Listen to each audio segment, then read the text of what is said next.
there's like one thing that's going on, there is absolutely 0% chance I could do anything else. Everyone is being cringe and cancerous fuck. It's Game Awards time. Sorry. We are going to watch the Game Awards, okay? I can't deal with it. I know there's 20 minutes left, but they're already showing stuff, and nobody, and I mean nobody, wants to miss out on a single second of my fucking soy-facing ad! Oh, Bob! That's it! Game Awards!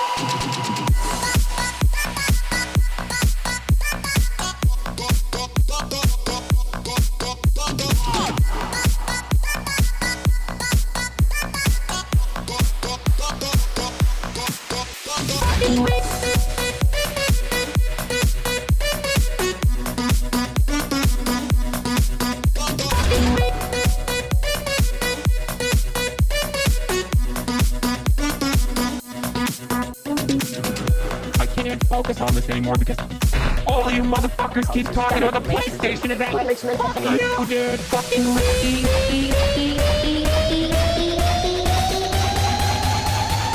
the fucking channel. Fuck, mommy. Sorry. Mommy.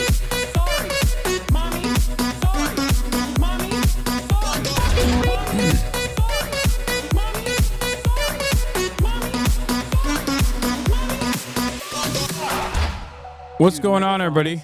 I hope everyone's having a fantastic evening, afternoon, pre-noon, no matter where you are in the world. I'm Hassan Piker, and this is the HasanAbi broadcast coming to you live from sunny California, Los Angeles, folks. We're live and alive, and I hope all the boys, girls, and MVs are having a fantastic one because today's a beautiful day. Today's a wonderful day. Today is Saturday, ladies and gentlemen. It is Saturday Fun Day. That's right. Folks, we are live. We are alive, and I hope all the boys, girls, and MVs are having a fantastic one. It's March 22nd,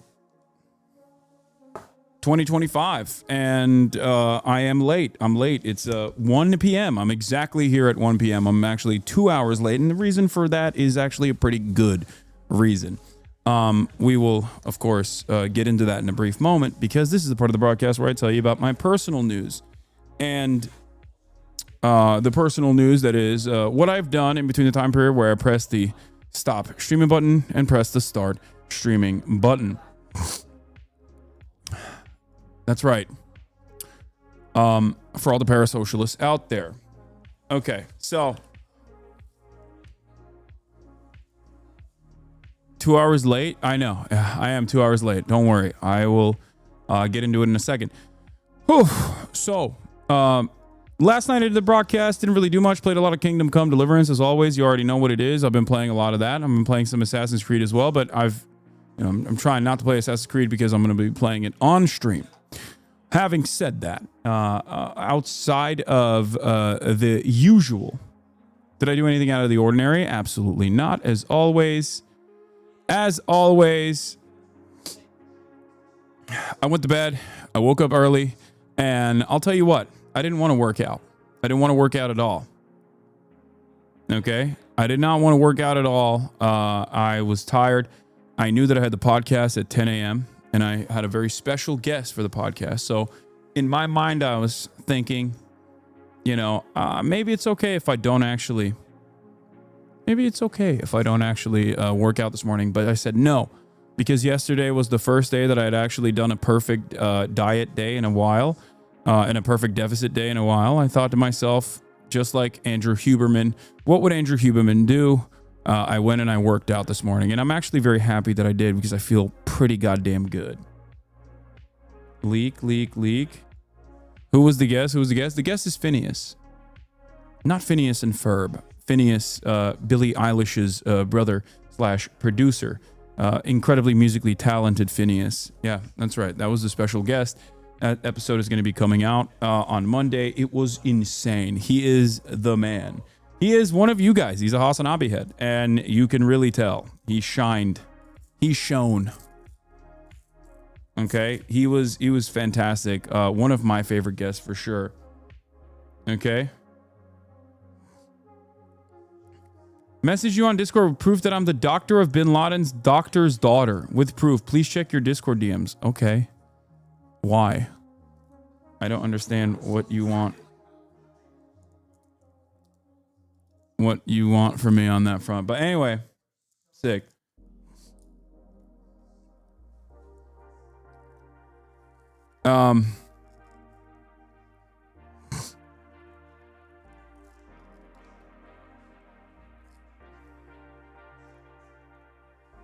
Cutie was not there, even though she wanted to apparently be there, and apparently she's very jealous, but you know, that's her fault for staying in goddamn Utah. But in any case,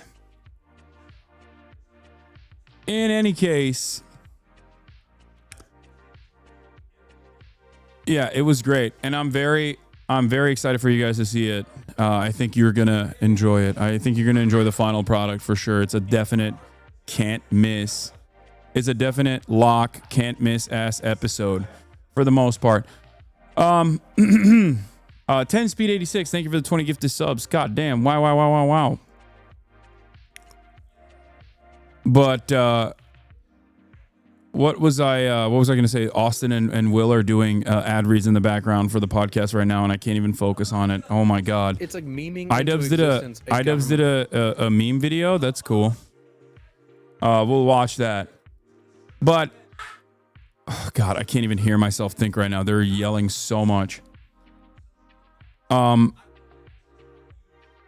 my god, I'm gonna lose my mind. Okay, so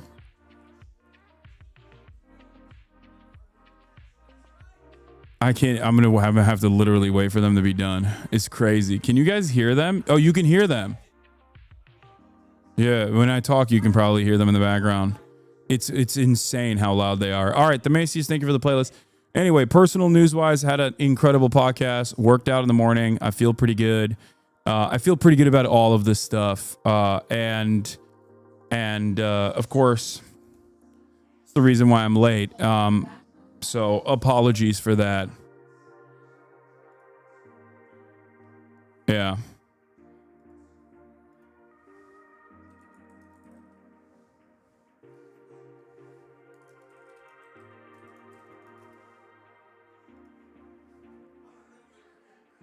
So I do want to make a note about something. That I find is very funny. Apparently, people have been hating on my latest drop, and it's so funny because like they get it. You know what I mean? They get it. Like I don't know why they people as in like apparently Ethan and all of his fans in his snark subreddit where they just snark me all day every day as Ethan simultaneously complains about fucking snark subreddits ruining his life. But thank you for the marketing. That was very nice.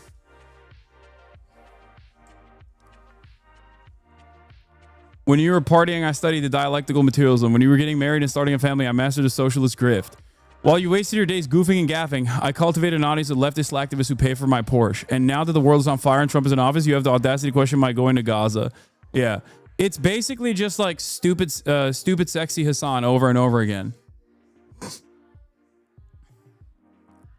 But I do like it. I do like that they're doing free promo for no reason, so that's nice.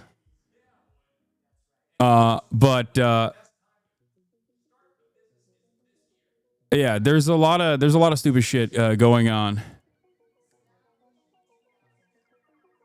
Yeah, this is the other thing that they were. I don't care if this was made as an attack. This is potentially the funniest copy pasta potential ever. I'm fucking dead. Yeah, I agree. It's pretty funny. Now he's doubting your merch is union made lol. Dude, this man is fucking insane. I don't think he will understand that this is really bad for his mental sanity. It is really bad for his mental health. Oh my God, they're getting louder and louder. I don't think he understands. Okay? I don't think he understands that this is not good for his mind. That he needs to not fucking yell out whatever first thought that comes in to his mind, and instead he should probably speak to a fucking therapist. Jesus. Wait, what? Oh no, wait, why are people Oh, you guys were so loud. I was like, I can't even hear myself think. Oh, I'm sorry. We're doing the podcast. Yeah. Excuse me, unlike some of us. Mics are. Oh, okay. Now we got to work more. He's like, oh, content's here. You don't have to. Hey, let me get to the mic. Yeah. Hold on, sorry. Okay, no, you're gonna break it. You're gonna break the chair. You're gonna break the chair. It's positioned. You're gonna break the chair. It's You're just gonna the way break it's. it. No, please don't break my chair. Oh God, He was so giving him a scared. Turkish haircut. Yeah, giving you a little Turkish. Yeah. Podcast teaser, by the way. If you watch the Yeah. podcast, Fear and we had. Are we telling them who our guest is? Yeah, I already did. Phineas. I already leaked it. Phineas. That's He's right. not excited for us to be here. He invited us on, and now he's No. I'm pull a chair. I'll undo Oh yeah, the. let me just hop over. No, there's Hi everyone. bro, there's a one chair right there, and there's another chair right there. That's what I'm saying. Like, just, pull a chair, and then we can. No, I'm What, comfy. son? You didn't even compliment my outfit today. Yeah, it's great. You have a great You outfit. didn't compliment my outfit. You know who did? Will Neff. Yeah, I did. He did. Well, he complimented for both of us. That's what it is. Oh, okay. I see. Yeah. All right. Bye. Oh, Marshy's here too. Oh, the whole Fear and crew. Yeah. Well, minus someone. Bye. Minus QT Cinderella. They're so loud. All Is right, it? Make this quick, aside. Will and I got a busy day. I know. I mean, there's nothing. I just if So you. what's going on Saturday? Fun day. Wow, you seem sad. Yeah. I'm not. I'm just. I'm a little overwhelmed right now. Why?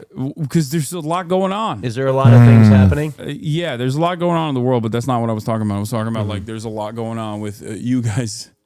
Oh, Are you goofing and overstimulated? gaffing. we overstimulated you. Oh no, we need Yeah, to. you stimulated me a little bit, but it's all good. Okay.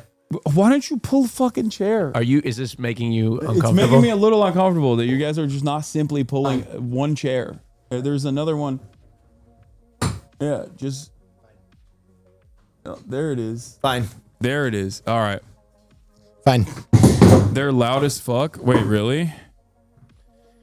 All right, I'll lower their audio a little bit. I'll readjust their audio. Come on. Will's mic is blown out. Okay, I lowered it. Now you can. Now it's probably better. That's why I'm stressed, because then people freak out over it. Like people freak out over the minutia. All right, we got to go, bud. I think it was one of my favorite podcasts that we did. No, we It had was it. very It was good. an excellent episode. very You good. just It don't was want to miss out incredible. on it. It It's a was lot of fun. incredible. What are you guys doing later today? We're going shopping. the Glad Awards. Because Will and I are hosting the Glad Awards. Austin, what's the red Glad carpet. Awards? Oh, Hasan, Austin, say what Glad is. this is the craziest. The gay, Stop. lesbian. Don't. Okay, I'm dyslexic, Don't. so I forget. Don't. Okay. That's not how that works. No, it is. No. You're putting me in. Like I've forgotten my own siblings' names under pressure before. Okay. Uh-huh. So 2 A's. yeah, no, I know. Gay, Uh-huh. lesbian, Uh-huh. and I keep getting it mixed up with Uh-huh. another something. D is for defamation. Defense Forces. Defense for yeah, that's right. It's really good for our look. All right. Look, I'm under pressure. I'm sweating. I don't. You know me. When I get a script in front of me, It's out the window. I can't read the lines. It's out the window. Right? So anyway, we're doing the Glad Awards, red carpet, hosting the. So you're hosting the Glad Awards, but you don't know the what red Glad is. Are you kidding me, Hasan? That's crazy. What? I bet you don't even know what the hell it is. I'm quizzing you. What is it? Come on. He knows what it is. What is it? He has no idea. It's the Gay Lesbian Alliance Against Defamation, That which is is what I. That's what. That is which is correct. why That is which is correct. why Which is I literally corrected you earlier today. No. A couple hours ago, but No. this time I did it off No, camera. no. And I thought that we could at least, This is what's crazy. I told you what the definition was literally 2 hours know, ago. but off camera. I remember. It's just hard for me to remember things. It's just He's really hard. dyslexic. Exactly. Which, exactly. his dyslexia manifests itself in a very different way than Yes. mine. Yes. Yeah. I can't remember things. Yeah, Will is actually dyslexic and he can say it. Most. Okay, maybe I'm describing dementia. One of the two I've got, okay? And that's why I can't remember it. Okay. All right? Uh-huh. Got it. Okay. Concerning. Anyway. That's cool. Yeah, I did this so that he could come across as though he knows what he's talking Why would about. you put me on the spot like that? I didn't think you would be on the spot. I'm not gonna lie. I can't, like, you could ask me, like, I forgot it already. That's crazy. I thought that this would not be on the spot for you. I just this was know- an alley-oop. Well, you know what? Just give me something that you think is a home run and I'll flop. It's all good. I'm the least clutch person you know. No, you're clutch. Depends on what I'm doing. If I'm drunk, I'm clutch. Oh, okay. Yeah, you throw me up on stage with a few shots of tequila, Yeah. and I'm on. Okay. I think I understand why people drink. You know, I really Look do. at this. Look at this ad that my haters have made about my new merch that just came out. When you were partying, I studied dialectical materialism. When you were getting married and starting a family, I mastered the socialist grift. They're doing free promos for me now. I love it. I'm not an Where did you get alcoholic. the sword from? It's right there. It's one of my many swords. One of my many. I studied the blade, man. I studied the freaking blade, dog. That's crazy. I think you have definitely improved the lighting in here for sure. I think so. It's yeah. much better. It It's wasn't much me. softer. It was David. Yeah, you He's did the one. you did a good job. Well, and we it's- can see our bodies now. I think it's it's much improved. There's also this one too, which is boom. I mean, this one. wow. That's amazing. That's pretty good. Hey, that's pretty good. Wow. That's really good. Yeah. There it is. Yeah. There it is. So what's on the agenda today, Hasan? On the agenda today, we're going to be talking about the AOC and Bernie rally and its popularity and what that spells for the future of the Democratic Party. We'll, of course, be talking about a bunch of stuff that's going on around the world in the United States of America. And then I have a bunch of fun reacts that I'm going to be doing, some of which is conspiracy theory related. Nice. Others that are, videos. About how there was a race of large people on Mars that came and built the pyramids. Dude, I have been hearing a lot about... I've been large hearing a lot about the pylons underneath the pyramids. Yeah. That's like the new conspiracy meta. Everyone's talking about the pylons that are, underground underneath the pyramids that are like 2 kilometers deep or some shit. I love that. Yeah. But yeah, the giants or the aliens, whatever. Must be fun to just be a conspiracy theorist. Dude, you're just all... Okay, what the fuck? I don't know what the fuck's going on, but I keep scrolling Twitter and there's like a fucking dead picture of John F. Kennedy on my fucking timeline. Yeah, because What the JFK fuck files is got going released on? recently. Yeah, but why? What the hell's the point of seeing his dead face on my timeline? Well, that's how I you don't know. want to see it. That's how you know it was real. How else are you going to know it was real? Actually, JFK wasn't assassinated. True. Yeah, his edges did that. Okay. Yeah. I And see. he's not even dead. That was a fake Kennedy. The Got real it. Kennedy's alive. Yeah. Okay. So that's the point. That's why people are posting that photo to be like, Yeah. yeah, he's alive. So is Elvis. Oh yeah. No, for sure. All these guys. What conspiracy theories are you talking about? Oh, me? Yeah.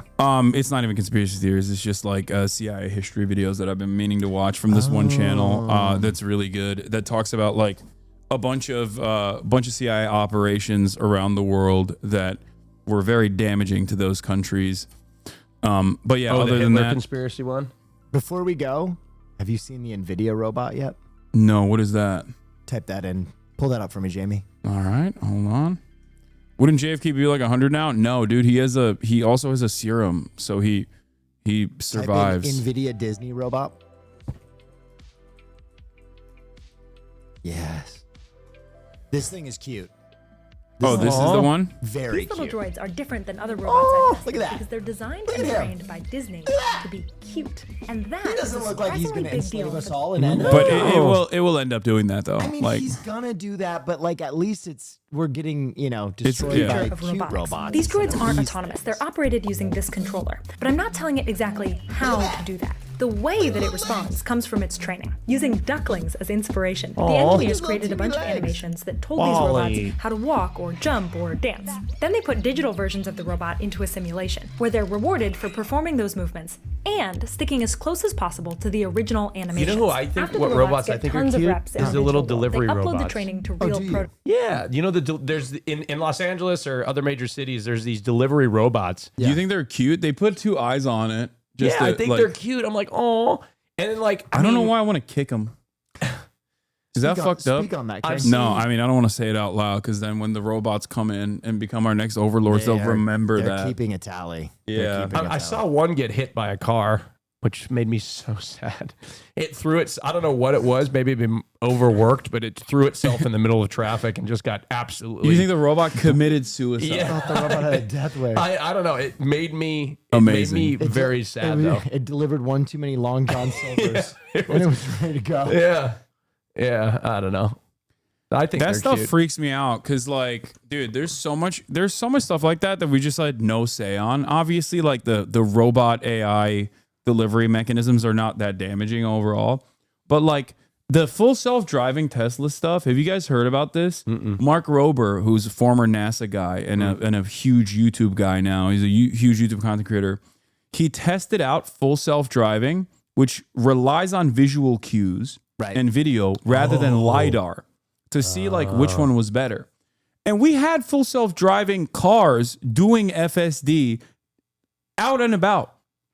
And it turns out they did the Wile E. Coyote test where they basically drew like a tunnel on a wall. A big wall. And the fucking Tesla drove into the wall. Oh, I saw And that. I was thinking like, dude, those cars have been driving around. The Wile E. Coyote test. Yeah. Those cars have been driving around out and about. Like, it just makes no sense that, So like, you're telling me if the Roadrunner buys a environmentally conscious vehicle, he will Wile E. finally Coyote die. will Yeah. finally kill him? Exactly.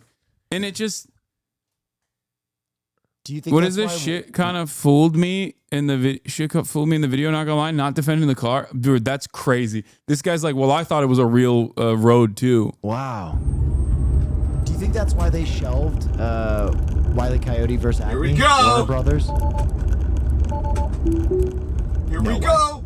Holy shit! So it just didn't stop. No, it didn't read it as a, there was a fake person on the other side and it ran right through that too. Yeah. There's that.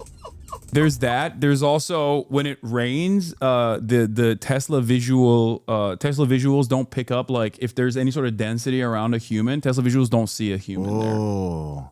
So like, Oh, so if you're We need wearing to- a big puffy jacket, you're We need to throw Toast. some echolocation in there. R-word finder, digging yourself a deeper hole. R-word, enjoy the lawsuit. 30,000 likes. what the fuck is this? Dude, it's Twitter, man. This is just how it is. This is my whole life now. It's crazy. That's sad. What you just said is sad. Oh, That makes me Apparently, it also deactivated just before the hit so that it doesn't show as a FSD crash. That's crazy. That's another thing that I wanted to watch. I just think it's insane, especially because like obviously the fact that this exists is one thing, but the fact that the federal government or the local governments have totally just been like, yeah, you can beta test this shit. And the fact that people paid in to put themselves in harm's way like this, and the fact that other random individual citizens who did not pay into this FSD testing, beta testing situation are just like potential victims is insane to me. Yeah, I remember doing other Wile E. Coyote tests as a kid. Like I would try and walk off things and not look down and see if I stayed airborne. did you? No, Oh. unfortunately not. Yeah. But this is really speaking to the child in me. Yeah, I mean, I think it's terrifying. But yeah, that's the thing I wanted to watch. And then of course, like everyone is literally defending Tesla. They're defending Tesla, and they're talking about how Mark Rober is fraudulent and all this stuff. I just want to say, Hasan and I have been anti-Tesla from the jump. Yeah, because Even of when our it was- Austin, Texas. Even when it was popular to like Tesla, I didn't like Tesla Hasan on and I have been autopilot going shitting on Tesla. I've been shitting on Tesla ever since I drove one. Yeah. You know? People are saying it's debunked, that they debunked it, that debunked Mark Rober. A video explaining the test in more details. It doesn't make it better, but it debunks a few misconceptions. Okay, well, I never loved Tesla. I never have. And look, I don't. If you bought one, that's fine. Will has one. No, he not by. I mean, come on. I But mean, Will's you've will. always been jealous because my car is so much faster than your guys. Well, it definitely That is true. Yeah, your car is is faster. infinitely Well, it goes faster. like now I know if there are any Wile E. Coyotes around, I'm cooked. Yeah. Well, I mean, look, Will's car's the fastest, followed by my cars, both of them, and then Hasan. Sure, fine. That's, now you do have an e-tron, so technically you are correct. And then my gas car. No, your gas car's not faster. It's definitely faster It's not than Hassan's. faster. It's not faster. My favorite thing to do with Hasan is bring up things that I'm better at than him that he doesn't give a shit about. I don't Because care. I think it really it drives him nuts that he doesn't care, but the fact that It's he doesn't untrue. care and it's not true makes him care. Yes. So I'll just say some shit like, yeah, he's not good at that. You've exposed my. He just doesn't care. No, you've exposed my biggest weakness is like whenever someone. That's what pisses me off the most. Whenever someone whenever someone will literally come to me with something incorrect, like genuinely incorrect, even if it's something that I just don't give a shit about at all, I can't let it go. I will literally drive the issue into the fucking ground. It's my biggest weakness. And that's why all these goddamn trolls, they get to me so much. Yeah. They always do this. We do a little trolling. Like to do a little trolling. Yeah. I think I want to trade my Tesla in for a Nissan Skyline, A Skyline. like an old one, like the boxy ones. Dude, aren't they also, wait, hold on. Nissan is trying to do a GTR electric. Oh, I think. Let's see. Yeah, they are. Oh, that's it. That's the next car right there. There's no way there's a fascist who's making that also. Dude, look at What are the chances that I buy two cars and find out that they're both run by fascists? look at it's also the old one. Oh my God, I'm gonna put some underlights on that and a big anime girl on the hood. Oh It's gonna yeah. be so cool.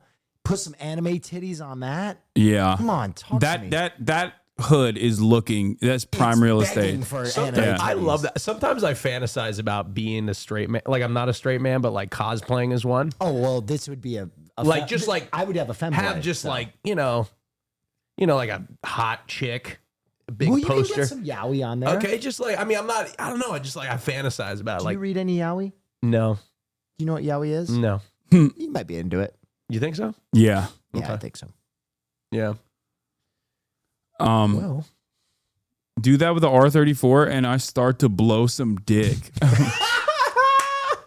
At least I have one chatter who sees the vision. Yeah. No, I agree. I think this is I'm so gonna sick. find out who that. I'm gonna personally dox that chatter and show up at their house with my R34 with anime titties and be like, "Well, I'm here for the song." Yeah. I'm here to blow You some dick. promised. I'm here to blow some dick, please. Hi, I'm streamer Will Neff. I showed up at your home. I'm here for my blowy. Should we watch this? Can you fool a self-driving car? It's 18 minutes long. I know you guys got to leave I soon. think we have 18 minutes and Hassan to. minutes. That's like 3-hour we video. gotta go. Okay, you guys got to go. Yeah. Okay. All right. We just well, want to say hi. We just and want to say check on hi. you. We haven't been on thanks stream for. in a while. I know. Thanks for the coming invite. on. The GTR has a video. Okay, here, watch this then before you. Here's the. I'm about to blow some Just double suck off. There's nothing funnier to me than violent unexpected. Oh my God! And what are you gonna say? You know what I mean? If it's good, it's good. そういう活動を有志を募って始めたっていうのが入り口ですね。 Ambush shock. I think that these cars do need to have. Holy shit. They need to have noise though. I think they need to do fake noise. That's the biggest problem with me in an EV. I'm a simple man. We can just put a JBL speaker on the outside and put 出力をタイヤにどうやって伝えるのかっていうこのドライブという Like, and you can bass boost it too, like as though you have you took off the limiter or whatever it's just called. make it sound like your car is farting. Yeah. の領域を入社以来かなり中心にやってきています。最近ではe-force と言っている Like that kind of EV, this kind of EV is so それ lame. からエクストレイルも e-force Like I なんです hate けども the そういう領域 bubble を担当 cars, し you てい know, ます but I want to see like old classics being remastered. Minority 2つ要素があ Report ると思ってい fucked て it all up for 一 us. つ They were は just trying to 圧倒 clone 的 those な速さ cars.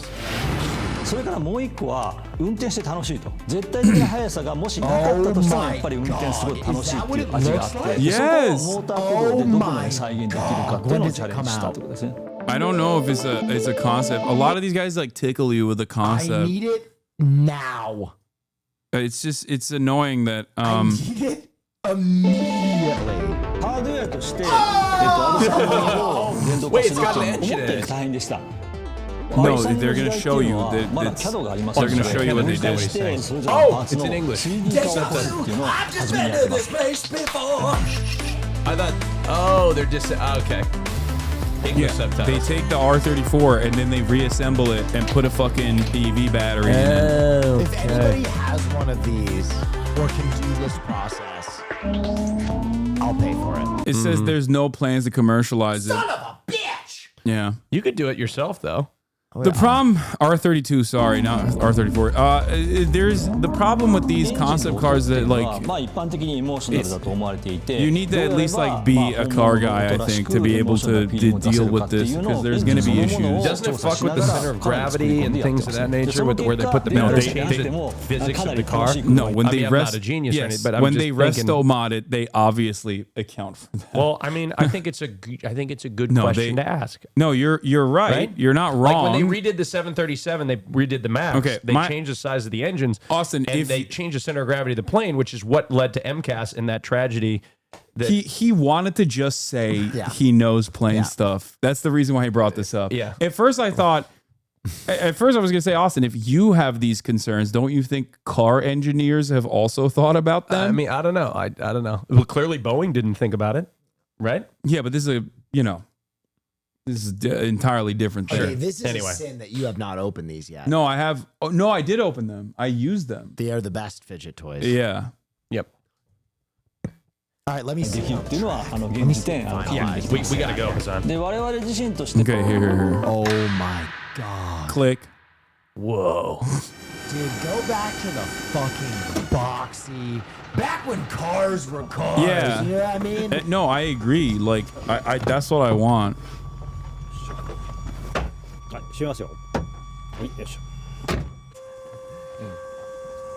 Hiroshi Kato. Oh my God. He was almost about to complain about the instrument panel.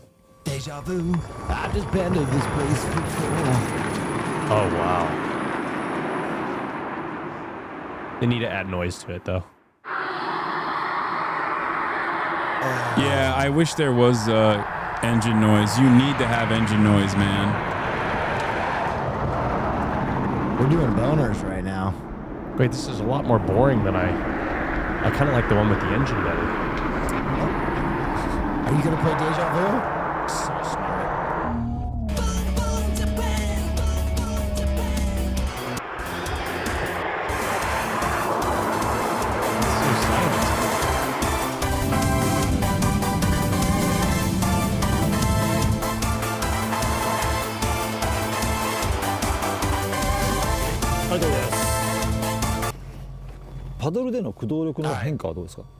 Yeah, this is the most technical and perhaps boring way of showcasing this concept car by having like I assume he's like an old race car driver or something. Just quietly drive this, Safely. no music, and just be like, so what did you think about the driving force? Like, it is crazy to me. This is the most Japanese video I've ever seen. All right. Classic. We're out of here. Well, yeah. All right, thanks, boys. Have fun. And yeah, I'll see you later. Oh, fuck. What? Rings. Kyle, why are you looking sneaky?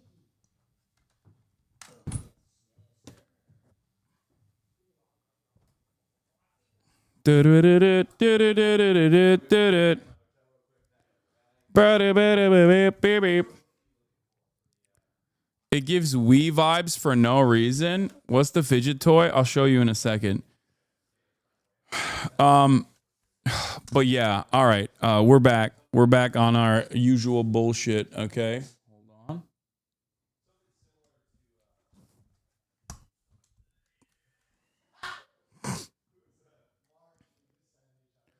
Attention, chat. If you haven't watched a single HasanAbi stream but still have an opinion, then congrats. You qualify to be a Fox News host. Meanwhile, real ones are here getting educated and mauling together. Capitalism is cringe. Pay your taxes. Stop simping for billionaires. And most importantly, lick Hasan's pits or get banned. That is a psychotic, an absolutely psycho copy pasta. You have once again upped the ante, chatters. All right, we'll talk about all this stuff. Hold on.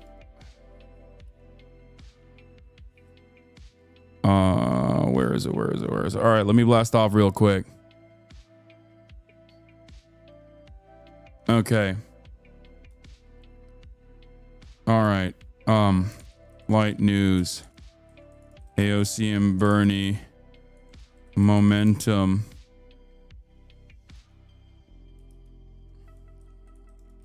What does it mean for the Dems. HOGWATCH. COPWATCH. TikTok. Sigma Grindset Influencer Watch. It's weird seeing this man go live on my YouTube watcher. Welcome to the live stream. It's a very different experience. Okay.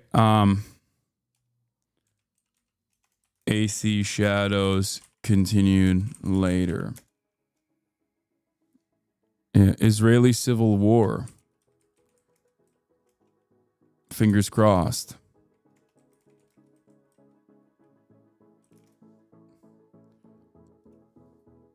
Who's the guest today? No, there is no guest today. There was a guest on the podcast. Trump supports our dictator Erdogan, secular Turkish opponents. People resist the dictator, be a voice for us. Do we have a blast off meme? I'm going to talk about the Turkish stuff too. Don't worry. Do we have a blast off meme, chatters?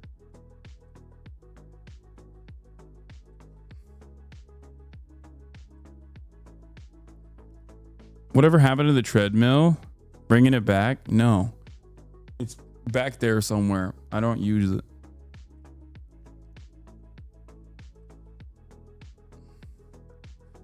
One of the merch memes? Sure.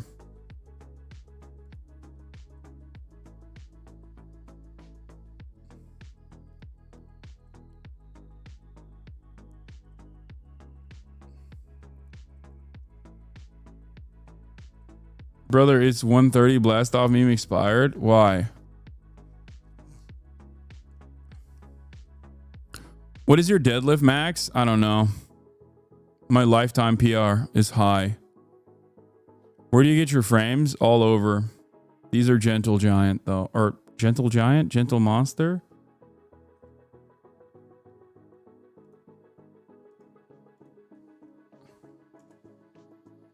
All right, thank you for the bleach meme. That's a good one. All right, I'm gonna use that one.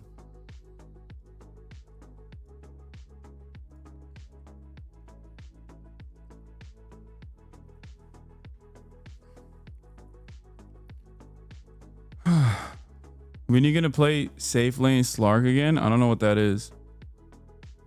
All right, we're blasting off. We're blasted. You're so weeb, Lamau. Tacos El Gordo, smash or pass? Smash. It was incredible. I loved it.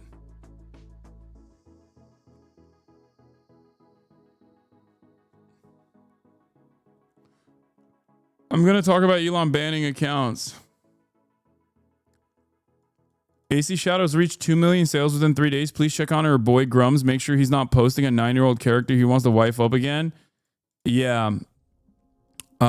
It's all of our efforts in advertising that have caused Assassin's Creed to skyrocket in popularity. Doing another hashtag ad today, baby. Let's go.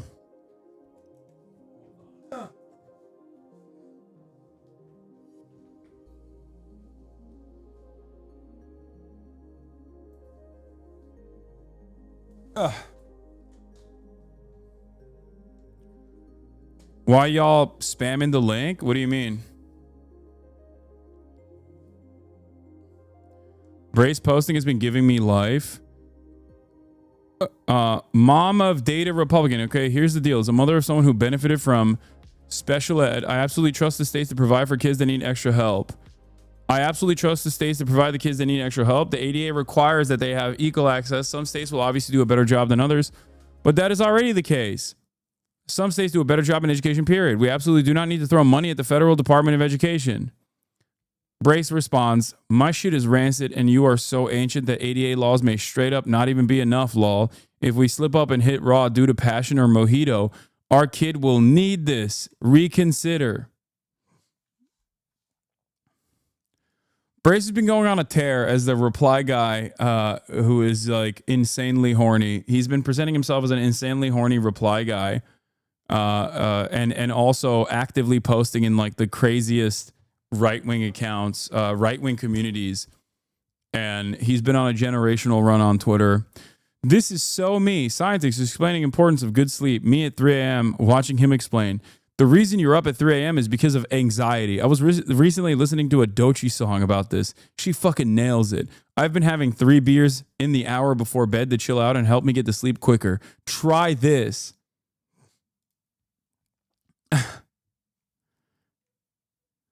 Being a bud tender that actually cares about the industry and the science of cannabis, hearing what's your highest percent sativa that won't make me anxious 30 times a day, making me pull my hair out. This is why I moved on from all that shit and sell snow. Someone acts like this, I put a little Fetty in and lights out. No prisoners, lol.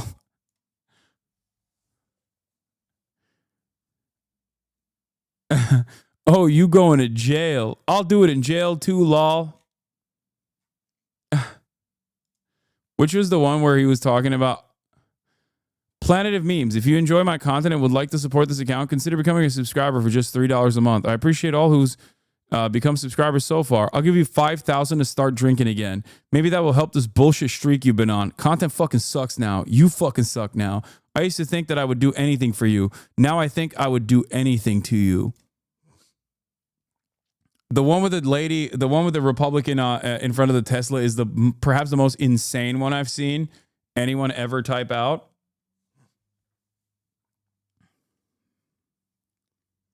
I think this is is this the one? What is this?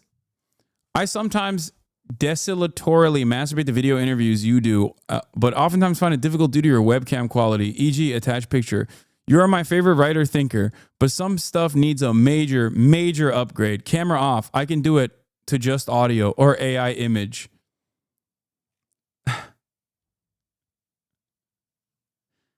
A real freak. Oh, this one I responded to. Yeah, pretty snazzy car at Elon Musk, says Virginia Fox, Congresswoman Virginia Fox, representing North Carolina's 5th District. He responds with sleek, curvy, sexy. I'd do anything to get in and never get out, even if it died on me in a year or two. The Tesla ain't half bad either.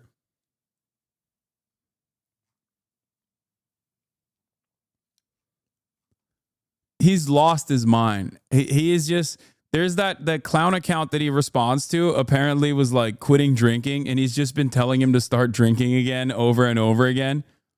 He's going back to the old ways, you know, at a time when you could have some fun online anonymously, even though he's not anonymous. Okay.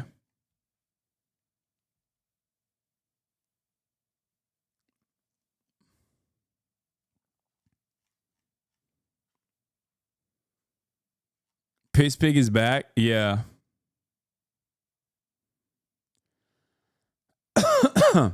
Comedy is legal again, except until they decide it's not legal, because most likely because of what Brace has been doing. You know? Why are you glorifying guns? Because I got them, baby. Fuck you mean?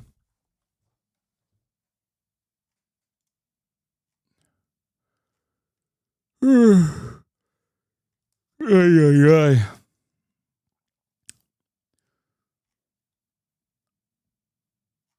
All right.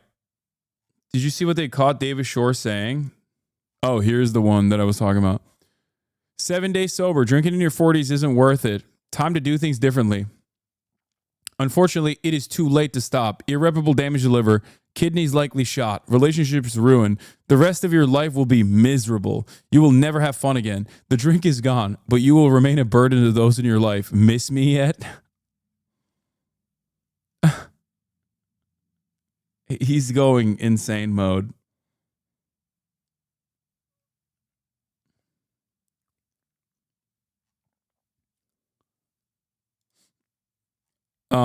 What is this? Secretary of Education Linda McMahon. I love her. I love this, but some friendly advice. Vince McMahon shits on women. I have to wonder if he took a dump on her. There was a lot of that stuff in the lawsuits. She isn't him, but she was with him a long time. I wonder if it happened. It's distracting.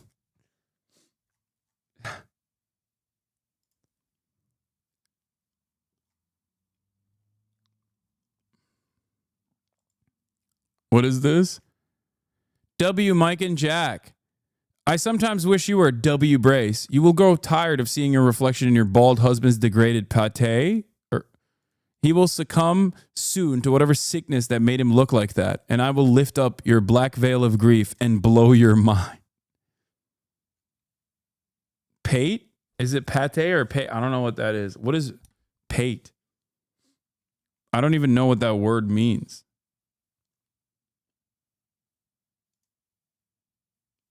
My non-verbal autistic cousin catching a snowflake in his hand. I mean, he's basically doing this, by the way. He's just like,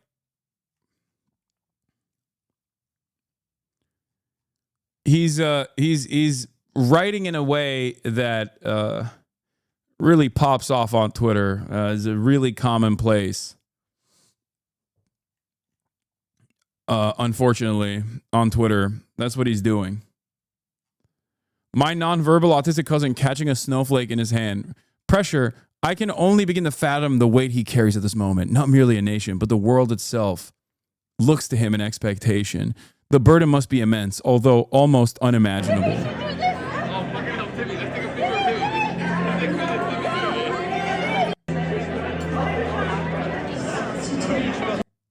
People have no self-respect. Like, how are you posting stuff like this with your name associated to it? You know what I mean? It's just like,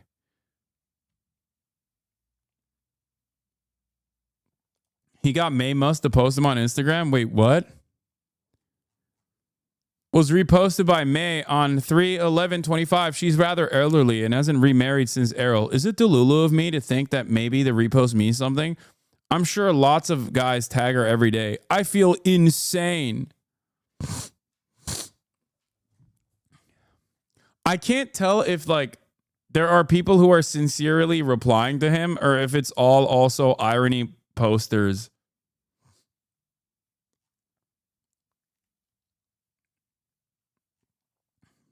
You know what I mean? The Clown World account responded to this. Was thinking of ordering some of this. Looks great. Drinking is fucking incredible. There's nothing like it. Nothing can ever replace it. I'll take a shot of that, lol. Oh my God.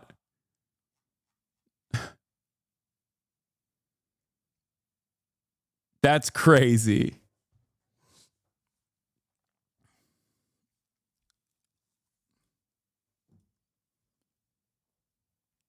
What is this? You are free to hate Elon Musk, but burning Teslas because you do not is just a crime. It's not just a crime. It's an act of political intimidation and should be treated as such. Straight up, you are one of the strangest looking individuals I have ever seen. It makes me sick, but banger thoughts and tweets like this keep me coming back like a hummingbird. Sip, sip, sip, nectar of knowledge. I can't get enough of you.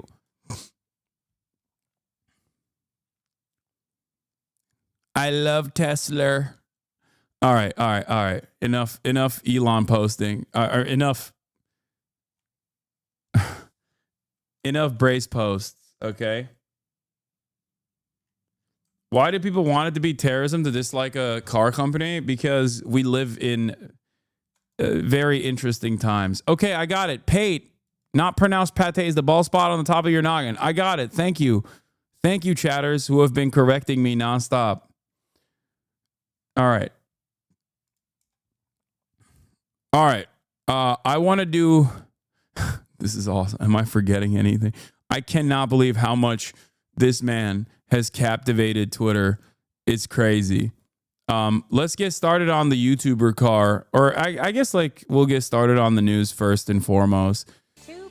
AOC and Bernie have been drawing big crowds, bigger than Donald Trump and bigger than they ever had. And I want to talk about what that means for the future of the Democratic Party if they will pay attention to what's going on here. Stars in the progressive left movement drew big crowds in Colorado today. After hosting a rally at UNC in Greeley, Senator Bernie Sanders and Congresswoman Alexandria Ocasio-Cortez moved on to Civic Center Park in Denver. And that's where we find 9 News reporter Ria Jaw. Ria, the crowd was certainly energized tonight. Yeah, people started showing up 3 hours in advance. A line just to get in wrapped around the entire block of Civic Center Park. And we spoke to people while they were showing up about why they came, and they said they were fed up with the current administration and that they needed to hear a message like this. 34,000 people showed up. Bernie's not running for anything. This is not an election campaign. Okay? And yet, there are more people attending these events than even when Bernie was doing election rallies, when he was on a ticket, when he was running in the primaries. Like, it is crazy. If the Democrats don't recognize that the people demand more from them after all of this, I don't know what to tell you. If the Democrats don't recognize that, like, this is the way to show, this is probably the last for the people that think the Democratic Party is over. I totally get where you're coming from. Okay? For the people that are saying enough is enough, we've seen this song and dance many times over. I totally understand where you're coming from. I do. Okay? I don't have any confidence in the Democratic Party. I don't. I don't think that they have any real interest. I don't think that they have any real, genuine interest in improving people's lives. Okay? And I don't think that they are going to take note of what Bernie Sanders and AOC are doing right now, specifically Bernie Sanders initially. But this is basically the lifeline. This is basically the lifeline. Can you explain why leftists on Twitter are mad at Bernie in your replies lately? A couple different reasons. One, there's the contingency of MAGA communists that are upset that, you know, are saying that the real pathway towards revolutionary politics comes from being on board with fascism. Those guys are deluded. The other contingency of Twitter leftists are mad because they're mad all the time. They're Twitter leftists. And some of the reasons why they're mad are totally valid, like Bernie Sanders's, in my opinion, horrible approach to the genocide in Gaza. His lackluster approach where AOC outflanked him. Ilhan Omar and Rashida Tlaib obviously outflanked him a long time ago. There are a lot of valid reasons to criticize Bernie Sanders on the issue of foreign policy. Voting for Marco Rubio as the head of the State Department. That's a horrible. There's a horrible legacy that you'll be leaving behind. Some people are perhaps a little bit cynical in the way that they analyze the situation. Understandably, I'm not discounting that there are real valid concerns here where people think that Bernie is sheepdogging the new wave of progressives back into the Democratic Party in an effort to silence any kind of revolutionary potential.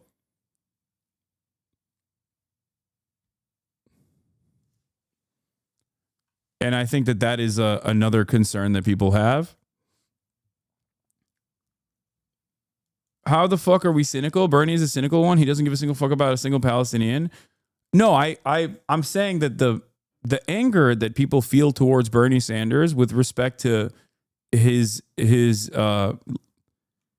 diminished response to the atrocities seen in Gaza is not a cynical criticism. I said that was the approach. Like, I understand why people are mad about that. I said that was valid. I also have genuine disagreements with Bernie Sanders on this. So the idea that all of the criticism is invalid is incorrect. I've never said that. Okay? I have not. That is something that I categorize as valid criticism. There are also cynical criticisms from people who just like are MAGA communists or whatever. You know what I mean? That's it. Having said that, I think in the interest of charitability, the way I've approached this the way I see the situation. And if people yell at me for, I guess, quote unquote, platforming Bernie or whatever, I don't really care about that. I mean, you guys are just yelling into the wind. Who gives a shit? You're just farting into the wind. No one will even smell it. If anything, they're platforming me. Okay. It's a mutually beneficial relationship, certainly, but, you can't really platform a senator, especially one that ran for president, or one of the most popular or infamous, depending on your political perspective, congresspersons in the United States right now. So on that front, I think those people are wrong, but it doesn't really matter. I don't really pay close attention to that stuff. Having said that, in the interest of being as charitable as possible, I think this is the last lifeline for the Democrats. Under our current existing duopoly, this is the last exit ramp for the Democratic Party to dramatically restructure its attitude, to dramatically restructure its policies, to actually build a strong base of support against the Republican administration's policy agenda as they actively dismantle the administrative state. And I think the reason why they're doing this is to show both the media, mainstream media, and also show the Democratic Party that there is a different way out of this. That if they continue with their third way neoliberalism, that they will not be able to ever defend the future of this country, and they will not be able to ever win ever again. And I think I don't think it'll be successful, but I do think that is what they're trying to do. And as I've said, one thing that they should be doing, in my opinion, if I had a magic wand, or if I could get in Bernie's ear, and I guess add some notes, even though who the fuck am I, right? He's been doing this for a lot longer than I have. My note on this would be to try to mobilize around individual issues that you care about.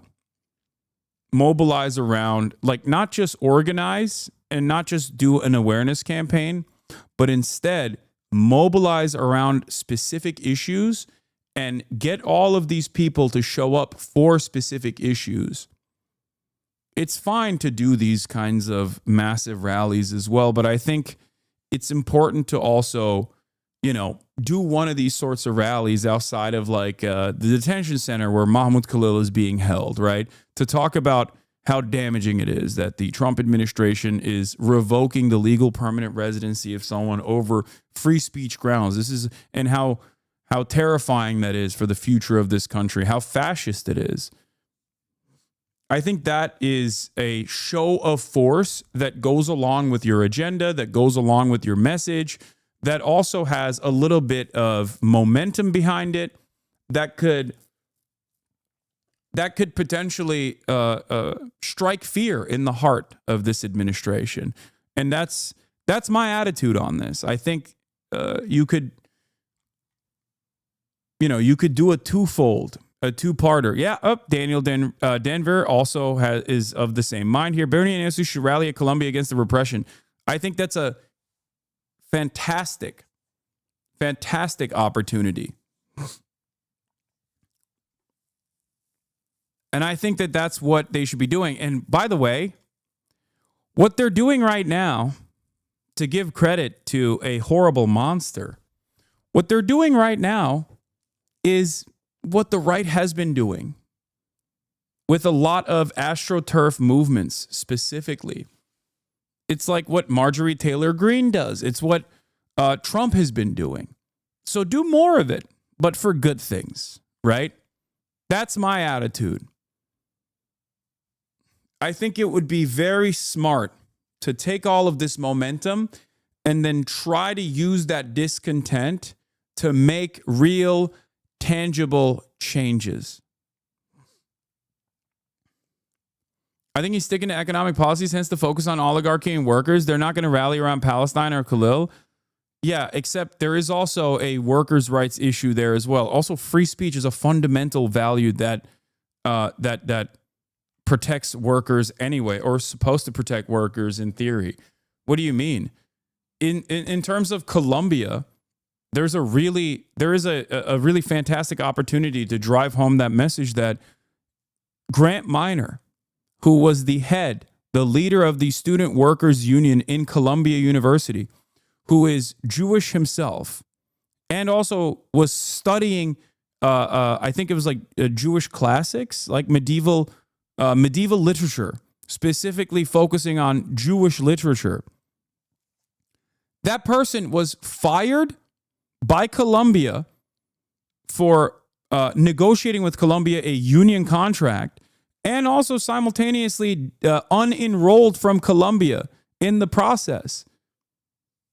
It's completely ridiculous if you think that there's no workers' rights in this conversation. There's no economic focus on this conversation. Yeah, Iberian focus, Muslim, Christian, Jewish. Thank you. Yeah, Grant Minor got expelled as the head of the Columbia Student Union. He's Jewish. He was one of the student activists on campus as well. And that's part of what they used to dislodge him from this position, to undermine the potential bargaining power that the Columbia Student Labor Union has.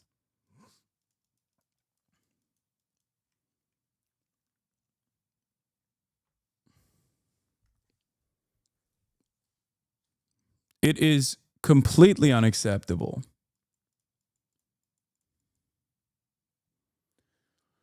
So, it's a lot of this noise is only as important as you make it, and in terms of like what people are saying online, right?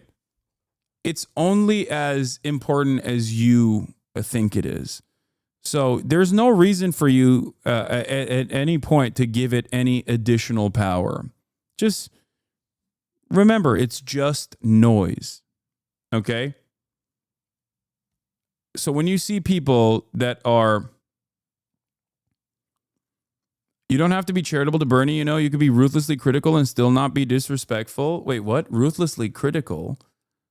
I think I am fairly critical of Bernie Sanders. Maybe it's just not up to your standard.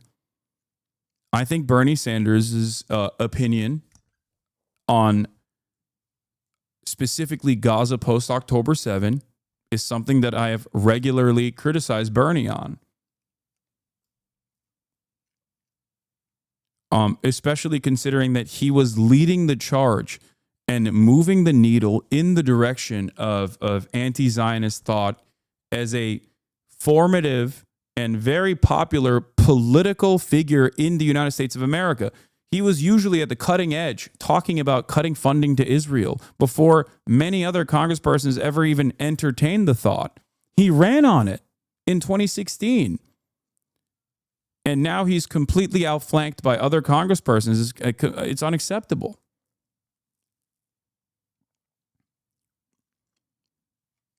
But I think constantly having a back and forth over that is utterly unproductive. The reason why it is utterly unproductive is because I understand why you would want to. I understand why you would want to push Bernie into a more firmly established anti-Zionist position, but he's 800 years old. There's a likelihood that he's never going to get there. Okay, the way I talk about this is always the same. It's like you got Chuck Schumer on the one hand, so my battle is with him. My battle is not with someone who I agree with on virtually everything. And have a significant disagreement on because they're not sufficiently anti-Israel. My battle is with the likes of Chuck Schumer and the Republican Party, right? It's with Elisa Slotkin. It's not with like the few people that actually do try to criticize Israel to the best of their ability, but while still being severely limited in their criticisms, and leave much more room for offering charity to this apartheid state that is doing a genocide. Chuck Schumer and Bernie have zero daylight between them, regardless of Israel and Gaza. Yeah, I mean, you're wrong. That's just, sorry, you're just insanely wrong. That is psychotic. This is Twitter brain rot. But the distinction on this doesn't even matter at the end of the day. Like, I'm doing the thing again where I'm like seemingly defending Bernie Sanders or anything like that, where it's like, I'm not on this issue. There's no defense of Bernie Sanders, but you're wrong. And now my neurodivergence is causing me to course correct because you're just fundamentally wrong. And it's most likely a foolhardy endeavor because you've made up your mind on a delusional statement already. I used to say this about AOC as well. AOC, especially in terms of foreign policy, makes a lot of genuine mistakes, like fairly significant ones, or associating themselves with a dying movement within the party, right? We forget that. We forget, weirdly enough, that we must, one, be ruthless to systems, but be kind to people, as Michael Jamal Brooks, rest in power, used to say. Okay? But we are also endlessly more cynical about people that are closest to us in ideological positioning. It's very strange. We do it all the time. I try not to do it to the best of my ability. I fall into that trap too. It feels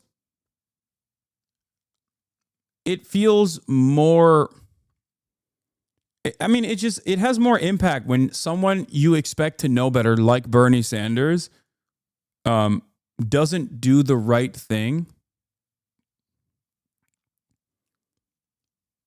in times where doing the right thing is absolutely necessary. Like demonstrating moral courage is absolutely a necessity.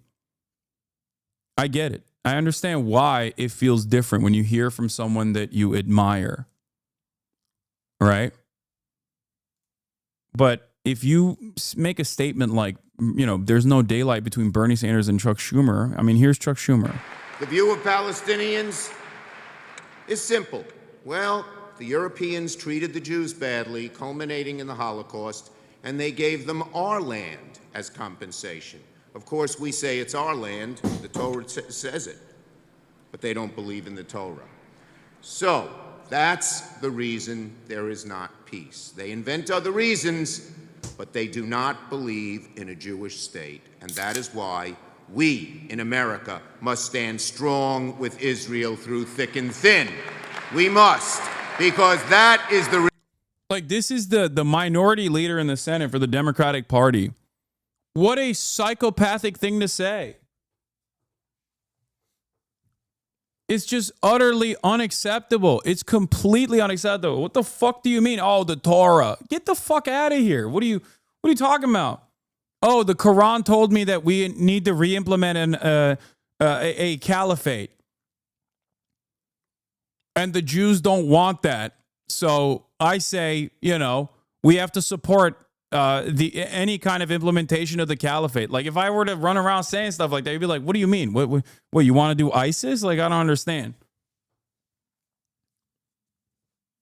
This is why I always say, people who love Israel literally fucking behave as though they are ISIS supporters. And because there's a lot of institutional backing for that kind of sentiment, like, it's as though so many people, especially like, this is a Jewish American who has retained the highest office that any Jewish American has ever had. Think about that. Think about what that means, right?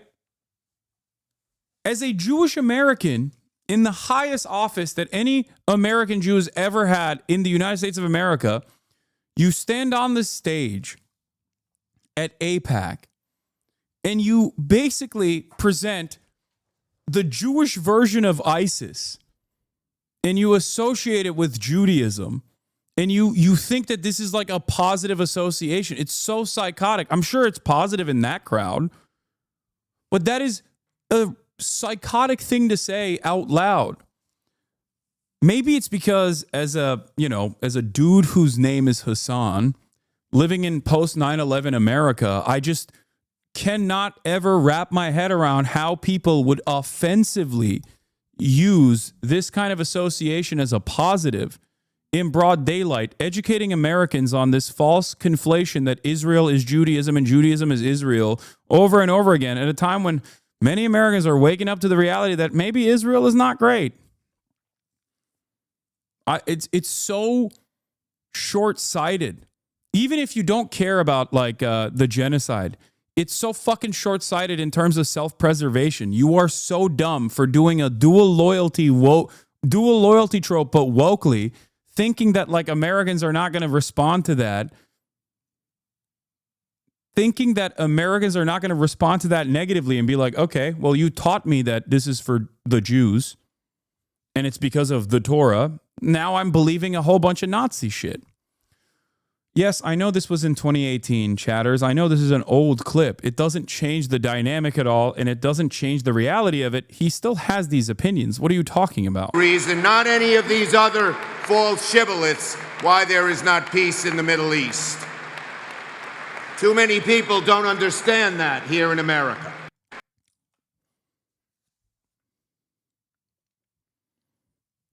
Do you get it?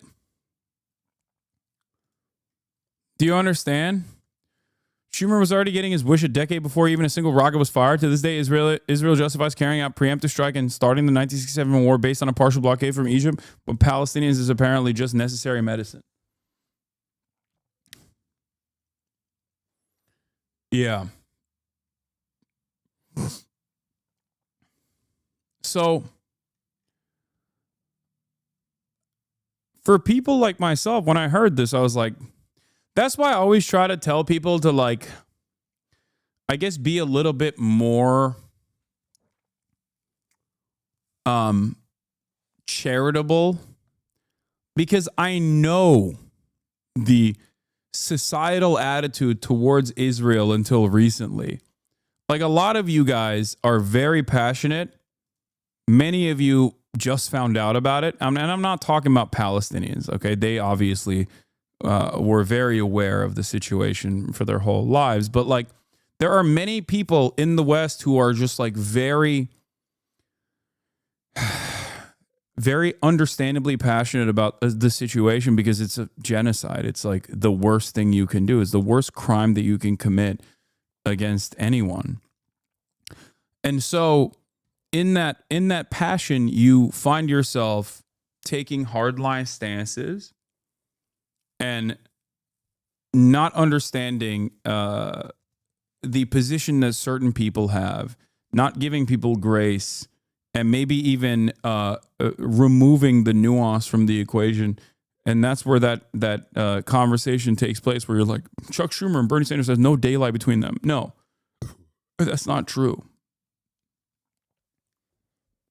It's just simply not true. Is Bernie Sanders' statement, are Bernie Sanders' statements on Palestine appropriate? No, of course not. Having said that, the position still, my position on this still holds. If every single congressperson had Bernie's attitude, Israel would not be able to do a genocide. Do you see what I mean? Like, imagine a world where every single congressperson had arrived at Bernie Sanders' position on Israel, even if they were like liberal Zionists, which I think Bernie is. He's not an anti-Zionist, right? Like, there's no world in which, like, you imagine, like, when Bernie pushed for a ceasefire proposal and a bill to stop giving weapons to Israel, because he did that. Instead of having like 17 signatories, imagine if he had 100. Like, that's unimaginable. That's a world that doesn't exist right now. I wish for a future where we look to the likes of Bernie Sanders and we look to the likes of AOC as like moderates. I wish for that future, but that is not where we're at right now. So especially when you're doing politics, especially when you're mobilizing, especially when you're advocating for certain things, you have to remember what the broader audience and their attitudes look like.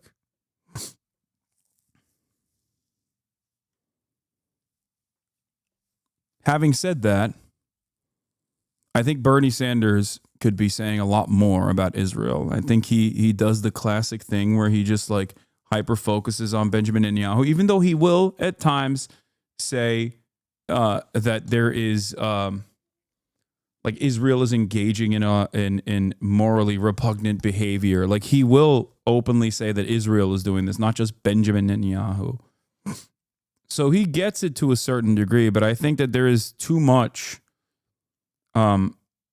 social conditioning, lived experience, and too much, I guess, hope in his mind as a guy who went and saw the kibbutzim, the kibbutz, to fully subscribe to the notion that is the truth, by the way. It's not even a notion. The truth that Israel is a fascist apartheid state that is currently doing a genocide.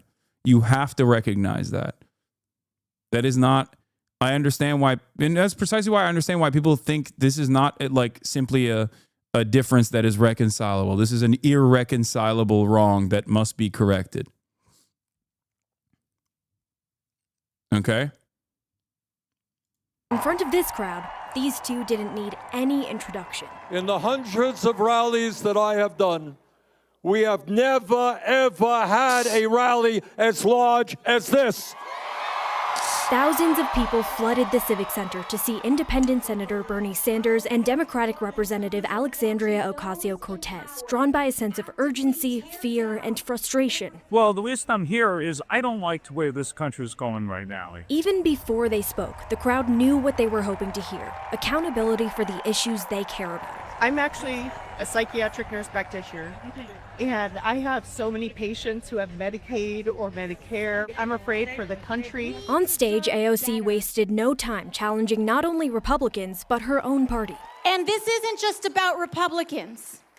We need a Democratic Party that fights harder for us, too. Neither Sanders nor AOC spoke directly to Denver-specific issues like immigration enforcement in the city or the rising cost of living, instead focusing on national themes like raising the minimum wage. You're a loser and a racist, and all your UR viewers are brain dead. Okay. Yeah.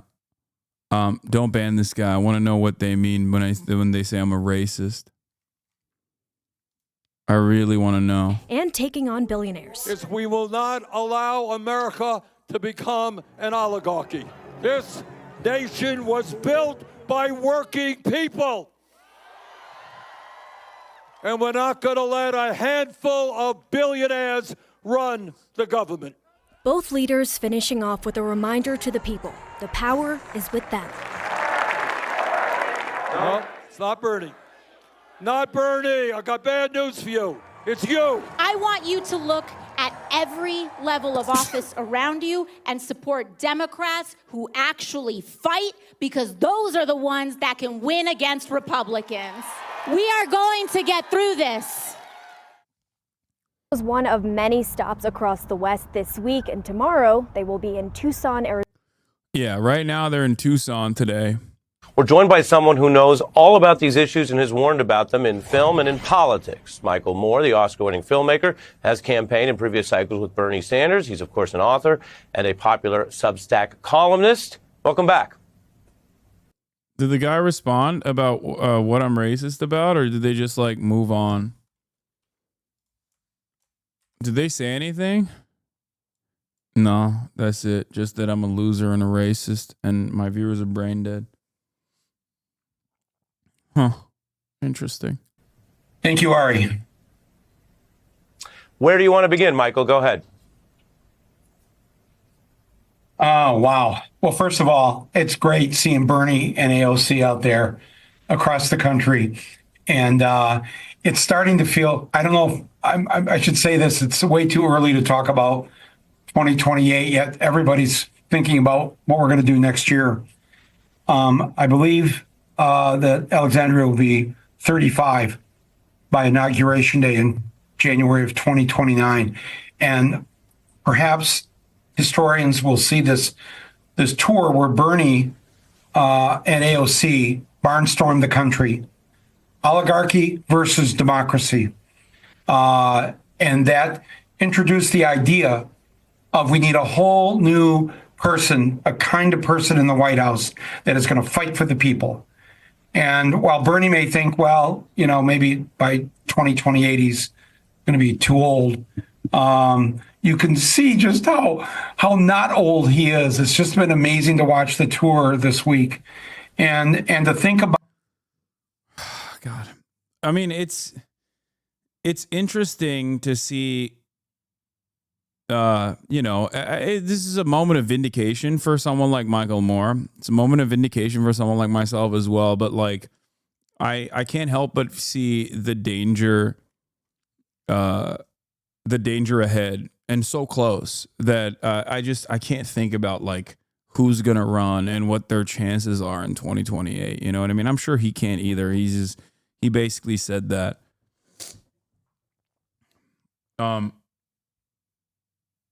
Anyway, let's continue. That we have somebody like Alexandria Ocasio-Cortez to be the voice of. We have two full generations now of millennials and Gen Zers that are mad as hell at the world that they're being handed by the generations before them. And I can't live through another election where people stay home like they stayed home this time. I'm talking about liberal, lefty, Democrats, independents, people that by the millions stayed home on November 5th. And that costs us the election. There's more of us than there are of them. You look at every poll on the issues, the majority of Americans agree with Bernie and me and AOC. And yet millions stayed home. That's on the Democrats. And that has to change. And I'll just say one more thing. What I love about the tour is that Bernie is putting forth the idea that the Democrats have let us down on. Some people are misunderstanding when I said 2028 is too far away. I heard some chatters going. Oh, there's the midterms to worry about. Right? And no, that's not what I meant either. Like, we're only 3 months, not even 3 months in. I guess technically 3 months in. We're about to be in our third month of this administration. And look at the situation. Like, we're not making it out. We're not making it out to the midterms, even if things go the way that they're going.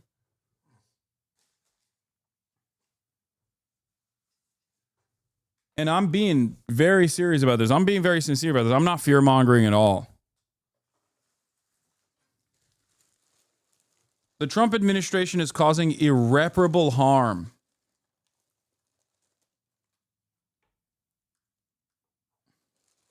At an alarming speed. This is why, regardless of your opinions of the Democratic Party, and I certainly am not the biggest fan, like, I don't care who does this right now, but you have to use every tool at your disposal. Whether it be direct action, whether it be organizing, or whether it be hosting rallies, or whether it be even sometimes, getting the Democrats, expecting the Democrats to do something. That's why I don't shy away from urging you to call your Congress persons, your congressional representatives, regardless of the fact that they rarely ever do your bidding. Because the moment that you just completely check out of that part of the process is a moment where it's over. What are we going to do? Direct action in terms of like arming ourselves? Is that what your advocacy is? My goal is to avoid that reality. 800,000 Germans were arrested in the buildup to the Nazi regime and during the Nazi regime before World War II. 800,000.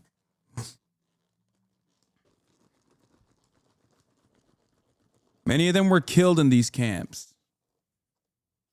I don't want America to get to that point. So I'll use every tool in my disposal, which even includes trying to get Democratic congresspersons to still do the right thing, bring them there by force if necessary, in order to avoid that outcome.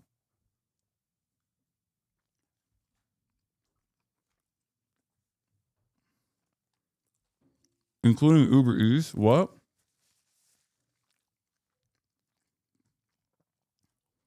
What are you talking about, dude?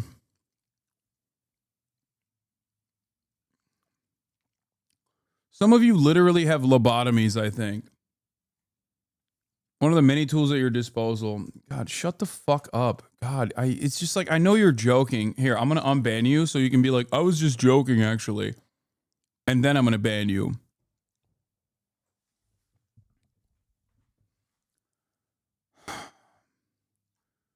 Dude, I swear to God, it's over. It's fucking done. When I see stuff like this from, like-minded leftists who are just like, yeah, dude, keep eating that Uber Eats. Like, okay, dude. Yeah, you're right. I'm fucking phony. I'm a capitalist. I don't give a shit about anything. I'm just going to be fucking right-wing then. You know what I mean? Like, there's no locking in involved here, okay? It's all locking out.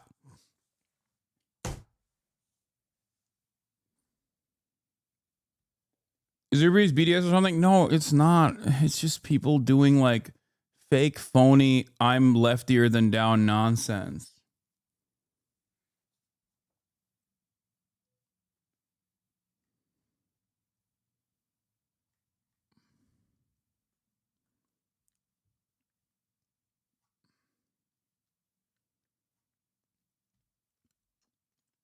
Yeah, I'm apolitical, dude. I'm fucking apolitical. Yeah, I'm right wing. I'm a grifter. I'm a right wing grifter. Oh, I'm so tired. In such a profound way. We need people running for office as independents like Bernie does. He does just fine. Now, maybe in your state or your city, that's not the best thing to do. But less, Bernie is not a member of the Democratic Party. Neither am I. And there's a reason for that. It should be evident by now. And we're not going to survive. If we think the Democrats are the cavalry and the cavalry is going to ride in and save us, that's not going to happen. Not with these Democrats. I'm sorry. I hate to say that, but we need more independent people. There are people watching me and you right now that need to think about running for office next year, local office, state office, Congress. We need to primary these Democrats that don't have the guts and the courage. Our country is being dismantled right now, and we are watching it. And for us to do nothing, for some of us who should be thinking about what we're going to do next year, that it's almost criminal that we are even just sitting here talking about this when we need to be out there. We should be in the streets. We should be running for office, and we should quit thinking the Democrats are going to save us. I'm sorry. I know a lot of people don't want to hear that. You're going to get a lot of emails and calls from people. Why are you having Michael Moore on? But I'm sorry. I can't go through another November 5th like we just went through. And in these 3-4 months since then, what we're watching happen every day, every hour, you turn on MSNBC and it's something else. What was it 2 hours ago? Oh, they're dismantling the civil rights office of the Department of Homeland Security. And if anything has proven that we need a civil rights office in Homeland Security, it's what has happened to Mahmoud Khalil in the last couple of weeks. This is the Columbia University graduate student who was arrested and disappeared to Louisiana, not committed a single crime, not accused of a single crime. All he has done is to try and stand up for his people, the Palestinian people, with his freedom of speech rights that he has as a legal permanent resident of the United States of America. And the fact that we have I'll jump in. Although I let you run it for a while, Michael. No, thank you. But you made a lot of good points. That issue you raised, along with the deportation clash across this whole week, is about whether we will have the liberty that the founding fathers set as a baseline and had to be expanded over time as we expanded who really was a human being. It's a longer history. But the core idea was you can't have a king snatch people up, accuse them of things, and disappear them, as you said. Now, if through a process you satisfy the requirements and the person has due process and rights and counsel, there are reasons why people, of course, can be removed, but you have to prove that. If you can't prove that, which they haven't had to because they deported these folks on the planes and the example you give, then anybody can be snatched up. I mean, that's the whole reason why these are question is king-like powers. Your first point is really profound. You say people might not like it, but the Republican Party was fraying, and it got a boost of MAGA, which went against a lot of its core values, but became this cult of Trump. But it papered over that sclerotic party. And then people say he took over. And the Democrats, from what happened to Bernie, which we've covered in the initial time he ran against Clinton, to a lot of the other problems the party's had, also have these complete credibility issues with the public. So we're watching a public that doesn't think either party's that great. I could show you the numbers today, and I could show you the numbers a couple of years back. It's what you said. And so the larger grassroots question is who's going to step up and meet that. So I appreciate what you said there.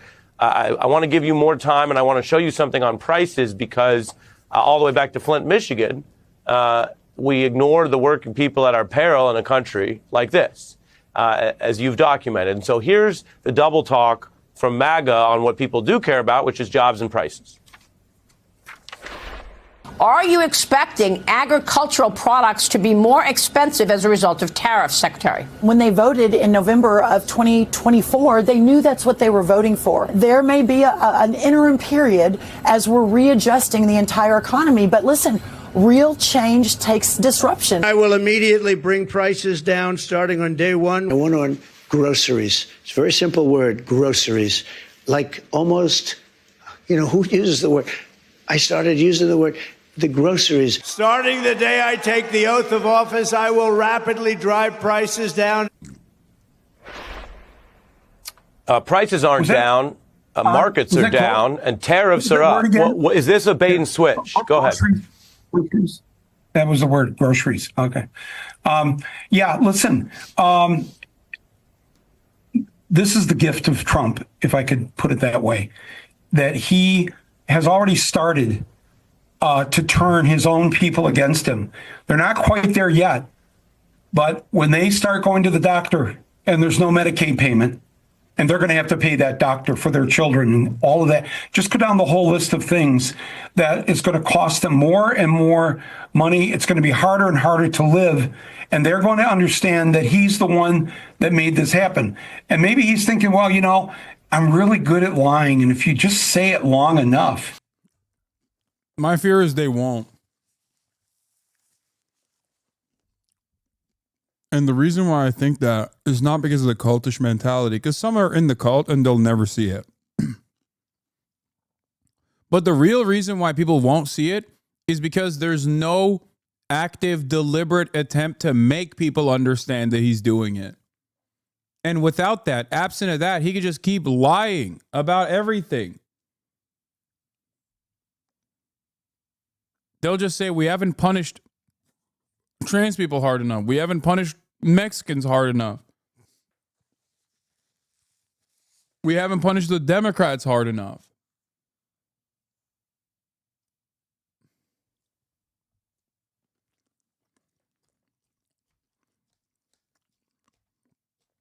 This is why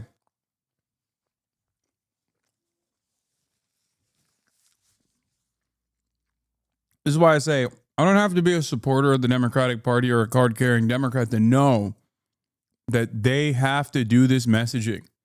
Because as long as the duopoly still exists, I don't care about strengthening the Democrats. I care about making sure that we use them as a weapon to wield against the Trump administration. This doesn't mean that I'm a Democrat. This doesn't mean that I'm a liberal. This doesn't mean that I'm on board with the Democratic Party's agenda. I want them to fight. The Democrats are a tool to fight against fascism. As long as they exist, that is the unfortunate reality.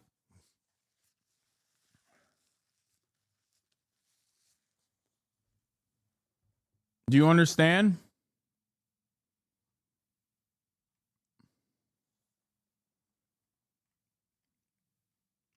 Just like Bernie Sanders' impact wasn't simply, Bernie Sanders' impact was not simply about running and almost winning in the primaries. His impact, I think, most significantly was bringing these ideas to the main stage and showing Americans that these otherwise radical positions are not so radical. There is a politician out there that is advocating for the American working class's best interests. Using the existing avenues to garner support like this is phenomenally important. And I think a lot of people that want to maintain ideological purity don't recognize that. People that want to maintain ideological purity don't understand how important it is to present yourself in ways that is palatable to as broad an audience as possible. Never compromise on your values. But when you talk about issues, understand who you're talking to. That's why when I go on Theo Vaughn's podcast, I'm not compromising on my values, but my messaging is different than when I go on, I don't know, the Deprogram podcast, right? This is just the way you communicate in a normal way.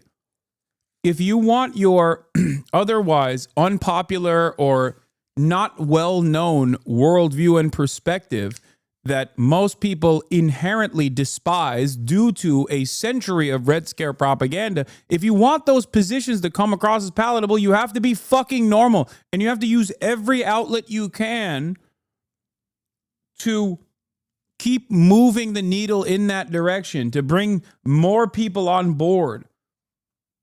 That is my primary focus right now, because looking at the material conditions in the United States of America, analyzing the lack of class consciousness that the working class has here, I think there is still so much need for agitative propaganda to get people to understand that they're being fucked over by this system.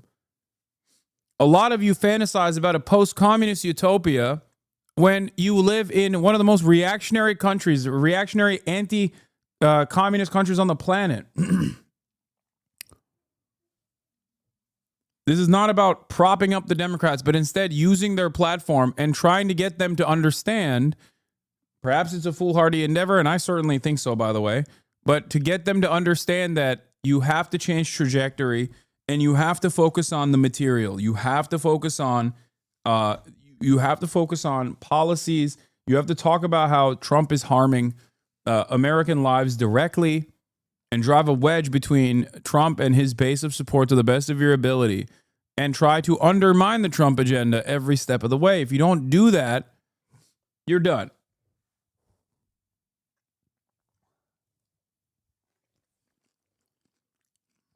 That's it.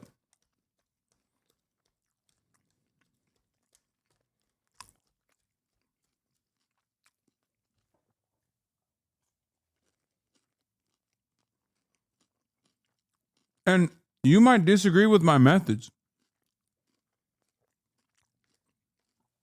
And that's certainly fine too.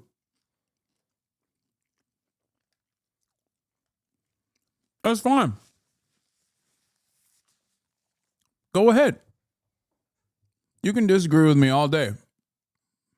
It's not the end of the world. I'm going to keep doing what I'm doing. You do you, I'll do me. All right? Price of eggs, price of eggs, price of eggs, price of eggs. That they'll go with that. I don't think so. I think the American people are smarter than that. And I know fellow liberals are watching this and going, Mike, no. But yes. And from, as you mentioned, Flint, Michigan. Flint, Michigan is the birthplace of the 8-month pregnant wife of Mahmoud Khalil. She was born and raised in Flint, Ari. She was a top student at Flint University of Michigan, Flint branch. Gave the graduation speech there about 8 years ago. She's now a dentist. She's Dr. Noor Abdallah from Flint, Michigan, American citizen. He's a permanent legal resident with a green card. And I'm sorry to go back to that, but I'm just saying that the people in the state of Michigan, which Trump won, in the Flint, Michigans, in the Grand Rapids, in the Pontiacs, all those places, he's not going to keep this up. They're already on to him. They're already on to Chainsaw Man. And I read this thing the other day, the Michigan Chainsaw Massacre, of how Michigan is already hurting by the things that he's done. People are wise. They will come along to this. They will realize this. The Republicans, there's this, what's his name? Andy Biggs. They're all getting just slammed at their town halls. He's doing a town hall. He said now that only Republicans can come to it. They're going to vet you and make sure only Republicans can get in the room.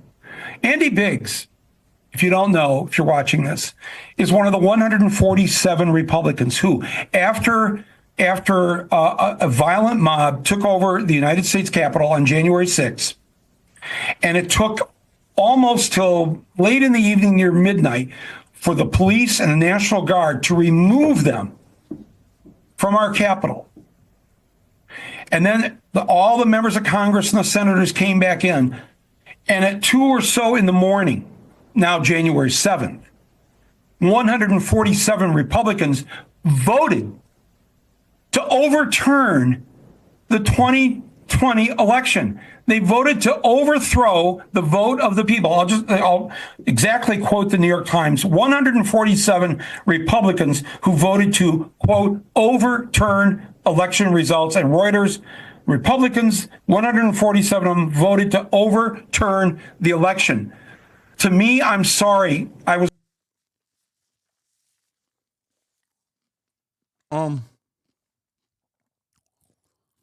Michael Moore does lib out a little bit too much for my taste. Raised differently. That's the work of traitors. If you are voting, and you're voting just hours after an attempted overthrow of the United States Capitol, and then you show up and then you vote to say, no, we reject what the American people have said and how they voted, that's a treasonous act. And there were 147 Republicans who did this, including Andy Biggs, who only wants Republicans at his town hall. The American people occupying this much space with January 6th related criticisms is wild. I wholeheartedly agree with that. I've taken a lot of shit for not wanting to throw AOC and Bernie out and giving them grace. I know where regular people are, and there are the people that represent us in the minds of normies, reachable libs, etc. Yeah. I'm not saying that like AOC and Bernie Sanders are going to save us.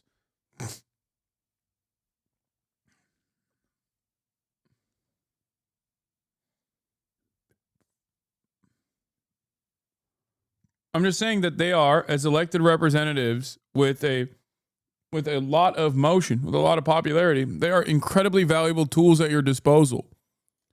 Spending every waking moment yelling at them, I think this isn't to say you shouldn't criticize them, by the way, but like the level of criticism I think that they receive from people that they're closest to ideologically is always funny to me, because it's like there are so many more infinitely worse people out there in Congress.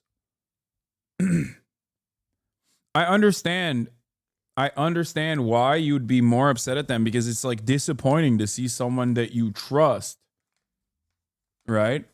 That's not for you to police. It's not.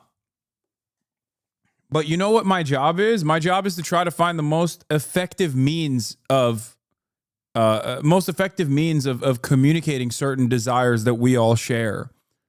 That's it. I'm not policing it. I'm just simply saying that while there is plenty of places to criticize these people on, you have to expand on your perspective and not have incredibly narrow horse blinders when analyzing the situation and then thinking that they are the worst people in Congress. Because many people do have that attitude.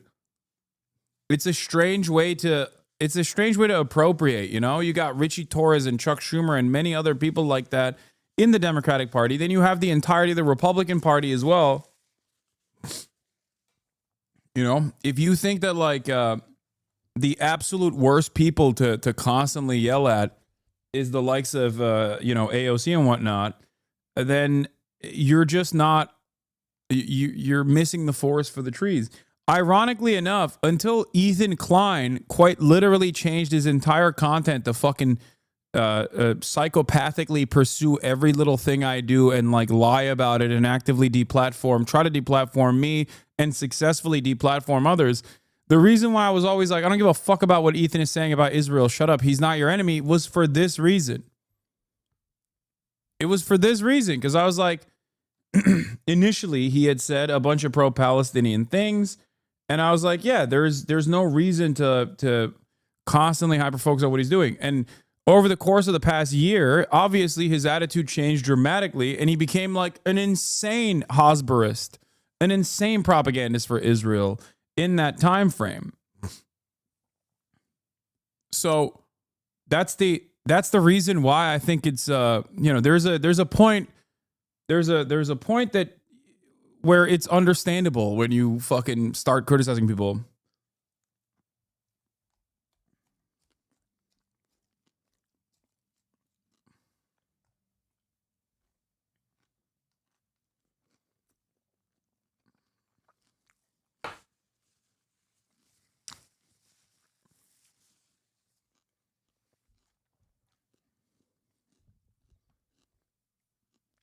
Anyway.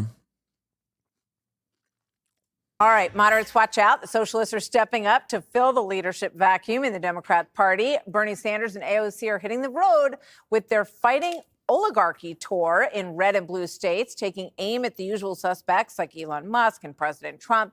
But they are also throwing some shade at their own. Watch. We need a Democratic Party that fights harder for us too. I want you to look at every level of office around and support Democrats who fight, because those are the ones who can actually beat Republicans. You got guys playing defense, but they also play offense. Our offense is to remind us all and every person in this country, we are the wealthiest nation in the history of this world. But the moderate wing of the party is doing their best to counter AOC. Democratic Michigan Senator Alyssa Slotkin fired this shot. Listen closely.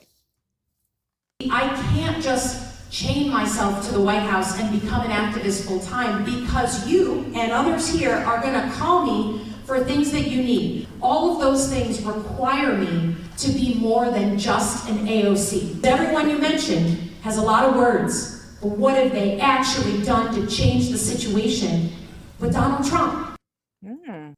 I'm glad that they're showing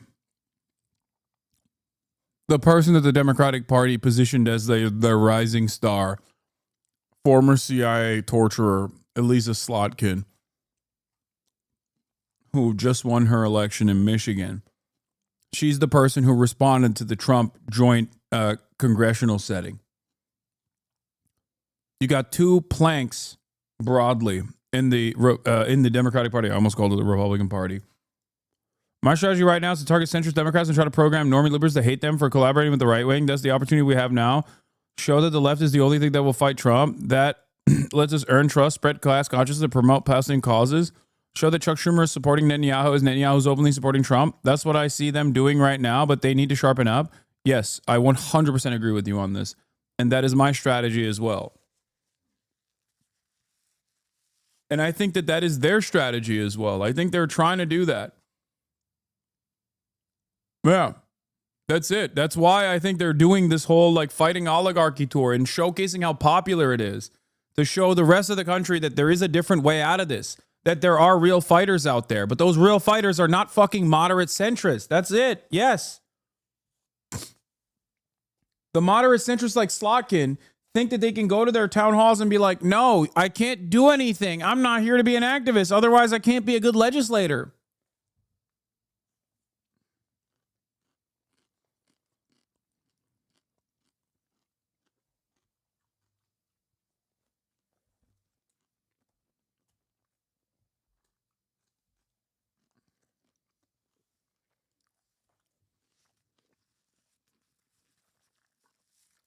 But if all else fails, the Bidens are looking for a comeback.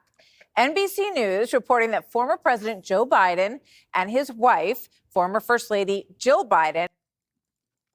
I honestly stopped being so charitable to liberals that they're constantly criticizing leftists doing populist propaganda. In the first swing, they turn on the workers and hold hands with the fascists. They're not allies. Okay. You have to remember something. Everyone's a liberal, and everyone's starting point is a liberal starting point. You yourself were probably a liberal at a certain point. It is literally the monoculture in this country, and if not the entire planet for the most part, with some notable exceptions. So the saying like, oh, every liberal is one step removed from fascism at a time when there is no like real socialist alternative out there and real socialist vision out there, especially in the United States of America, is stupid. Use the resources at your disposal.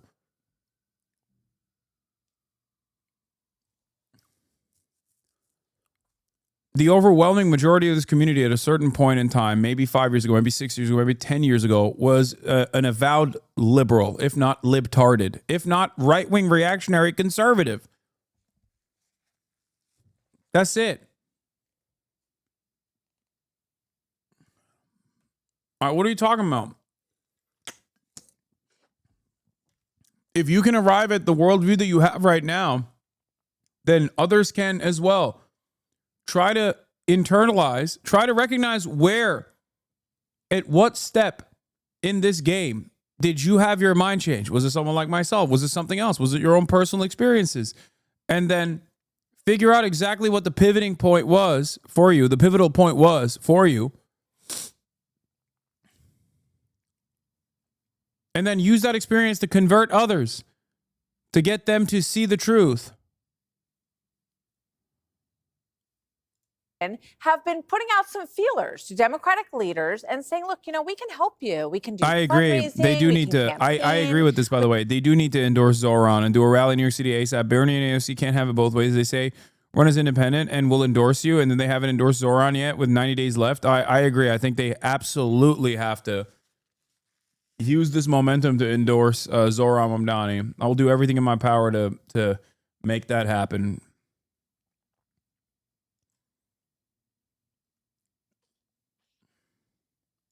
The person who prevented me from falling into Gamergate rage now calls you anti-Semitic. How things change. Wait, it was Ethan Klein that prevented you from falling into Gamergate rage? That's so funny. Yeah.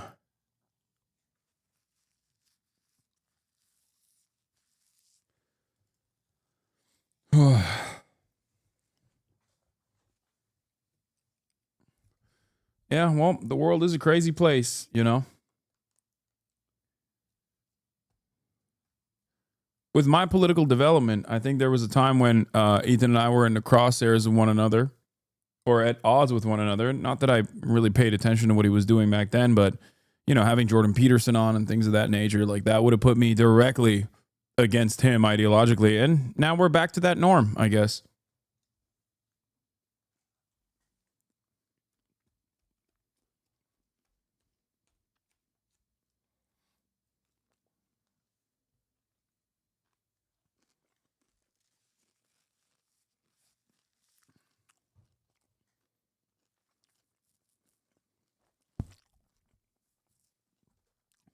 Also, not to glaze you too much, but I really think they don't give you enough respect. 50K live viewers on their stream is larger than the biggest rally Bernie ever had. That really doesn't seem to sink in with them. It's all good. I think they understand it. Dude. First of all, a lot of people on their teams are members of this community. some of them literally got involved in politics because of their initial interest being sparked by being members in this community. That's something you have to remember. So there are certainly people who do understand the value. Others, within the orbit, like there's, to think that like Bernie and AOC don't know the importance of coming on to this broadcast is wrong. They do. They literally were willing to give me an hour of their time, and the only reason why it didn't happen is because they came in too late to the rally. Like, they're not giving an hour to CBS, you know what I mean? Every now and then, maybe if you get it on the right time, you can get a Lex Fridman spot or a Theo Vaughn spot, but like most outlets are not getting that.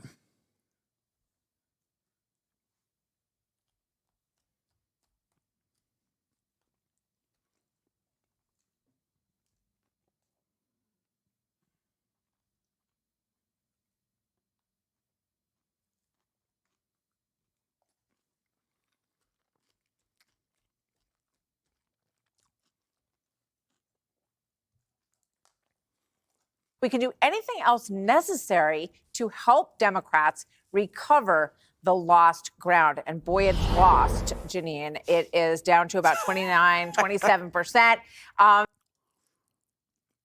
This is not a parody. Hamas caught me in the shower with shampoo still in my hair, running in a towel to my utility corridor in my apartment. No time to make it to the bomb shelter. This is real life in Jerusalem. This is a war crime and it has to stop.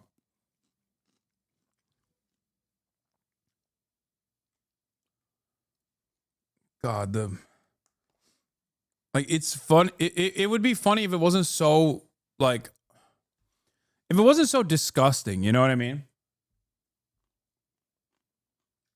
I mean, it's still pretty funny.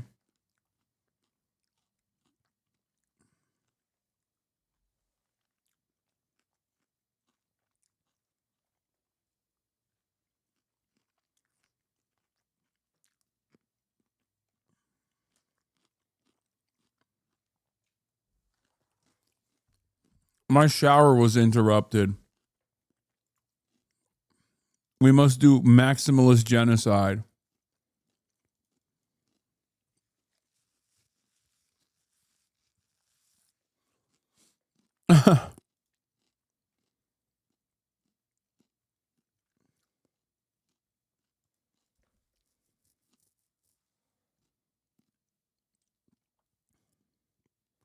I spoke with Protein Mag's Jake Rom about how Israel's used Nazi propaganda tactics against Gaza while simultaneously using the specter of Nazism to justify its war, and how Israel must invent threats from abroad to continue fighting new wars. Yeah, think of the wasted soap. So they've been in Delaware, I guess, for a little while. He's going back and forth to Washington, D.C. on the Amtrak, I know. But they're starting to put out some feelers. You know, you guys, I think you need some help from the two of us. Yeah, I wouldn't be surprised if no one calls, and I don't think they should sit and wait beside their phone. Look, Joe Biden and Jill, I think in the end, the mess that happened with Kamala Harris is going to be attributed to Joe Biden and to Jill, okay? But having said all that, I really want to talk about the message. They want someone who fights.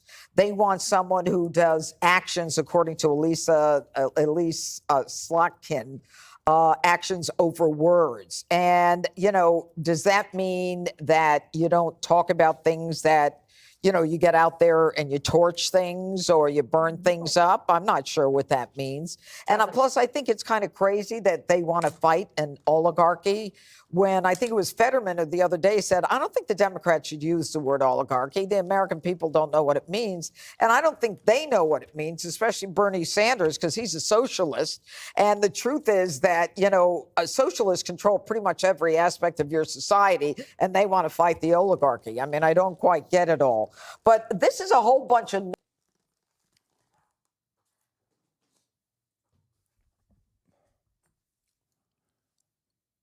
What the fuck are you saying? A socialist controls every aspect of your life? What are you saying? Where?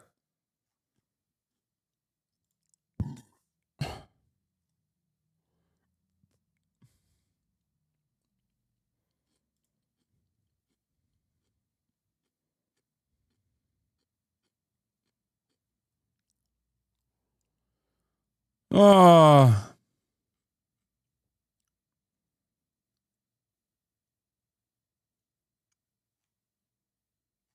I don't know. I don't know what to do about this, but it's good that we look at this stuff because I hope you understand. This is what half, at least, the country believes, if not more than half the country. Okay? This idiotic slop is coming from the most popular news commentary broadcast, okay? Fox News. I need you to understand, there are a lot more people that tune into this and subscribe to this notion than there are even Republican Party voters. It is unimaginably cooked, which is why I always find it funny when people are like, you know what? Fuck these guys. Fuck Bernie. He's not as radical as I want him to be. It's like, yeah, he's not as radical as I want him to be either, dumbass. But look at the situation.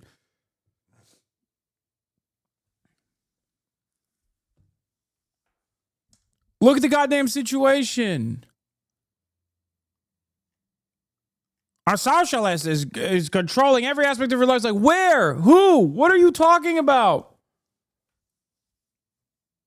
God, the situation is so fucking bleak, dude.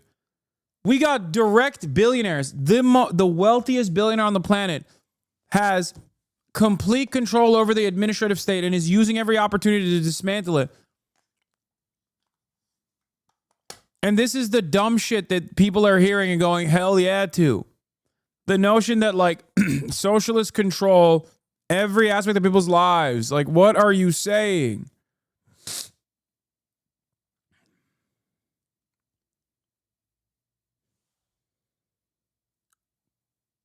Nothing from a whole bunch of nobodies because Donald Trump broke the Democrat Party. They don't have a message. They don't have a messenger. This might be one of your few libbed up opinions. If you think it's libbed up to like actually exist in the real world and talk to real human beings who have some of the dumbest opinions of all time, then I don't know what to tell you. Then I guess I am libbed up, you know? Like, what do you mean? America is an incredibly reactionary country. Yeah, thank you. Literally, the first thing you learn as an organizer is to meet folks where they're at. We got to get realistic on moving people instead of focusing on ideological purity. Thank you. Exactly. Exactly. They just want to fight. They don't know what they want to fight about. Half of them are happy about what's going on with the torching of the Tesla vehicles. Nobody's coming out against it other than Ro Khanna and maybe Bernie Sanders. They're in the middle of an abyss. They don't know what to do. And, you know, I think in the end, the party is going to be split. They say they're like the Republican Party when the Tea Party came in and kind of fractured it. They've got like two Tea Parties. They don't know who they are or what they're about. And, you know, if final note, if AOC wants to say they're the party of the working Americans, don't let her forget that she wouldn't allow Amazon to come to Queens, that there were 25,000 jobs that would have been available, $4 billion in lost wages, $4 billion in additional business to local businesses. Don't even use the word AOC.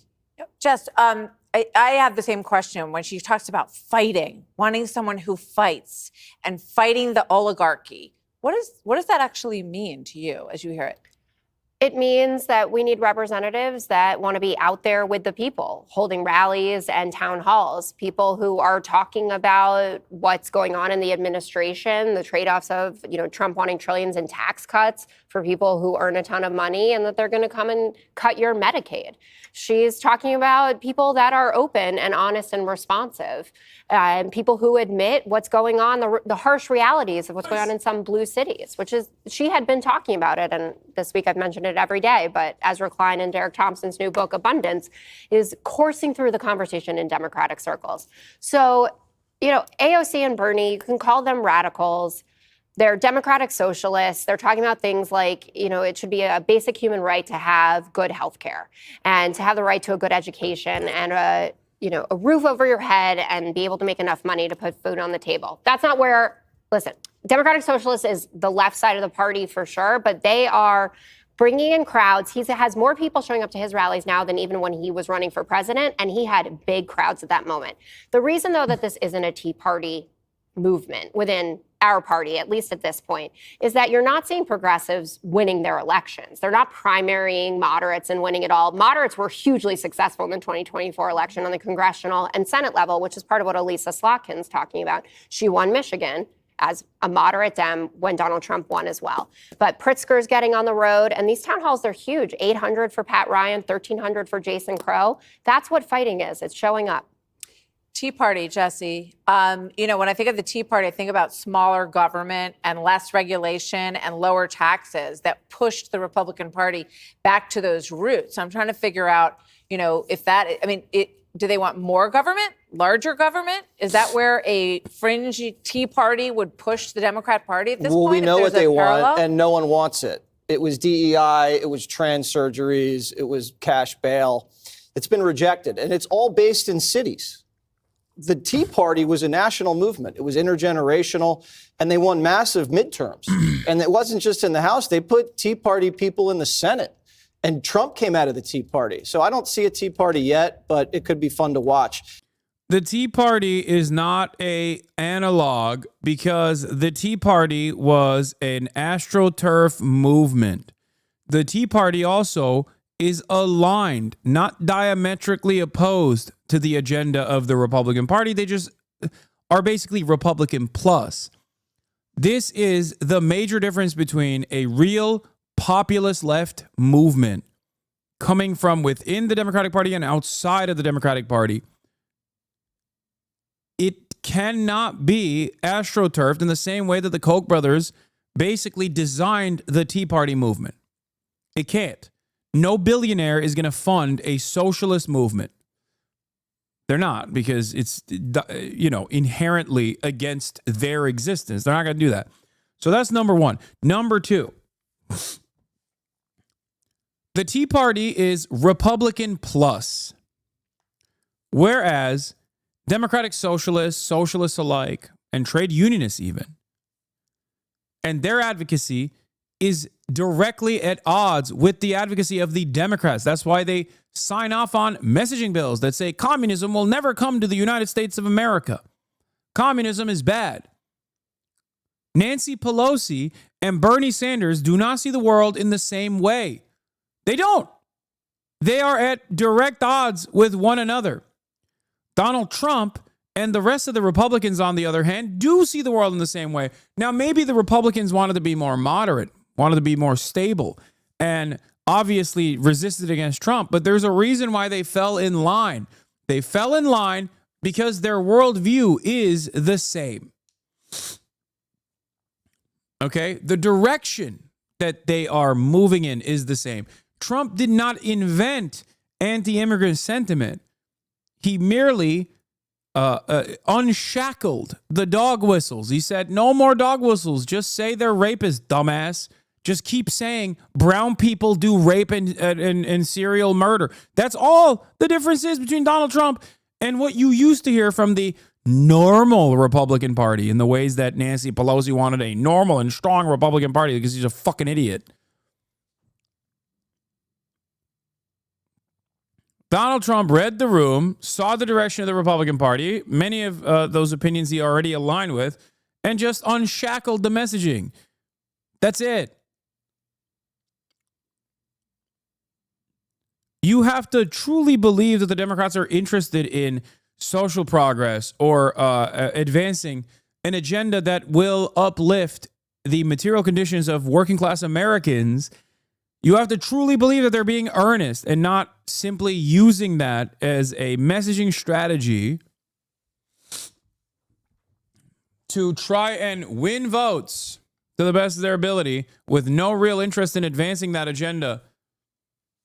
To think that Bernie and people like myself especially are basically on the same pathway towards progress as the Democrats are. I'm just like Democrat plus. That's not what it is. They want to maintain capitalism. They want to maintain late stage capitalism. They want to maintain neoliberalism in this country. That is their primary focus.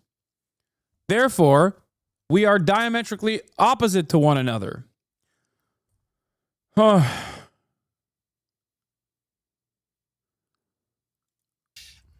afraid what it's going to look like if Democrats fight harder. They shot him. I do think that there is a change happening, albeit slow. But a change is happening. Why do I think that? Well, I think that from my own personal experiences. Not only because I see so many people going to the Bernie rallies and whatnot, but I also see that in the way that like the media reception has been to even someone like myself. 10 years ago, there's no world that the media would openly call someone like myself a hard socialist. The only people that would call me that would be Fox News. 10 years ago, a person like myself would not be branded adequately by liberal outlets. They would just call me, he's the most liberal. He's super liberal. So that dynamic is shedding away a little bit. That the messaging is changing a little bit, and that's good. That's not a bad thing. That's a good thing. People are making that distinction, and I think that that is not a bad distinction to make.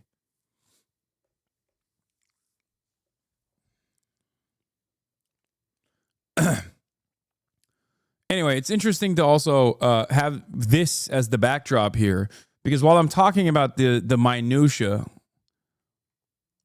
this dipshit is talking about how a registered Republican that shot Donald Trump was actually secretly in the pocket of the Democrats. The Democrats put a hit out on Donald Trump.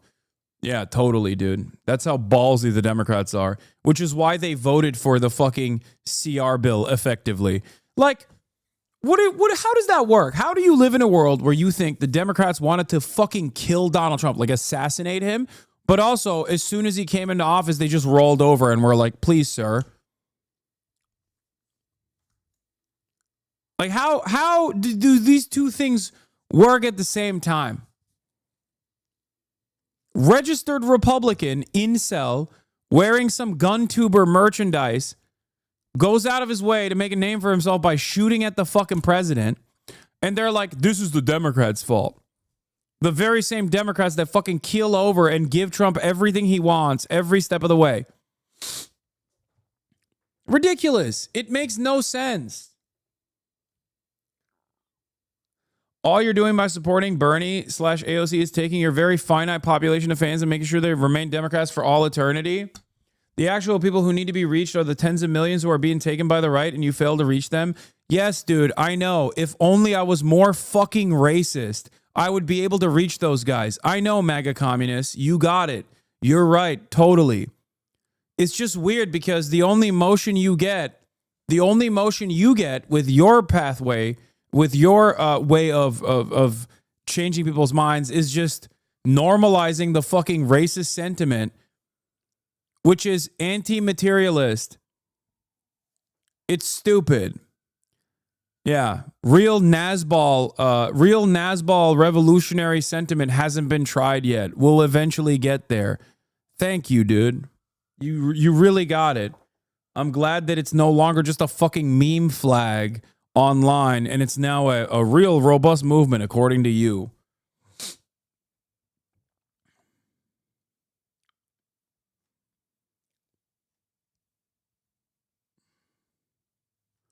Yeah, one day you'll be able to penetrate the working class consciousness and get them to recognize their class position. You'll be able to agitate appropriately, and you'll be able to instill class consciousness in the working class. Just, keep saying that transgender people are mentally ill and a bunch of ableist slurs and shit, and like you'll inevitably reach them. I promise. Yeah.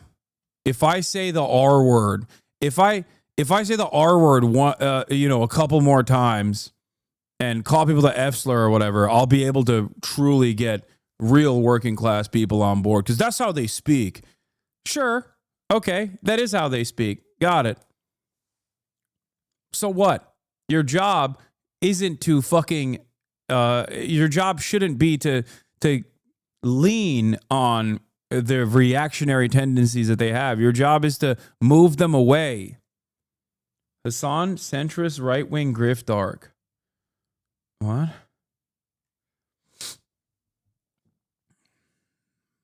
Yeah. It's so funny that, like, these guys, a lot of MAGA communists, their starting position is despising the Democratic Party. And that's understandable.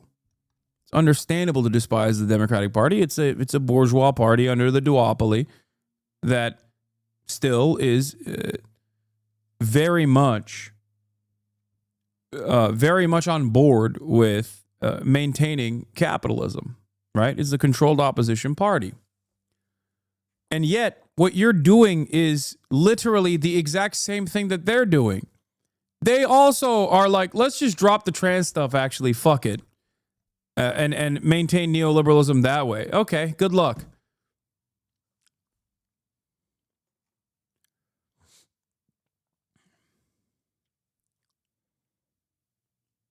Like Lenin said, the point is not to tail the working class, but to lead them. Yes.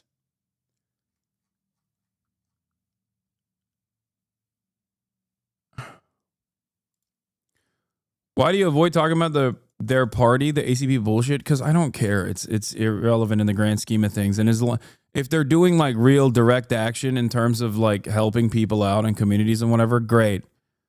If they actually, if they're, actively spreading anti-capitalist thought, good. Okay.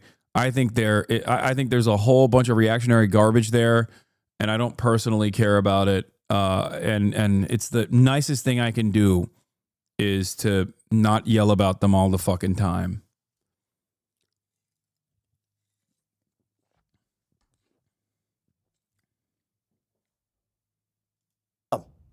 Yeah. They fined him $500 million. They tried to strip him off the ballot. They impeached him twice. They had a guy with a gun show up to a Supreme Court justice's house after they accused him of rape. I mean, literally, what more can you guys do? The only thing that you haven't done is shut down the government. Be my guest. Because then we'll find out who is really an essential worker. But you're right, Jessica. You actually define fighting better than I've ever heard anybody. Because right now, your party thinks fighting is like throwing a cane at Trump. That's not fighting with a little sign. That's nothing. I think what you guys need to do is recruit, raise money, and with the midterms. Great. And then you can start doing things. We had our nice straw man you got there. Why don't you advocate for already existing communist structures in America? What's the already existing communist structure that you want me to advocate for? Why don't you just say it out loud? President. Because until it reaches a real point, okay, and until they shed themselves of their reactionary tendencies, and it reaches a real point of momentum when there's like actually people, you just want me to talk about your fucking splinter Discord, okay? And I'm not going to do that.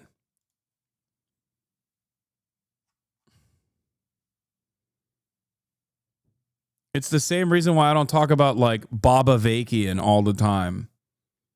Or whatever bastion of new Larishites that exist. I don't care about your 30-person splinter Discord.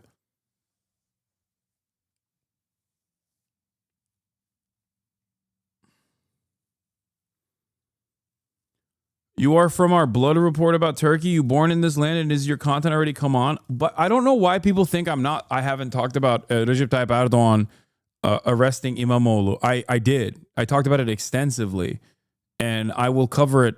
I will cover it again. Where is this coming from? Like, people think that I haven't been talking about this issue. There's also people that come in here and they're like, why don't you even post on Instagram? I have as well. What the fuck?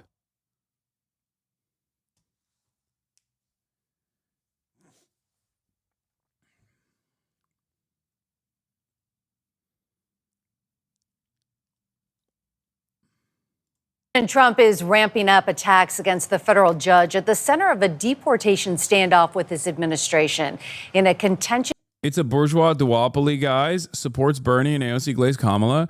Why are you upset and can't openly admit what you want me to say?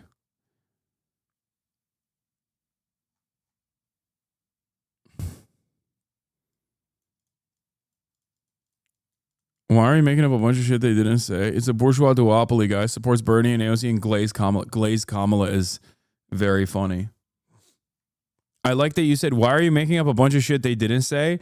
And then openly recognize a thing that I did say that you seemingly agree with. And then follow that up with like just the things that I've never said.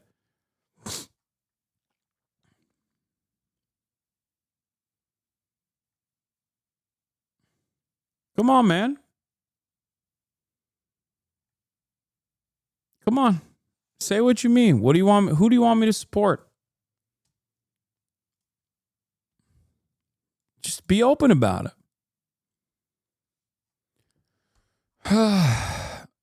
Hasan, watch out. All 30 Discorders are attacking people? Yeah. I am the Schrodinger's political commentator who is both all powerful and has no motion at the same time, because like I have the capacity to make political campaigns or break them. I also didn't sufficiently. I didn't support Kamala Harris and secretly wanted Trump to win, but I also simultaneously glazed Kamala Harris and really loved Kamala Harris, and am a phony person who just wants to sheepdog people back into the Democratic Party. At a certain point, you will realize that I'm just a fucking Twitch streamer. Do I have a lot of influence? Absolutely. Okay? I do. I recognize that. I try to use it for good. And simply yelling at me is not actually engaging in revolutionary action. You're just a fucking moron yelling at a Twitch streamer. You're doing parasocial stan or hater behavior, but you're masquerading it as like revolutionary thought, which is insanely... It's even funnier than people who are just like, no, I really have a parasocial relationship with the streamer and I love him, or hate me on other virtues. You don't have to like try to. What? If you want to vote for PSL or some other openly communist parties, not class enemies Democrats. I'm sorry, did I tell people not to vote PSL? I mean, I think that they're great at political activism. Their election strategy leaves much to, their election strategies are not great. But having said that,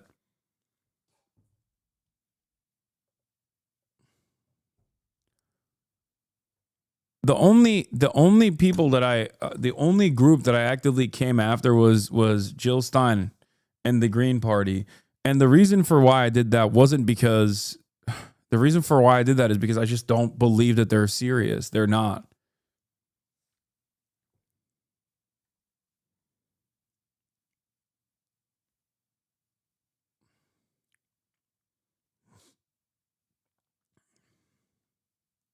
Hearing yesterday, Judge James Boasberg accused the Trump administration of disrespecting the court and ignoring orders after they deported suspected Venezuelan gang members last week. Boasberg is still considering whether their use of the wartime alien enemy's power is legal. But What? We have infinitely more influence in having conversations with our community members than you do, simply by virtue of them being our neighbors, friends, and families. I love the work that you do, but chatters can recognize their influence too. I agree. That's what I try to explain to people all the time. That like, if you think you're behaving in a... if you think personally that you are engaging in revolutionary acts and doing praxis by simply watching my fucking broadcast, you're delusional. It would be meaningless if that's what I thought was the path for change. Is just like, if you watch enough of my broadcast, if you subscribe to me hard enough, that real socialism will be implemented in this country. I've never said that. I think it's fucking idiotic. That's why I always remind people that without all of you going out, talking to other people, trying to instill class consciousness amongst your friends, amongst your neighbors, without all of you going out and engaging in community organizing, engaging in direct action, engaging in protest, and trying to expand class consciousness and simultaneously unionize your workforce joining PSL or DSA or many other organizations like that. Without doing all of that, if you don't do any of that, then yeah, this is meaningless. What do I always say? In spite of all of the insanity, the reason why I think this is incredibly worthwhile is because you're doing all of that. That's what keeps me going. And there are a ton of people in this community that have actually went out and won local office, that have actually become community organizers. That's why whenever I link up with, activist groups like Water Drop LA, the dudes that are there, they're HasanAbi heads. When I go to the Bernie rally, the same thing. When I go talk to labor unions, the same thing. That's it. That's why I do what I do. That's why I'm going to keep doing what I'm doing. Because I think I have to the best of my ability, a decent opportunity to change people's minds. That's how it goes. That's where this is. Ban against such deportations remains in effect for another week. The president is spending part of the weekend at his private club in Bedminster, New Jersey. Nicole Skanga is in Bridgewater. Nicole, good morning. Good morning, Meg. The president starts his day here in New Jersey before heading to Philadelphia to watch the NCAA Wrestling Championships. But as you mentioned, a very different face-off took place in a courtroom yesterday as a federal judge voiced skepticism over the Trump administration's use of that wartime power.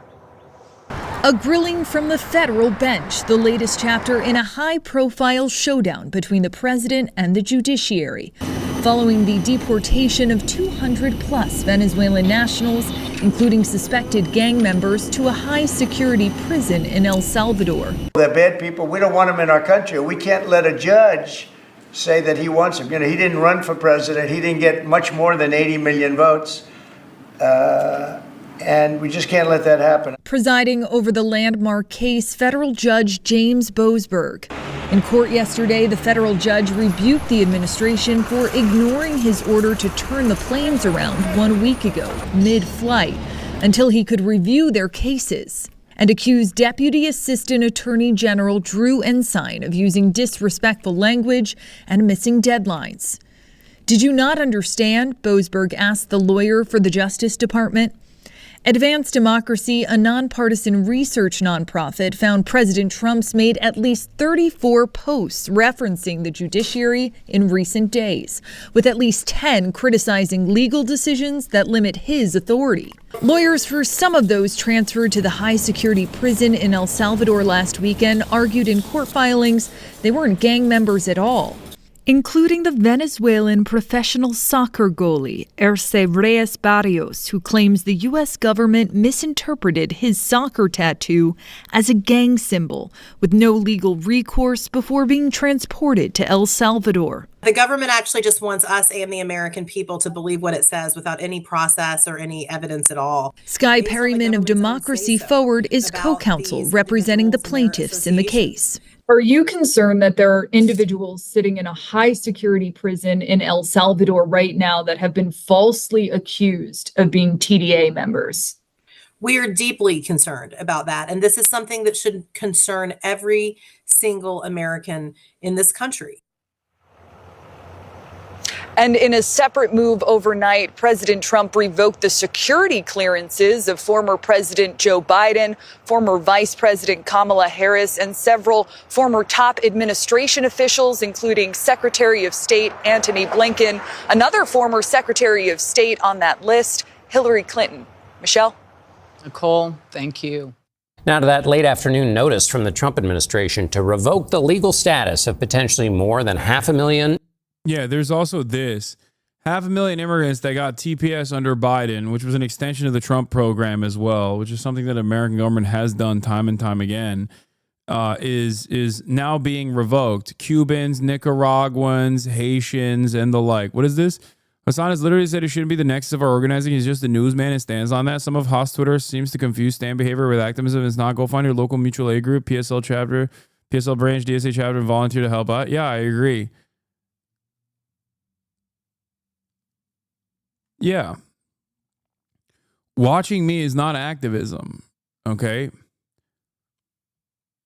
I'm only one person. And I do what I do because I think I'm good at it and because I think I can urge others to also go out and join the fight. That's my impact. That's my momentum. I can only show you others who are also brilliant, like-minded people such as yourselves and other content creators, show you journalists and all this stuff. A lot of those ACP dudes infiltrated Hollywood too. I don't care. Those guys are just, they're making noise.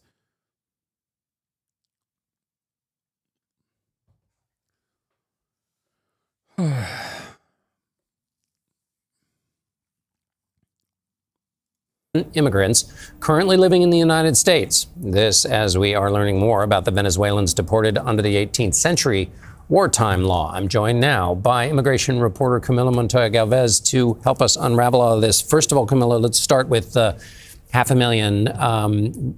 Remind us again what that program was supposed to do. The Trump administration, John, is moving aggressively to dismantle President Biden's immigration legacy, and they are now in the process of terminating a process known as CH&V that was set up by the previous administration as a way to reduce illegal immigration at the U.S.-Mexico border by offering would-be migrants a legal and safe way to come here without the use of a smuggler and without the use of illegal entries into the U.S. About 500,000 people from Cuba, Haiti, Venezuela, and Nicaragua entered the U.S. under that process, which required American sponsorships from people who were citizens or legal permanent residents here. And in the next 30 days... So what's the point of following you as a leftist? To have a community of like-minded people that sometimes have fun, but other times are paying attention to what's going on, not only in the United States of America, but all around the world? What did you think the point was?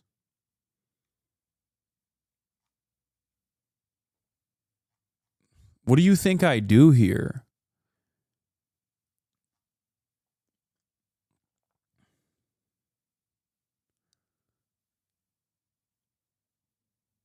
What?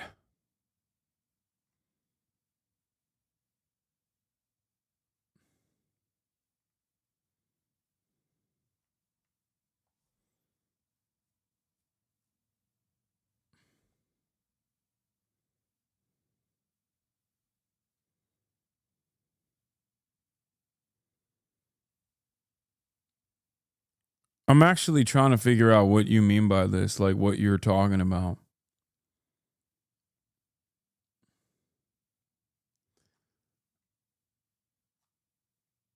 I was under the impression this was a Revolutionary Vanguard training camp, that when you say trigger words, we're all going to lock in and become sleeper agents. Yeah, it is. It's true. Their work permits and deportation protections will be lapsed and terminated by the Department of Homeland Security, which is warning that if these people do not voluntarily depart the country, John, they will be found, arrested, and deported from the country. In fact, the administration is saying that the people affected by this policy change should sign up to self-register on a smartphone app provided by the government and tell people that they will be departing the country. Okay, tough to keep track of it all, but you've been keeping track, of course, of those Venezuelan migrants that have been sent to El Salvador. What more do we know about that group? Well, not only have the deportations to El Salvador triggered this contentious legal battle here in the U.S., John, but also a debate about who was actually sent to that Central American country. The administration is saying that all the Venezuelan men it sent there, 238 Venezuelan nationals, are part of the notorious transnational gang known as Tren de Aragua. But we have spoken to relatives and lawyers of the deportees, and they are strongly refuting those claims, saying that their loved ones and clients have no criminal records in the U.S. or abroad, and that they are not affiliated with this vicious gang. And they have actually presented to us documents that do, in fact, confirm that many of these deportees do not have criminal records. I will say that some officials have said that some of them do have criminal records, so we should underscore that. My husband may not be a legal American citizen, but he's a human being, and he has rights. Only on Action News Jax, a Middleburg family begging for help after they claim that ICE officials are threatening the husband, who is an Indian national, with immediate deportation and criminal charges. I'm Tanika Hughes. And I'm Ben Becker. Action News Jack's Jake Stofan is live from the family's home in Middleburg. And Jake, after you started asking questions, they got a new message from ICE. Well, that's right. Just within the last hour, I heard from the family's attorney that the husband has now been given until Saturday to purchase a plane ticket back to India and leave the country voluntarily. Now, this comes after the family says ICE officials came to their door this morning demanding the husband come out and threatening him with criminal charges and saying they would come back with a warrant when he refused. I mean, that's good that they didn't open the door. That's what you're supposed to do. I cannot leave my kids and my wife. Yeah, I can't. Tapan Purohit and his wife, Ashley Kennedy Purohit, feel they're living a nightmare. Tapan came to America on a J-1 visa in 2011. It expired in 2013. Last year, he married Ashley, and they filed an I-130 marriage petition in hopes of regaining his legal status. I prayed so hard that God would send me a good, kind, loving man that would finally be that piece that was missing in our lives, and he did. Things took a turn last December when Tapan was arrested and charged with resisting an officer without violence, a charge that was ultimately dropped. But over the next few months, he was ordered by ICE to purchase a plane ticket for removal, which he did. According to the family's attorney, they filed a series of emergency motions, hoping to delay his removal to give time for the marriage petition to be processed. His motion to delay his deportation was denied on March 11th, but two of those other motions are still pending. At that point, our attorneys had told us to go ahead and cancel the plane tickets, that we had motions filed so that we should have time to be able to continue to petition and pursue. But according to the family, ICE officials arrived at their home this morning demanding Tapan come outside to be taken into ICE custody for deportation. He did not. The family claims ICE officials told them they'd return with a warrant and charged Tapan with failure to comply with supervised release. And at that point, they can kick our door down and come in front of my children and take my husband in front of them. Ashley argues her husband still has a right for the motions to be heard. Tapan and Ashley run a local business and argue they're good, hardworking Americans, not criminals.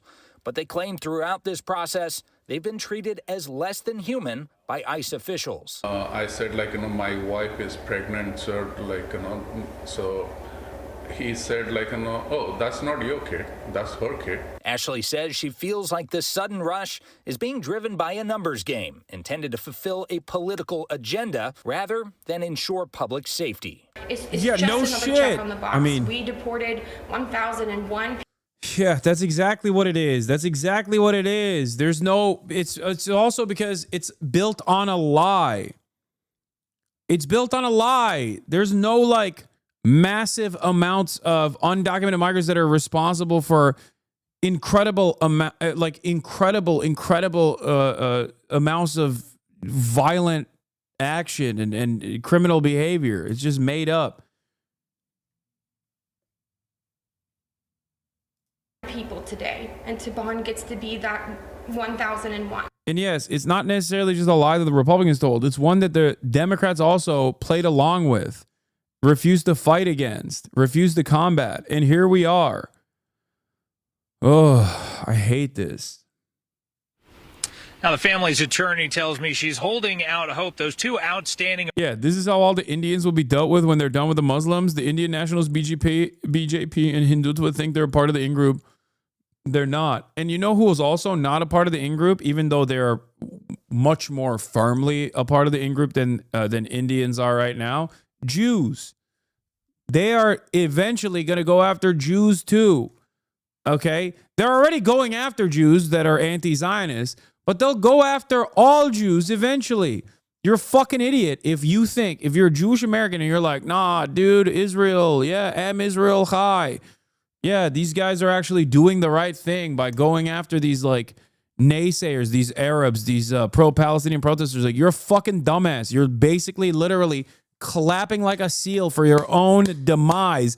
in the exact same way that it happened once during the fucking Holocaust and many times over before then in pogroms. You're so fucking stupid.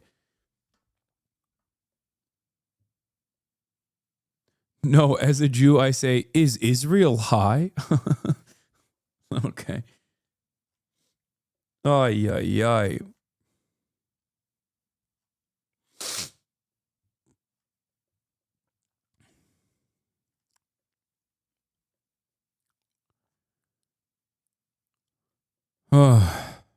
Emergency motions that are currently sitting.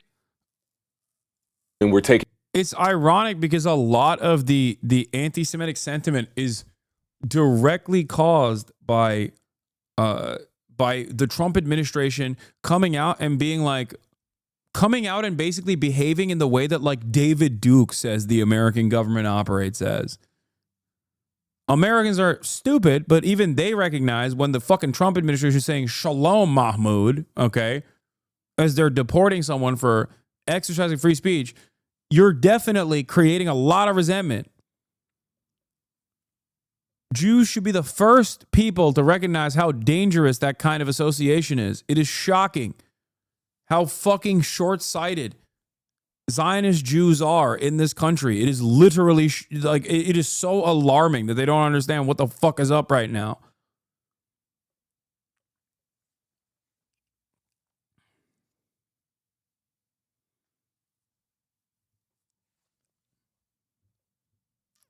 Taking you behind the scenes of the complicated immigration process here in the U.S. Well, it's left one man in legal limbo after he was brought to the U.S. from Liberia when he was just 2 years old. Rodney Taylor has lived in Georgia for decades, applying for citizenship only to be denied. Well, recently, ICE arrested him, and right now he's facing deportation. 11 Alive's Caitlin Ross is uncovering the difficulties navigating the immigration system, even as journalists seeking answers about this case. It's easy to talk to Rodney Taylor. I'm a people person, so I love dealing with people, meeting people every day, making them look good. Yeah, dude. Yeah, deport that guy to Liberia. He's definitely Liberian. Dude's been in here since the age of 2, man. The fuck are we doing? Like, that is an American, okay? That is an American through and through, okay? What are we doing? We met Rodney trying to help people who sit in his chair through a program where barbers talk to clients about... Oh, I don't get it. I thought that they were arresting rugged criminals. What's happening? This doesn't seem like they're arresting and deporting rugged criminals. You know, what's that about? I'm shocked. I'm shocked to find out that we are not actually fucking deporting serious criminals and instead deporting guys like this. lung cancer screenings. Rodney told us making those connections comes easy. Once they feel comfortable in their surroundings and know what type of person you are, they feel more comfortable to open up to you. It's what's happening to him now that he says is so hard to connect. All right, we're trying this again. Okay, so is it working? Rodney! Hey! Oh my gosh, we finally connected. He was arrested by ICE and is now not behind his chair, but behind bars. It's a life or death situation. To understand, we have to go back to 1980 when Rodney's mother brought him to the U.S. from Liberia. He was 2. Born with clubbed hands and feet, she brought Rodney here for amputation surgeries under a medical visa. He's lived here ever since, but his applications for citizenship have been denied. I feel like I'm at my wit's end. You know, I rely on prayer. That's because Rodney pled guilty to felony burglary charges when he was 16. 16 years later, the Georgia Parole Board pardoned that conviction. Oh my God. But the crime makes him ineligible for amnesty programs for minors. ICE officers cite the burglary case on his detention order now. They're still trying to prosecute me for something I did 30 years ago as a child. It's hard to swallow. Hard, but not uncommon, says immigration expert and attorney. Wow, thank God they got this criminal off the streets, dude. Thank God. Truly sociopathic behavior. God.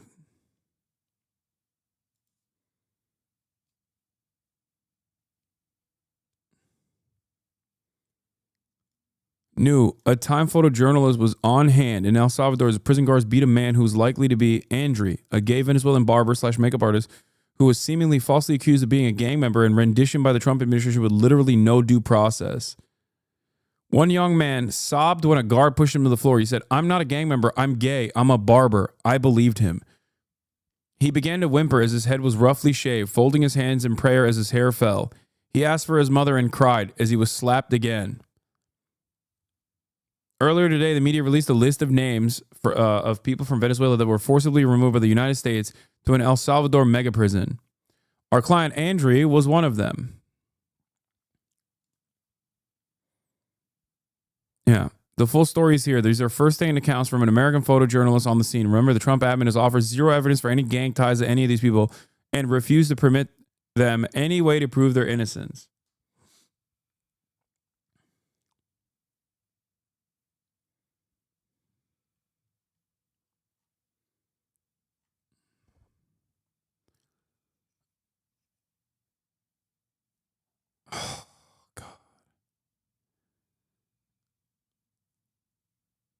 Yeah.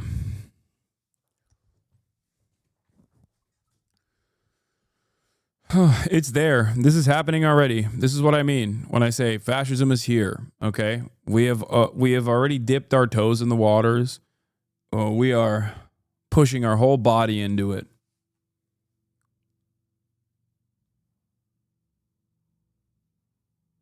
This administration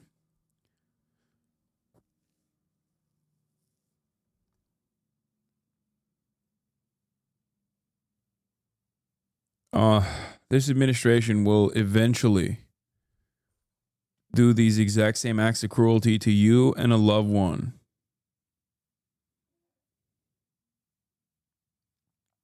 Charles Cook shows you how complicated immigration law is. Somebody who's been pardoned by the state, been forgiven, moved on with his life. Now, decades later, ICE comes along and says, hey, we're going to arrest you and deport you to a country you don't know. The latest Pew Research poll shows 59% of Americans approve of increased efforts to deport people who are undocumented.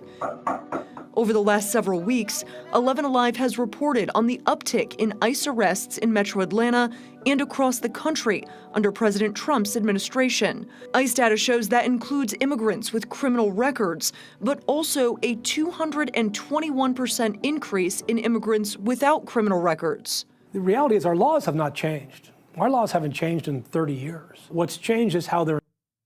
By the way, most of the people that have a criminal record, that have like actually violent crimes on their record, are people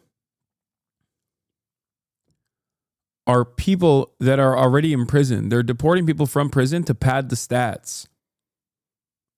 They're also deporting people with minor criminal records, like the dude who got his fucking record expunged from when he got arrested for aggravated assault or burglary at the age of 16. He's 46 years old. So there are people whose records are being expunged after the fact, and they still are hitting them to pad the stats with 50% of the people that we're apprehending are criminals. And then you look through individuals and the crimes that they've committed, and it's all like minor offenses, like trespass. Dudes are getting deported for trespassing after living here for 15, 20, 30 years. Think about that.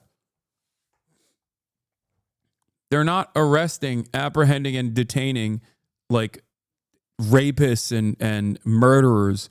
And even then, I don't believe that we should be fucking deporting rapists and murderers anyway. We should be prosecuting them to the full extent of the law. Like, what do you mean? The fuck? I don't want them to get a free trip back home. Enforced. We talked to a spokesman from ICE who told us the removal case against Rodney is moving forward because they do not accept the type of pardon he received. Oh, great. The Department of Justice told us it has no record of Rodney's case and won't until he's charged. But 3 months after his arrest, that still hasn't happened. Behind bars, Rodney is trying to stay positive, helping other detainees get ready for their court dates. But they allow me to know to cut hair, do what I do, pass the time. He's hoping to get back behind the chair for good. As long as I feel like I'm helping somebody, I feel good. Reporting in Tucker, Caitlin Ross, 11 Alive News. And immigration officers told Rodney he would be deported 3 months after he was arrested. And so that would be this week. But he says he still has not had a court date. We'll keep you posted, though. Jasmine Mooney is. Oh, yeah. This was a Canadian citizen that was in 12-day detention by ICE. This is another insane story. And it's a white lady, I think, so of Canadian background. So maybe this is what'll get the liberals on board, Oh, yeah. Is a Canadian citizen who had a work visa, no criminal record, and had been traveling back and forth between Canada and California without any complications until she says she was suddenly detained without explanation at the San Diego border when she tried to reapply for a new visa. Writing in The Guardian, quote, "I was taken to a tiny freezing cement cell with bright fluorescent lights and a toilet. There were 5 other women lying on their mats with aluminum sheets wrapped over them, looking like dead bodies. The guard locked the door behind me. For 2 days, we remained in that cell, only leaving briefly for food. The lights never turned off. We never knew what time it was, and no one answered our questions. No one in the cell spoke English, so I either tried to sleep or meditate to keep from having a mental breakdown, excuse me. I didn't trust the food, so I fasted, assuming I wouldn't be there long." She added, quote, "I was told to shower, given a jail uniform, fingerprinted, and interviewed. I begged for information. How long will I be here? I don't know your case," the man said. "Could be days, could be weeks. But I'm telling you right now, you need to mentally prepare yourself for months." Ultimately, Mooney says she spent 12 days in detention before she was finally allowed to book herself a flight back home to Canada. Joining us now, Jasmine Mooney. I was blown away by what you wrote in The Guardian. Explain what happened. I mean, I'm still processing what happened. I got out and it really feels like a dream or a nightmare, but I still really don't know how I ended up there. But now I am really trying to use my voice to tell people what's going on, because I really don't think a lot of people know what's going on in there. Why weren't you allowed to book yourself a flight back home? I have no idea. I assume that if there were a denial with my visa, I would just book myself a flight and head back home. Apparently, because I had one denial before and then my other visa was voided. So for some reason, they said that they had to send me back to Canada. And I was literally booking my own flight to go home. And then that's when I was taken, and then I was in there for 12 days, and not a single person talked to me the entire time that I was in there about my case. Why do you think you were not given the opportunity? Do you feel like you were being used to send a message to others? You know, I've been trying to come up with every explanation that I can, and I truly don't know. I was in there, I met around 200 other women who, none of us had a criminal record. Everyone's story was different, a lot of the same. A lot of women, I believe, should not be in there. And what I found is the issue wasn't about getting deported. A lot of women admitted that they overstayed their visas. It's just what the issue that they have is the process of getting out of there. It is next to impossible. There is no communication. You do not have an officer to talk to. You can't contact your lawyers or your friends or your family. I was transferred twice in 2 weeks, which is an awful experience. There were girls in there who had been transferred 8 times in a couple weeks. So the whole system just felt super rigged to keep us in there. That's what it felt like. Well, because you write This is an interesting part of the article. You say companies like CoreCivic and GEO Group receive government funding based on the number of people they detain, which is why they lobby for stricter immigration policies. It's a lucrative business. CoreCivic made over $560 million from ICE contracts in a single year. In 2024, GEO Group made more than $763 million. Yeah, they were salivating at Trump's electoral victory. I played their report, their like quarterly earnings report, and how excited they were at the new election.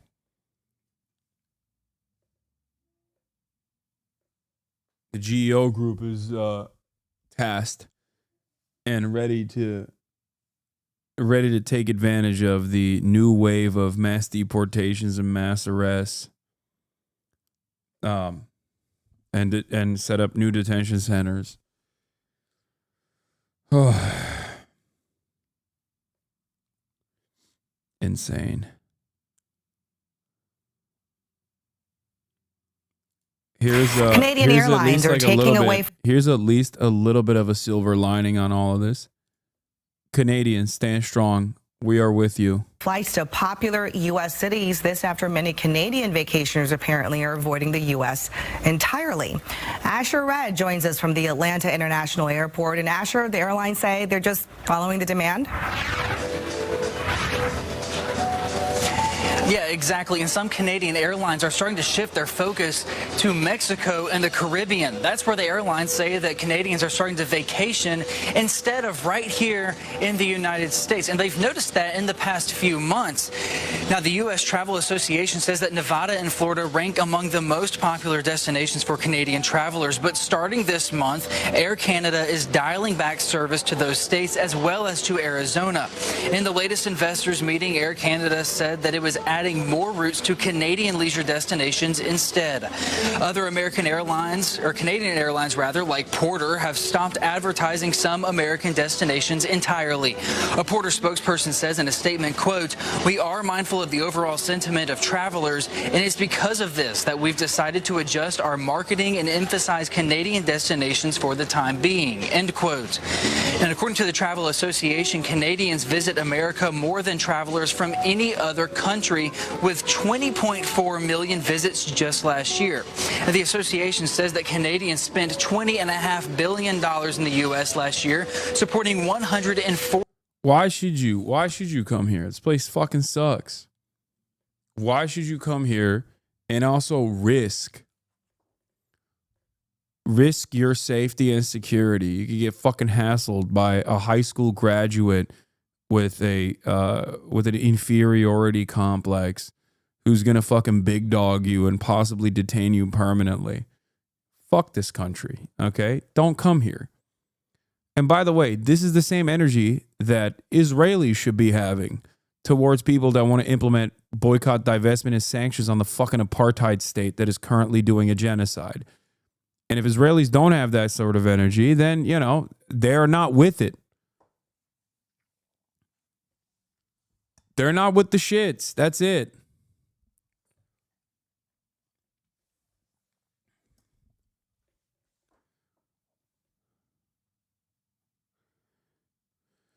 Oh. 40,000 American jobs. So even a small... Hasan, are you safe from deportation? For the time being, yes. Because I'm an American citizen. I was born here. I know my haters will hate that, but that is the case. Decline in revenue could have major impacts on Americans. Now, Flight Center, a travel agency with an office in Toronto, says that Canadians are in the middle of one of the busiest travel periods of the year. This did pick up in February, where we saw actually a 40% decrease in leisure bookings to the U.S. And that just means... What's the difference between these recent deportations and the ones during the Biden admin? I'll tell you. The Biden administration still was very rigid and also deported a shit ton of people. And it was completely unacceptable. This is an expansion on the previous administration, as the Republicans tend to move the country rightward. They've eliminated due criminology, and they're going after people with no criminal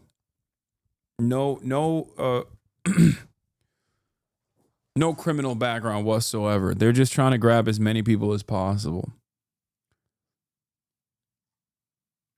While they're also actively trying to remove legal permanent residence and take away their citizenship, take away their legal permanent residency status. New bookings were down 40%. Over a 3-month period leading up to February, we did see a 20% increase in cancellations of pre-existing trips to the US from Canada. And in fact, Canadians were rebooking for destinations like the Caribbean and Mexico. And according to FlightAware, Canadian flights coming into New York's JFK airport saw a 19% decline in just last month. The rest of the United States dealt with a 5% decline in incoming Canadian traffic. Live at the Atlanta International Airport, Asher Red, Fox 13 News.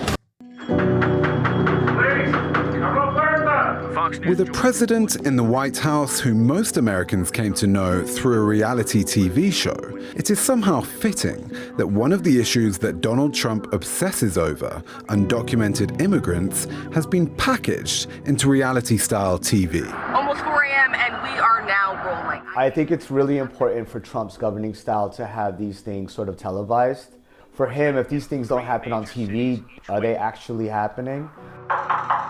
This morning, federal agents are intensifying the Trump administration's promise of mass deportations of undocumented immigrants. The border represents a geographic site where the aspirations, the delusions, the anxieties, and the mythical expressions of the United States are enacted. As war with terror organizations are happening all over the world, and they have operatives on our borders that are ramping up unlike ever before. Much of what presidential administrations have done for years is enact a sort of border theater, which is rooted in violence.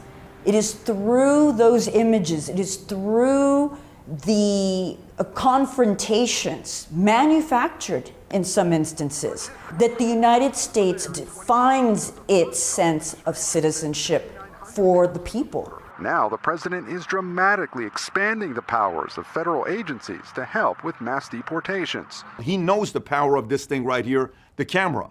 When you take the camera, that's a big weapon nowadays, whether it's citizen journalism, whether it's a well-known company, or if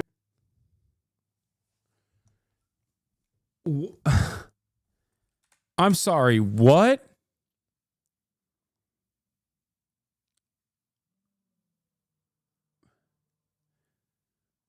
They interviewed Patrick Bet-David, Al Jazeera, The Listening Post, interviewed Mr. Valuetainment for this? What the fuck? the power of this thing right here, the camera. When you take the camera, that's a big weapon nowadays, whether it's citizen journalism, whether it's a well-known company, or if it's the U.S. government trying to go out there showing the raids that this is what we're doing, this is what we're working on behind closed doors. I love the fact that they're doing it, to be honest with you. I love the fact that we're able to see it. That kind of enthusiasm for seeing people hounded and humiliated on TV appears to be the point. This is the police. You have a warrant. Come out with your hands up. The televised raids are a show of force, choreographed to intimidate undocumented immigrants. And while those tactics form part of Donald Trump's long-promised mass deportation plan, they're not new. The Immigration and Customs Enforcement Agency, or ICE, has been turning its operations into TV content since the early 2000s and the so-called War on Terror. Journalists are often invited to tag along with officers enforcing the policy in what are known as ride-alongs. I did that 20 years ago. After 9/11, during the Bush administration, reporters would join federal agents while they conducted raids. That was part of a concerted visual propaganda machine that the Bush administration mounted to shape public opinion. It shored up support for the quote-unquote war on terror that resulted in the deaths of millions of people, and it shored up support for massive border buildup, border wall construction, and the deployment of troops.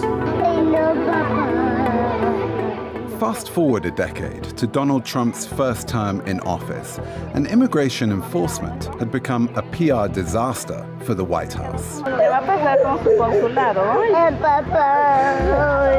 The images and sounds of crying children separated from their parents earned the administration reams of bad press. Trump officials learned a lesson that sometimes hardline policies require softer packaging.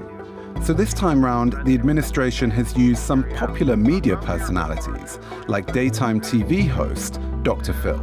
We're here to tell your story and have your back. So we're getting the word out that you're out there taking down the bad guys. Dr. Phil is one of a slew of media figures and journalists. Bloodless fucking ghouls, dude. Monsters.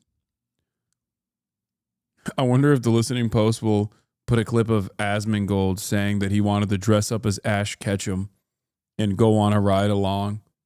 You know, because it's just entertainment. People's lives are fucking being ruined. People who are not criminals, by the way. Yeah. Fuck around and find out, I say. As I, laugh at the child cancer kid whose parents are about to be deported, who've been fucking living here for 20 goddamn years. And the child who has cancer is 10 years old and is an American citizen, but she has to go and be deported alongside their fucking family members. Yeah, I don't care. Shouldn't have been here. Yeah. Who've been granted first-hand access to ICE's made-for-TV immigration raids. These so-called journalists riding around with the police on a ride-along, it's like take your kid to work day. For 2 days, News Nation was given the unique privilege of riding along with this trained team of officers. One can only sort of have one perception after this. Black and brown people are running around, and these are the good guys, mostly white guys, going around and arresting them and putting them in prisons. And so it is not journalism. It's important to remember when we're looking at reports in which journalists are on ride-alongs. We're now heading to the northwest part of the city. The viewers are seeing whether it's Token Yemeni, genuinely asking why you didn't push AOC and Bernie on Gaza and how they vote. I love you, but I don't understand why not. I don't know. Maybe because I have 5 minutes with AOC and 10 with Bernie before they went up on stage. Did you see how the interview took 9 minutes and 53 seconds to conduct?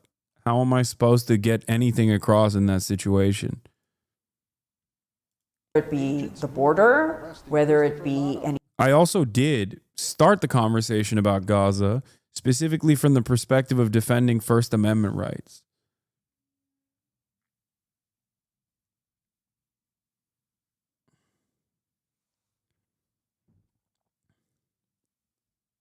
Any neighborhood through the eyes of federal agents. And therefore, journalists become the amplifiers of their perspective. So when journalists, quote unquote, embed, we are telling the story from a particular point of view.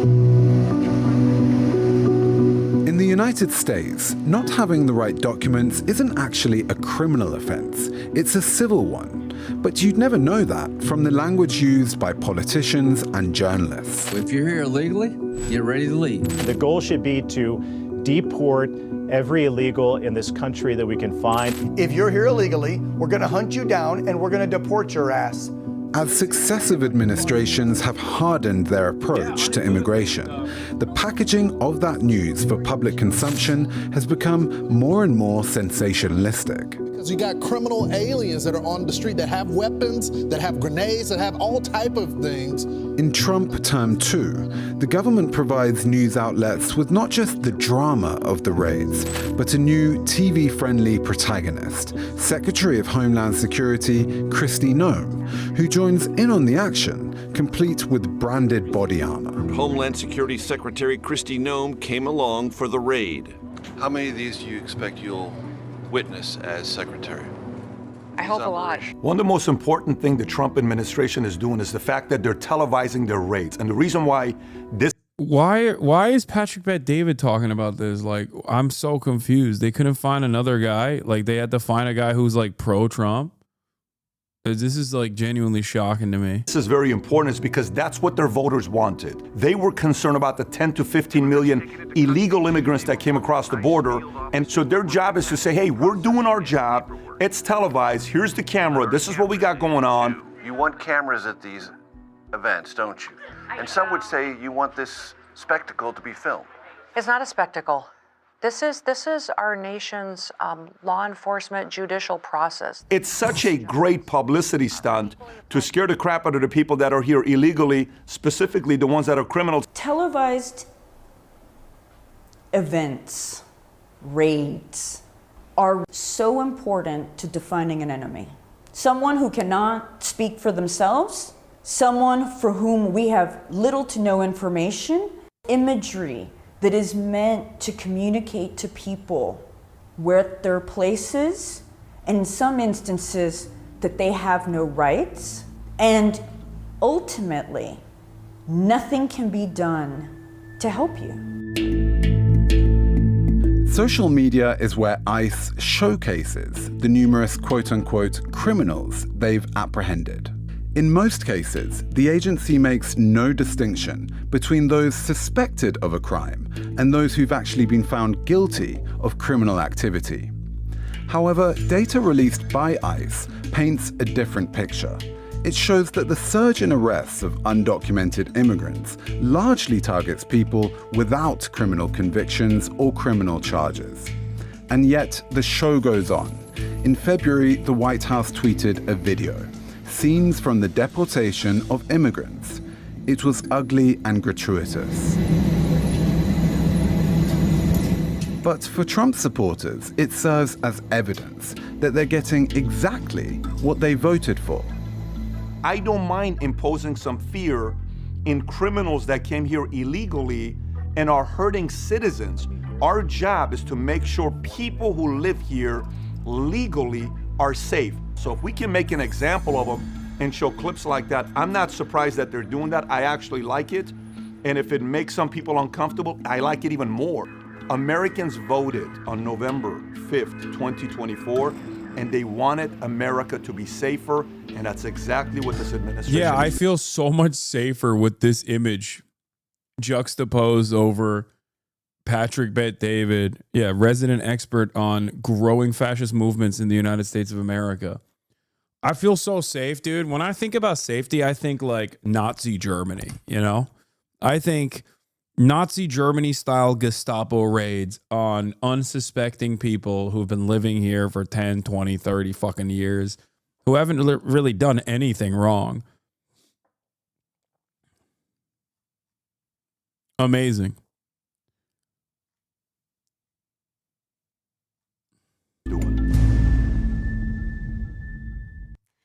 Thank you for watching. All right, let's get to Turkey. For all of the turkey heads in the chat who have been saying, Hasan, why aren't you covering Turkey? I have been. And I understandably have been paying close attention to what's going on as well. And considering that Rütük, which is the government censor, has made it illegal to broadcast any of these protests as of yesterday, or as of like tonight, I guess. For many Turks who have a VPN, I am probably the only place where they can get this information from. Rütük is the Turkish censor, like the Turkish government censor. Turkey doesn't have free speech, for those of you who don't know. Obviously, like the American government also has like some kind of censors on what you can and can't broadcast as well. but the Turkish government is actively using pre-existing organs to basically make it impossible to show the rest of the country what is happening. Twitch açık, VPN gerekmiyor. Bir de sol televizyon diye yine de haberdar ediyor az çok. Okay, this Turkish chatter is informing me that Twitch is actually open in Turkey, so you don't even need a VPN to watch me from Turkey right now. From what I understand, though, they also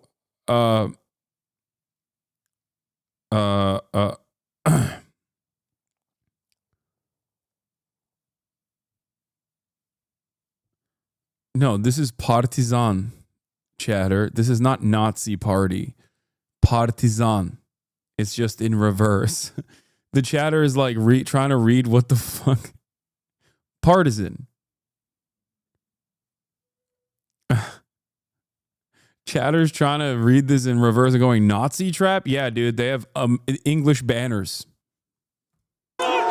In Istanbul last night, demonstrators... Yeah. Look at the logos. What do you think these guys are... what do you think this guy's political perspective is? When you look at those logos. With police defying a government ban on protest. This, Turkey's biggest show of civil disobedience in well over a decade. There are major protests in every big city in the country right now. And it all started when Recep Tayyip Erdogan recognized his influence and his prominence and his power was waning and decided to arrest the most popular leader in the opposition parties, the governor / mayor of Istanbul, İmamoğlu. Okay? And he did this by claiming that him and I think 25 or 27 other class members of his actually got their college degree through illicit means. It's all bullshit. They forced the university to revoke their certificates, their diplomas, and then they arrested 100+ people initially that they had declared supporters of İmamoğlu.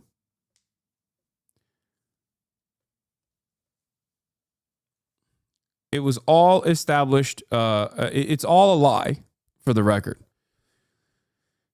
In Turkey, you can't become president or run for president without a college degree. I think it's a silly thing in the Constitution to begin with, but and Recep Tayyip Erdogan's degree itself has been called into question on its legitimacy.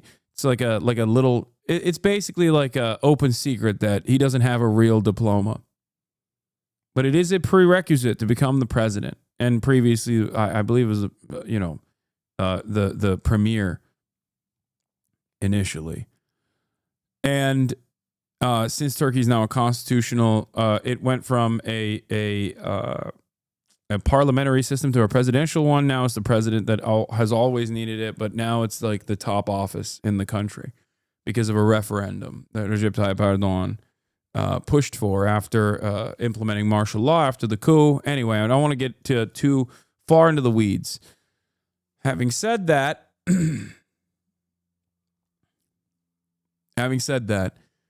this opposition is not united on ideology.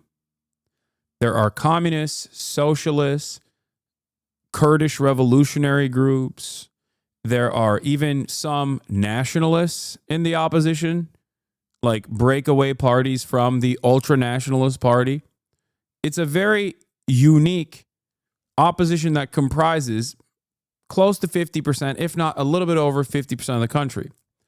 Erdogan's coalition government, on the other hand, is comprised of the ultra-nationalists, the MHP, and Erdogan's own party. However, Erdogan's popularity has obviously dropped tremendously due to hyperinflation and many other issues. And in that process, Erdogan recognizes that his time in office is coming to a close, and fearful of his future prospects, he is turning around and illegally arresting a whole bunch of people. Erdogan also seized the assets of İmamoğlu and claimed that they were also doing criminal activity, and also arrested a bunch of people that were sympathetic to İmamoğlu, journalists and academics alike. Mass suppression is taking place in Turkey. Suppression has always been a tool that Erdogan has utilized in the country, for the record. It's not new. There's no free speech in the country. Erdogan himself actually went to jail once, ironically, for reading a poem. And he has loved the lack of free speech since he's risen to power and has been in power for the past 22 plus years.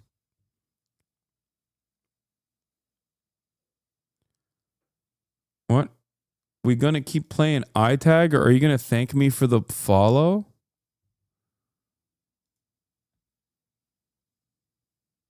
There you go. Let's continue. Bro said, are you going to thank me for the follow? If I thanked every follower, I would have to just never stream. If I thanked every person that subscribes, I wouldn't even be able to stream. I would just be thanking subscribers. That's why I usually just stick to people who gift 5 subs or more. And even then, there are times when it's impossible for me to thank every single person. Did you lethal that kid for a dumb meme? Yes, I did.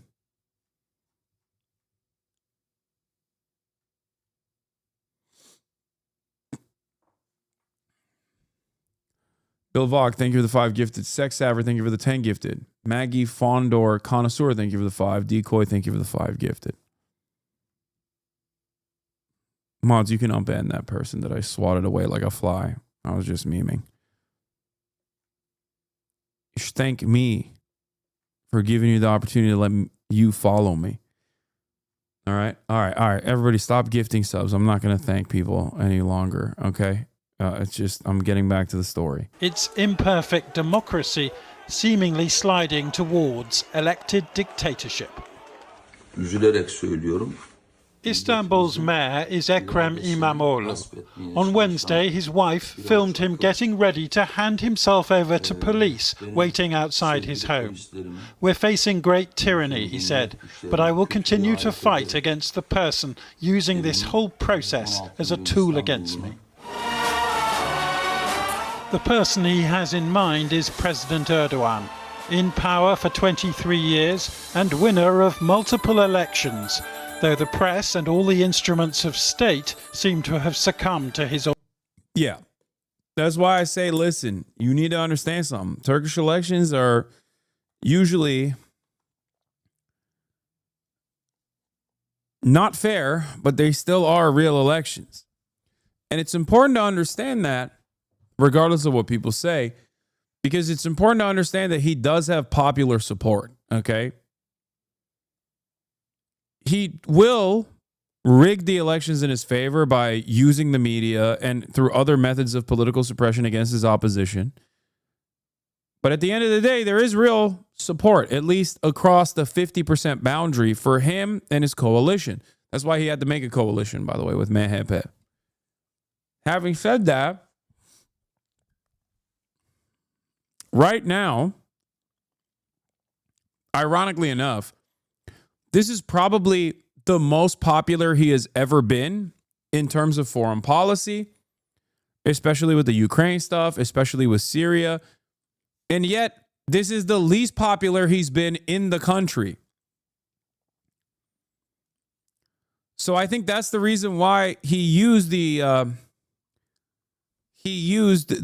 goodwill that he got from European leaders who were like, "Oh my God, you did a fantastic job with the Syria stuff. You packed that shit up so neatly, and you're saying, you know, you're going to support Zelensky." He used the lack of interest that Western powers will have in basically saying, "What the fuck are you doing to Erdogan?" And I haven't really seen a lot of Western leaders criticize him for these insane actions, by the way.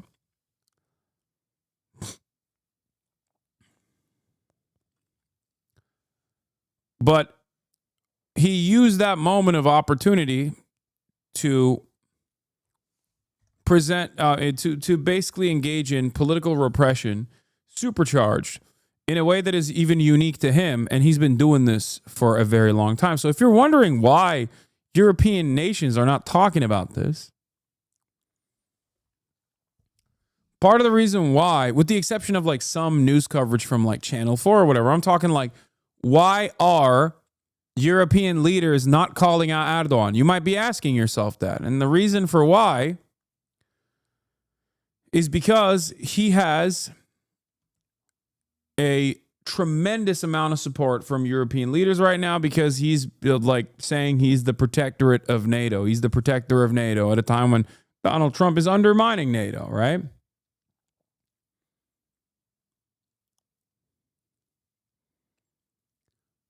Erdogan has always used his foreign policy acumen to his advantage to manipulate European politics. Whether it be engaging in the destabilization of Syria and then, having his armed militants like his Salafist brigade overtake alongside HDS the Syrian government and occupy it, and then linking up with HDS. Or whether it be entertaining 6 million Syrian refugees previously that escaped due to the Syrian civil war, and offering them refugee status in the country with the only purpose, not because he's a humanitarian, mind you, but because, one, he wants to be the leader of the Ummah, the entire Muslim world. He loves that. He loves when people glaze him for that. But more importantly than that, he did that specifically so he can use the refugees as a bargaining chip. One, to directly get funds from European countries that he will fill his coffers, his own personal coffers with, which is exactly what he did. And two, because he can use those refugees as a threat. Anytime Erdogan feels stress from European leaders, he'll say, I'm going to drive 6 million Syrian refugees to the Greek border, and they're going to be your problem now.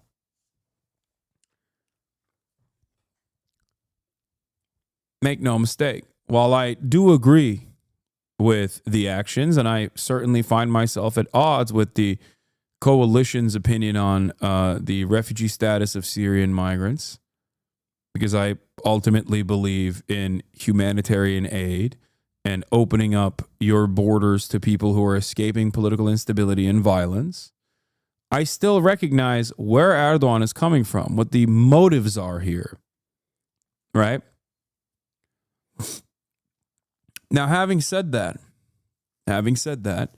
because of the incredible amount of support that he's garnered in the past couple of months due to his actions in Syria, I think he saw an opening to pounce on his opposition that is very likely going to thwart him and kick him out of power.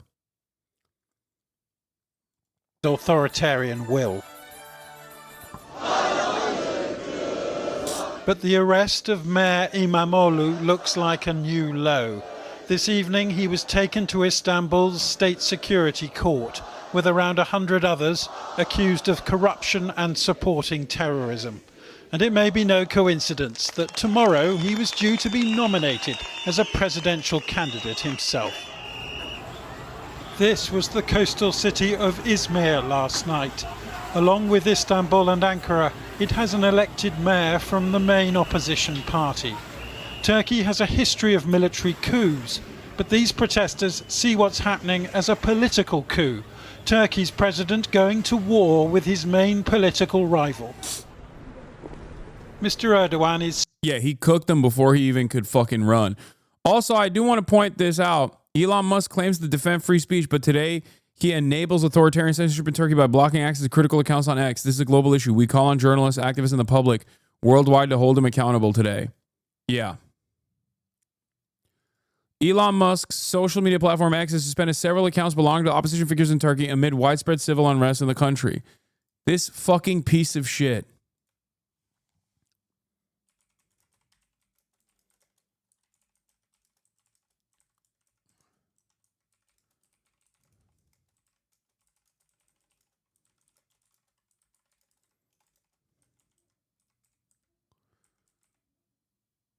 Author.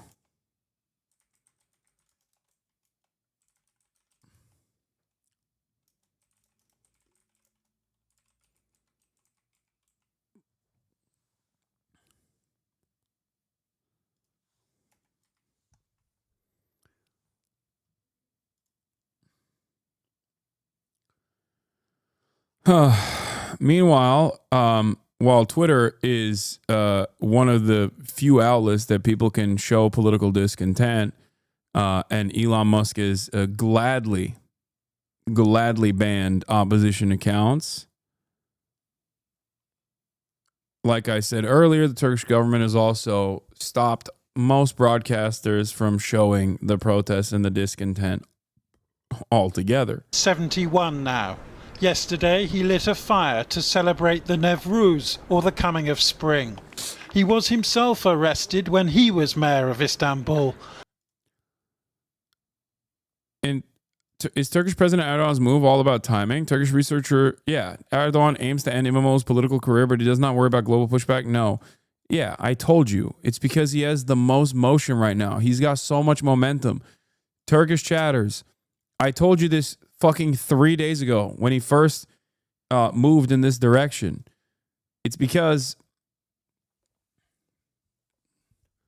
I understand what's happening. I told you. European leaders are weak right now, and they rely on Erdogan. They're worried about Trump. They're stuck between a rock and a hard place. They will never criticize Erdogan right now. America, I don't think, gives a single shit about Recep Tayyip Erdogan anyway. He can do whatever he wants. Trump likes him. And it kick-started his career as Turkey's leader. So he's playing with fire if history now repeats itself. He said he will retire in 2028, but he could engineer an early election or a constitutional change to stay on, presenting himself as an alternative to this week's unrest. Bir yolsuzluk operasyonu bahane edilerek.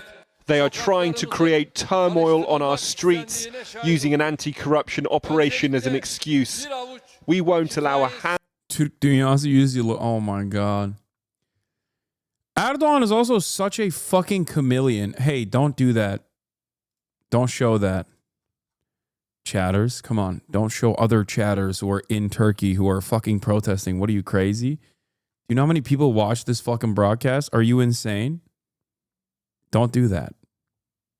Operational security, please. I wouldn't even post that, to be fair. But in any case, I will not be showing that here. Anyway, you probably didn't think. It's fine. But be mindful. So, Erdogan is such a goddamn chameleon that he went from liberal, Euro-focused privatizer, pro-capitalist privatizer, to expanding the welfare state at times when necessary, to Islamist, who has never really changed trajectory from being an Islamist, to now pan-Turanist, who will also restore the caliphate. He's going to restore the caliphate, and he's a pan-Turanist at the same time. Okay? He is literally everything. But more importantly, he is a watermelon salesman. Okay? He's done it all. He's been everything. You could call him at times a social democrat. You could call him a European liberal and a privatizer of state enterprise. That's how he came into office initially. Guy who was like, I don't really care about this gay stuff, to like Islamist who fucking, you can do the political compass memes for him with every direction he has taken. Now his administration is pro-Kurdistan. Not really, but it's wild. It's wild that he is both simultaneously an ultranationalist and a pan-Turanist, but also saying, you know, we're gonna get Abdullah Öcalan out, and he's gonna do a call. He's gonna tell all the Kurds to put down their arms, to lay down their arms. He's everything. Okay, he's everything and more. That's why he's been in power for 22 plus years. handful of incompetent, ambitious individuals to attack the peace, to provoke our people, to terrorize and cause worry in Turkey. Ekrem İmamoğlu, who is 54, won't go quietly, telling counter-terrorism police that he faces unimaginable slanders against him. He's also been stripped of his university degree, which prevents him from running for president, though his party leader, who now sleeps in the mayor's office, says a proxy could run instead. If he is unable to apply, then somebody else will be a candidate instead, and they will win. If he faces a political ban, we will turn the next election into a referendum to remove it and set him free. Turkey's president was today attending to affairs of state, a 21st century sultan who has put his country on the geopolitical map, mediating in conflicts from Syria to Ukraine, and unlikely to face much pushback from President Trump during a trip to Washington planned for next month. Istanbul is home to 16 million people. The question is whether these protests on behalf of their mayor will grow, or whether Mr. Erdogan... I mean, dude, look at this. This shit happens in Serbia. This shit happens in Turkey. This shit happens in France. It happens in South Korea. It never comes close to this in a lot of Western nations. Like, it never happens like this in the United States of America. And I think that's part of the real reason why you never see, like, the level of political repression that these administrations engage in here in the United States.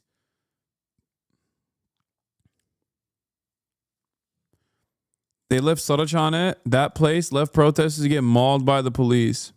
Is now so ruthless that he orders whatever it takes to reassert control.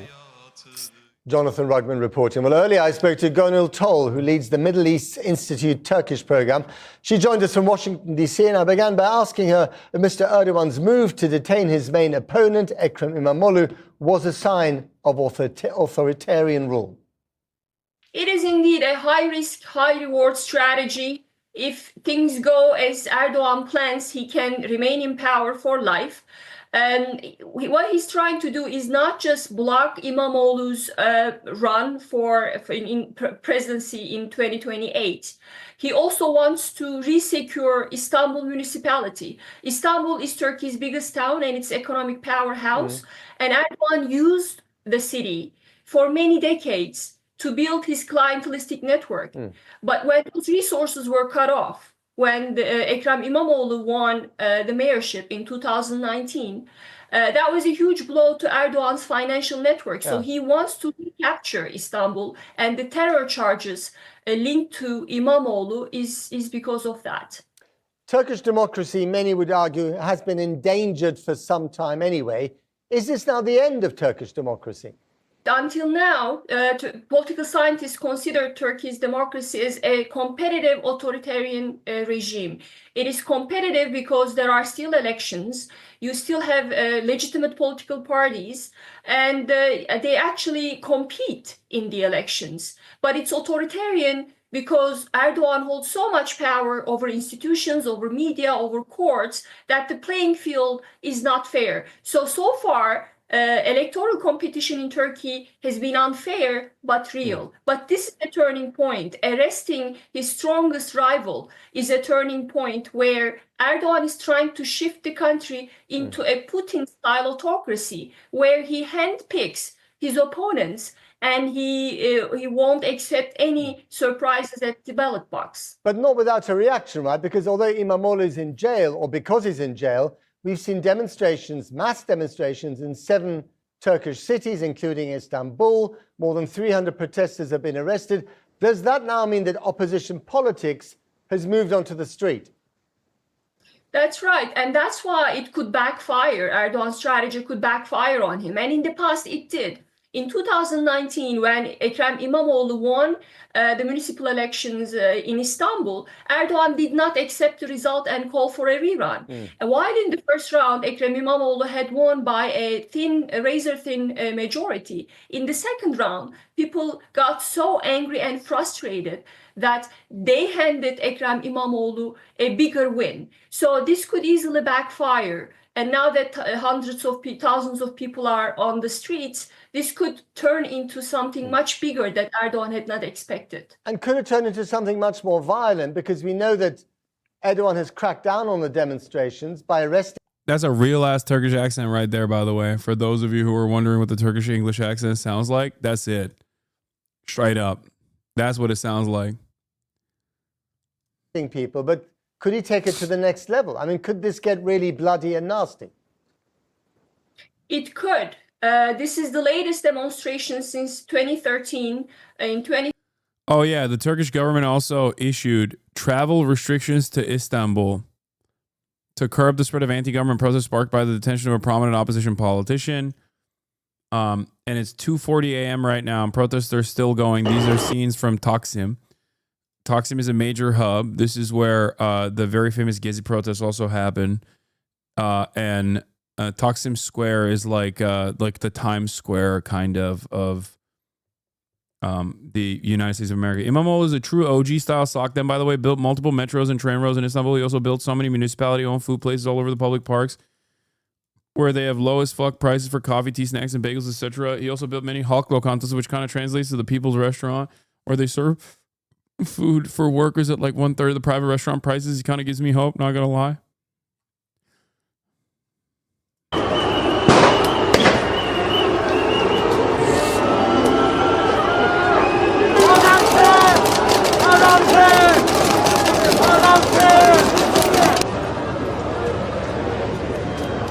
Is the opposition a better alternative for Turkey? Yes. While I certainly have my criticisms of the opposition, especially like the leadership roles within the opposition, I would, yes, 100% yes. First of all, even if they're fucking corrupt, they're not going to be able to be as corrupt as Erdogan. Okay? I'm not even saying they're not going to be corrupt. But let's be real, okay? It is virtually impossible for them to be as bad as Erdogan and as corrupt as Erdogan. It's just not possible because he is one of the best in the world at both of those things. And when I say that, I mean like it's like him, Vladimir Putin, you know what I mean? Like there's a handful like few people on this planet that are able to command such large economies as if it is their own personal as if it's their own personal wallet. Like he is so insanely fucking corrupt. It is crazy. It is honestly, it is genuinely one of the few instances. Like I always say, when people talk about North Korea, right? They're like, oh, it's actually entirely because of the fucking Kim family and like their corrupt dynasty, and that's the reason why the people are so poor. It's like, no, it's the sanctions, right? But with Turkey truly is one of the few places where you can make the argument that like one fucking family and their besties are almost entirely responsible for all of the pain and all the struggle that people experience. Now, having said that, has he also been responsible for the expansion of the welfare state? Absolutely. Okay? Absolutely. It's interesting because people get mad at that and they're like, oh, he's just like winning votes. I don't have an issue with that. I don't personally have an issue with like winning votes, okay? The issue I have is that he has created this political machine that basically relies on people going out and voting for him, and that's the only way that you can get the financial aid necessary to survive, while also simultaneously doing the worst building practices, as we saw some of the implementation of said awful business practices and rampant corruption within the party structure that had a devastating impact on the infrastructure in the aftermath of the massive earthquake in Turkey, which he still won an election afterwards, after that fucking violence. Wasn't Turkey a military dictatorship before Erdogan? No. What? No, there have been times when there have been military coups in Turkey, yes. But no, Turkey is not a military dictatorship. There have been moments in Turkish history where the administration has been overthrown by the military only to have elections afterwards.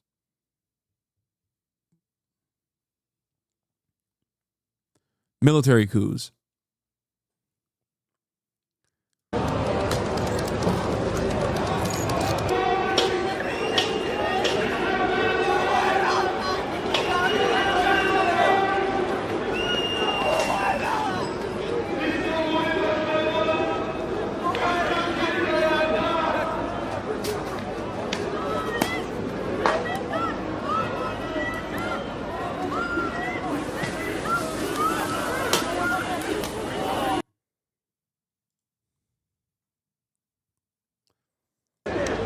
Protestocu bir genç plastik mermileri aldırış etmeden polis politikanın önünde şınav çekti. Vay be.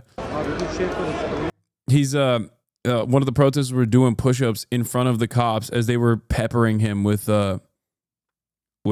less than lethal bullets. They're literally shooting him.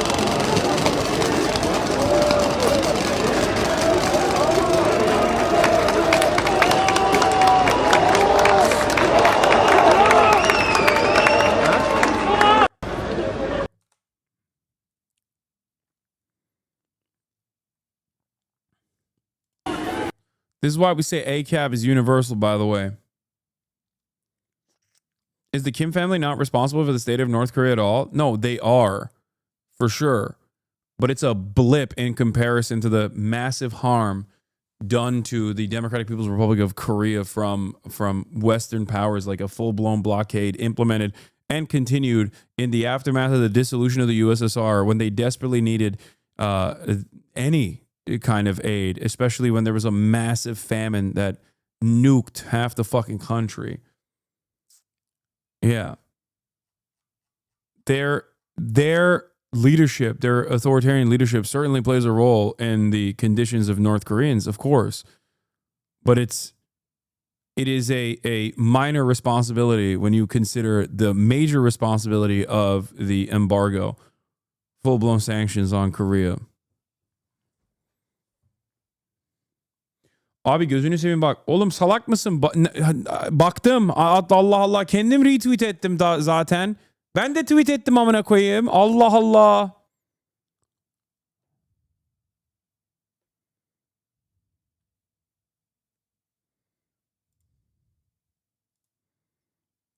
Ne diyorsun lan? Aa bak. Benim Twitter'ıma bak istiyorsan. Al.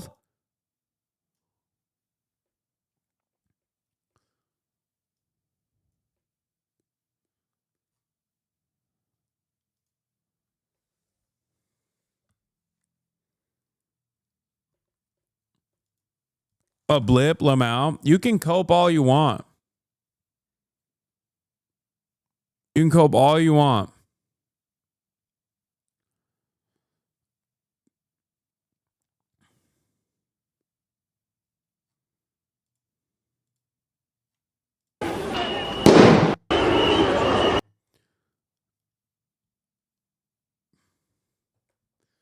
Is Erdogan in power forever? I mean, seemingly. He will maintain power forever by doing shit like this. 2013, again, hundreds of thousands of people took to the streets to protest Erdogan's policies. And since then, Erdogan has taken steps to clamp down further on mass protests and to make sure these wide-scale protests do not occur. Until now, you've seen police being very cautious. Although since yesterday night, we've seen the police violence ramping up, so this could get a lot worse. And just finally, I mean, Donald Trump is rearranging the geopolitical furniture everywhere with his actions and his pronouncement. Is President Erdogan taking any inspiration from the way that President Trump is behaving? Yes, I think President Trump's return to the White House had a huge impact on the way foreign autocrats behave. In the past, there was a slight concern in Ankara about how Washington might react to these repressions. Not anymore. So that's number one. Number two is Trump's return to the White House has created this vulnerability among European capitals. They think that they are now all alone, trying to defend themselves. Yeah, and Erdogan is the second largest military in NATO. And the more he says he's pro-Ukraine, the more European leaders will go, okay, you can do whatever you want. We don't like it. We think you're barbaric, but we can't say anything. Against an aggressive Russia without American help, which forced them to engage Erdogan. So there is now a political climate, international political climate, where the West really doesn't want to see. Like, as much as I despise Erdogan, the one thing that I will always give him credit for, even though I don't want to, is the fact that he is pretty conniving. He is very conniving. He's a very smart dude in both maintaining a level of support, no matter what, from his base, and also very good at managing being a regional power and the second largest and maintaining the second largest standing military in NATO.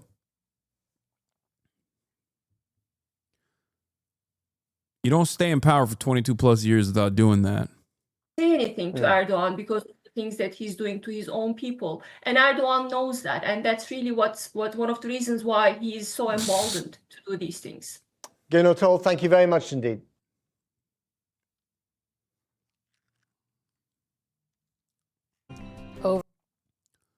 Here's the NBC coverage on it.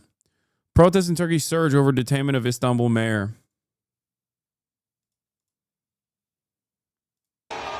Tonight, protests in Turkey reaching a boiling point. Street demonstrators clashing violently with police after the main political rival of the nation's president, Tayyip Erdogan, was detained. Turkish police blasting crowds with water cannons in Izmir and using tear gas to break up protests in the capital city of Ankara. Despite a ban on demonstrations, thousands also flooding the streets in Istanbul over what they call the undemocratic detention of Istanbul's mayor, Ekrem İmamoğlu, who was set to be announced as a presidential candidate this weekend and leads President Erdogan in some polls. 70 yaşındayım. This 70-year-old protester saying as long as they don't release İmamoğlu, we're not leaving. Üzülerek söylüyorum. On Wednesday, İmamoğlu posting a video saying police were at his door prior to an early dawn raid. I would say that the only difference between like Russia, the only difference between Russia and Turkey at this stage basically is that the opposition leadership is like an eclectic group of people that don't have any sort of like real ideological coalition beyond overthrowing Erdogan. But they are still a real opposition, and they represent the real 50+% of the population, as opposed to in Russia, the opposition is completely controlled. They are also at the behest of Vladimir Putin. That's the major difference. He faces charges that include graft and aiding a terrorist group. İmamoğlu denies all allegations against him.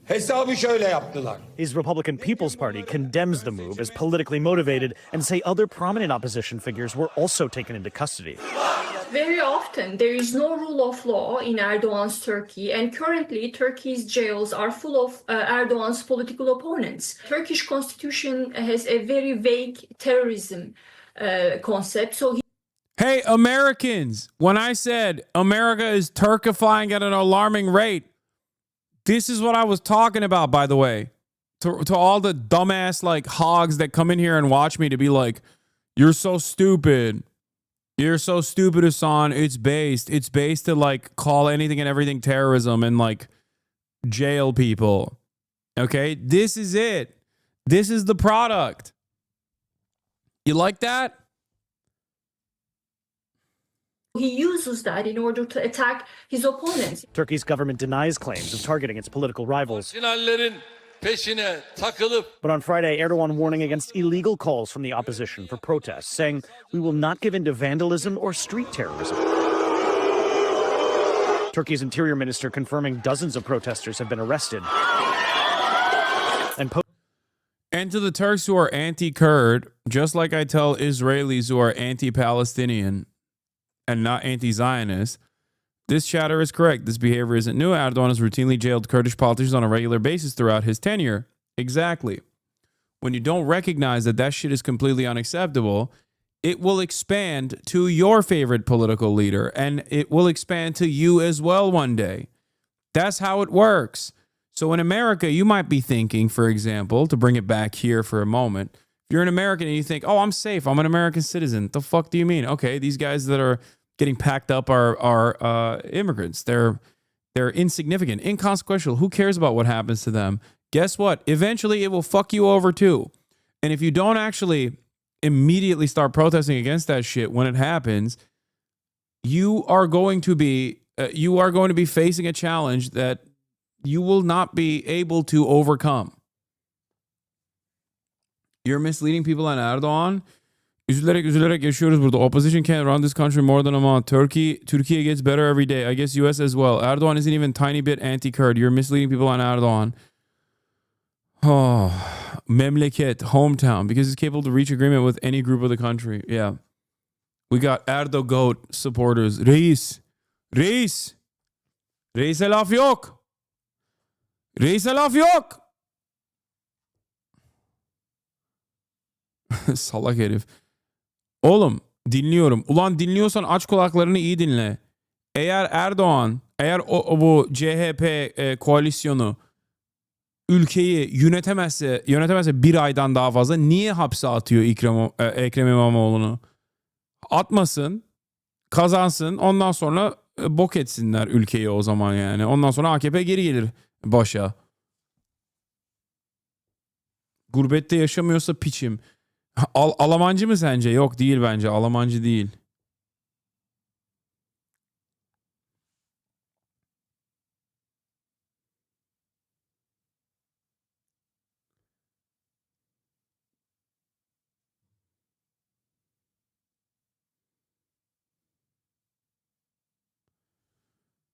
Elazığ'dayım. Vay amına koyayım. Gurbetçi değilmiş. Antalya'da yaşıyorum. Kesin Almancı, Türkçe bilen AKP'li mi olur? Is the opposition anti-Israel and aesthetic? No, Erdogan is anti-Israel and aesthetic. If there's one guy who actually has the power to shut off the entirety of the electricity grid of Israel, it's Recep Tayyip Erdogan. The very fact that it has not happened means that his opposition to Israel is purely aesthetic. Don't ever tell an Erdogan supporter that reality, by the way. They will get so mad. They'll be like, no, what are you saying? I remember when Erdogan himself was not so pro-Hamas as he is now, okay? Just remember that. And same goes for the fucking opposition too. And same goes for all the weird fascists who hate Arabs in Turkey because they think they're superior to Arabs in Turkey. They think like, no, you don't understand. The Western world will welcome us with open arms because we are different than the Arabs. We're a Western nation. Yeah, right, dude. Europeans don't even like Polish people, and those motherfuckers are Christian. What are you talking about? They literally think you are exactly the same as Arabs, okay? You're Muslim. That's it. You can say you're an atheist all day, every day. No American will ever treat you. No Westerner will ever look at you as a true European person, okay? No matter how much you fucking chirp, no matter how much, you are no different than the Hindutva fascists here in the United States of America that are pro-Trump, that are going to fucking inevitably be deported by our fascist government, okay? Every time I say this, Turkish people clip this shit and start posting it on every fucking forum, and they get so mad at me, okay? Initially, I yelled at Turkish chatters in the immediate aftermath of October 7, okay? In the immediate aftermath of October 7, I yelled at the Turkish chatters who were telling me, like, you know, that they're pro-Israel and fuck Hamas, fuck Palestine, whatever, okay? And I told them that they're dogs, okay? That they're lower. That their status will never be elevated in the eyes of Europeans, no matter how hard they fucking present themselves as pro-Israel and how hard they say that they're better than Arabs, okay?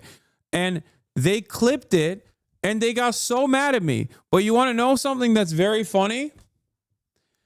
Every single group that posted that clip and got mad at me is now openly pro-Palestine.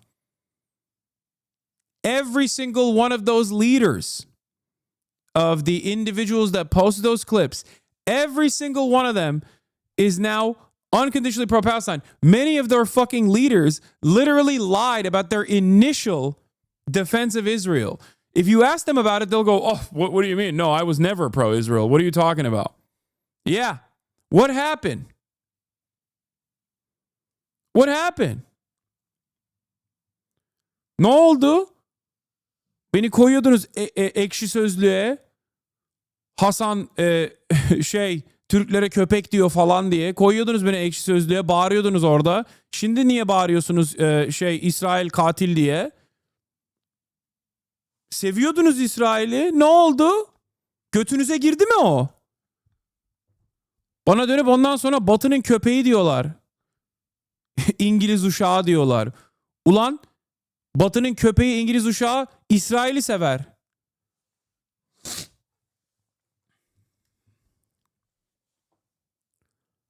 Anyway. Posting on X that at least 37 social media users were also detained for sharing posts inciting public hatred Daha or çok babandan crime. dolayı FETÖ'cü diyorlar. Evet, o da çok komik amına koyayım. Bana FETÖ'cü demeleri en komiği.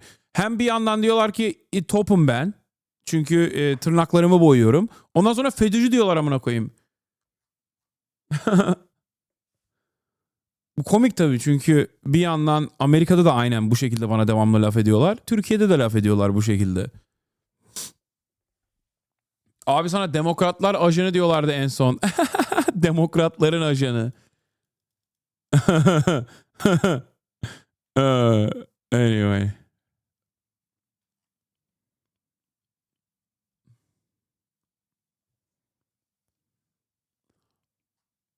Residents now worried about the crackdown. Yani her şeyimizi... This woman saying anyone who raises their voice is thrown in jail. Matt Bradley, NBC News. Thanks for watching. Stay updated about breaking news. Yeah, I could be the Asmongold of Turkey and say that Reis is doing the best. I could simply be the Erdogan of Turkey and just be like, yeah, based. Reis. Anyway. Top Houthi official says, we are at war with America as the U.S. resumes strikes. Overnight, Houthi rebels fired another missile at Israel. Kebab gold. No, Osmanlı gold. Osmanlı. Osmanoğlu gold. Osmanoğlu. Altın Osmanoğlu.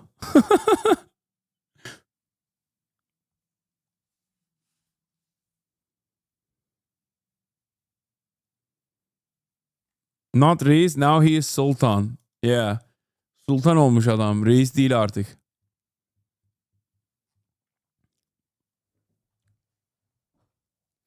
How can Turkey cut off power to Israel? More than 20% of the entire electricity grid from Israel comes by way of Turkey from Azerbaijan. If Turkey wanted to shut off Israel's power, they literally could. Or more than 20%. I'm getting the percentages wrong, I think.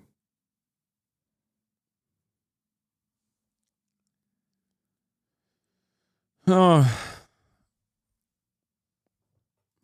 From their base in Yemen. The Houthis are labeled by the United States as a foreign terrorist organization supported by Iran. And yesterday, President Trump once again demanded Iran cease its support and wrote of the Houthis, they will be completely annihilated.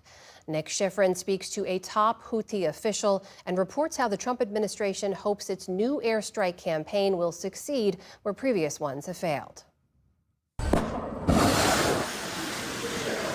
In the Red Sea, once again, the U.S. Navy is at war. Say bye-bye, Americans. Bye-bye to free college. Every time you watch one of these videos, remember, bye-bye to free healthcare. Let's wave away. Bye-bye. Trump acting like he fucking hates Brandon. So much war caused by Brandon. Thank God he's doing something very different than Brandon. Oh, that's right. He's doing the exact same thing that Brandon did. Operation Save Amazon Prime 2 Electric Boogaloo, baby.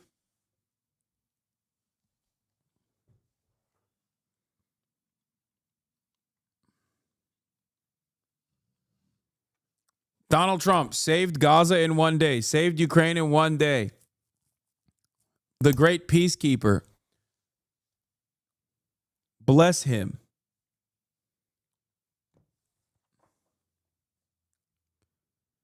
Every time the secular right sabotages the elections, they blame it on the left, claiming we didn't go hard enough to change the minds of hogs from Kaiser. The same fucking thing the centrists do in the U.S. Only difference is that we get jailed and tortured. In Turkey, yeah. For 6 days, the U.S. has launched dozens of strikes and sorties attacking Houthi targets in Yemen, including for the first time Houthi leadership. At the end of the day, we are at war with America, and of course there will Is bro rocking a Herman Miller? Because respect, if that's the be case. casualties, but these casualties do not include senior leadership. Jamal Amer is the Houthi foreign minister. We spoke to him from the Houthi-controlled Yemeni capital, Sana'a. Civilians in Sana'a were bombed. It's so funny because they will fucking be like, oh, the Houthi-controlled capital, Sana'a. First of all, I can't believe PBS is platforming a terrorist, okay? I'm sure all of the liberal slop tubers who claim that they're apolitical centrists but also love American violence will turn around and get real mad about this shit. That's number one. Of course they won't. Number two, yeah, the snark slop tubers whose only understanding of worldviews is worldview global events is basically what does Hassan think? Okay, I'm against that. So the other thing I was gonna say is like when these guys say like a Houthi controlled Sana'a, that's a stupid way to approach this. Ansar Allah is the current administration in control of Yemen. Okay. The civil war is done. There's no more outside elements that are even involved in trying to dismantle the current leadership. And virtually every single group that engaged in armed combat backed by the UAE or backed by Saudi Arabia or even Al-Qaeda itself has basically fucking dropped their arms and either directly support the Ansar Allah movement and its blockade and the implementation of the blockade as long as the genocide in Gaza continues, or they're just not saying anything.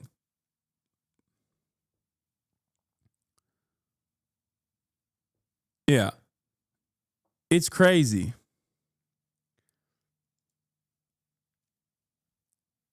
Oh my God. Trump and White House officials claim that their aggression on Yemen is killing our children and peoples to protect the American people. Well, just look at Jackson Hinkle. See how we torture him and put him at risk in a traditional Yemeni outfit. Ay, ay, ay. I'm not going to say nothing, okay? I'm not saying nothing, okay?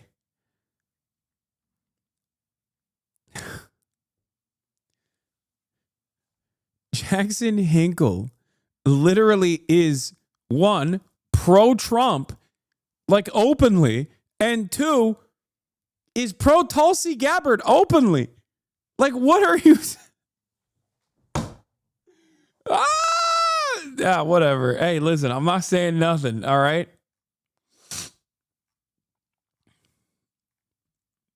I'm not saying nothing. I'm sure he's not a... I'm sure he's a real... You're saying something? Yeah, people get really mad at me when I point out how interesting it is that you got in the United States of America dudes like Mahmoud Khalil being fucking deported and arrested. Okay, legal permanent residence for the crime of protesting Israel's genocide and being a student activist leader. And Jackson Hinkle's just fucking doing whatever he wants, okay? Doing whatever he wants all around the world.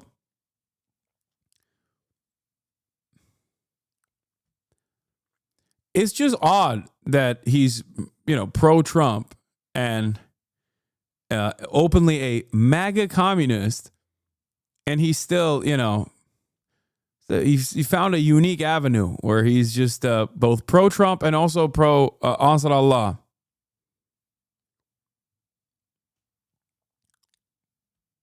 Bombed because the capital was targeted.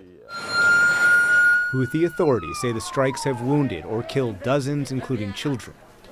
The U.S. denies any civilian casualties and instead blames the Houthis for bringing it on themselves. Beginning in November 2023, Houthi rebels targeted, seized commercial vessels, and kidnapped and killed foreign sailors. The Houthis claim to target ships linked to Israel in solidarity. I don't think they killed foreign sailors. Maybe I'm wrong, but I don't remember them. I don't remember them killing foreign sailors. Did they? Maybe they did. I don't know.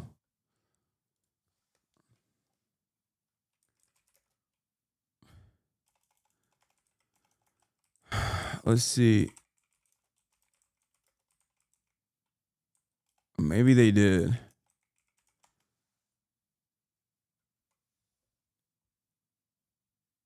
These commercials, kidnap, kill. Who do they kill? Oh, they did. This was their first fatal attack. Houthi claimed missile attack on Greek-operated Barbados flag commercial ship kills 3 sailors off the coast of Yemen. They did.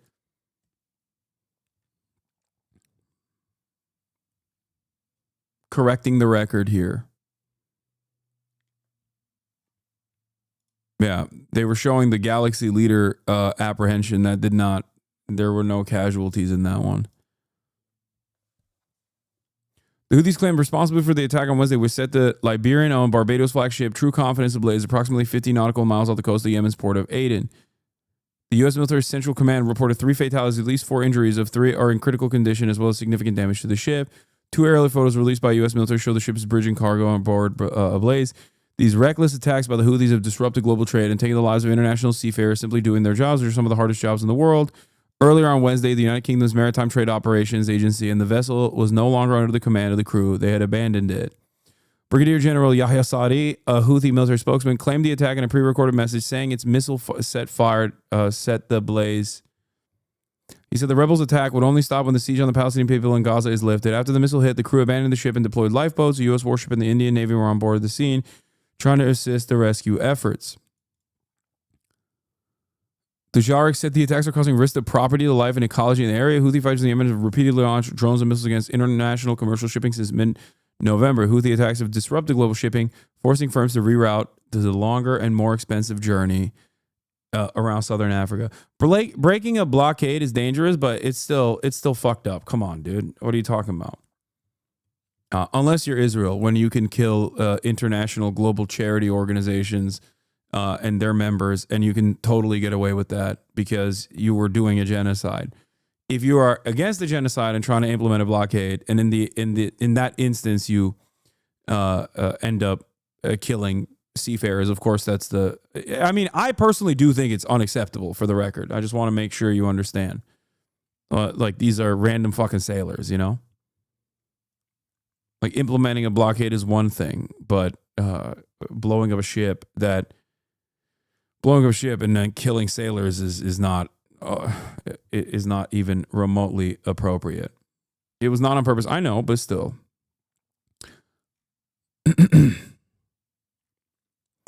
Despite more than a month and a half of U.S.-led air raids on the Houthis, the group has remained capable of launching significant attacks.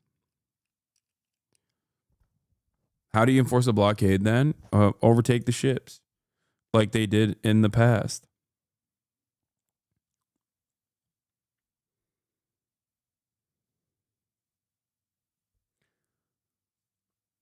Were they armed? No, I don't think they were armed. No, I don't think these were like, this was completely,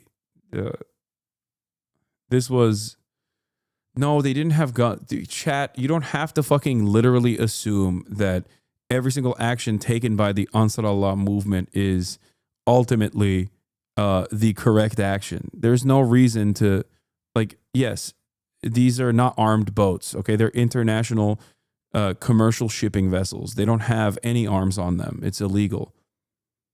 to have any arms on them.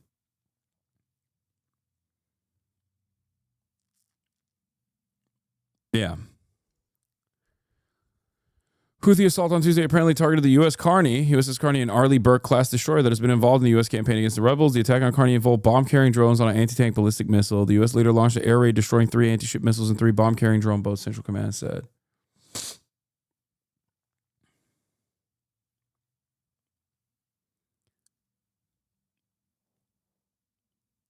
HasanAbi tutuklama kararı çıktı İmamoğlu'na. İmamoğlu is sent to court for arrest as of this moment.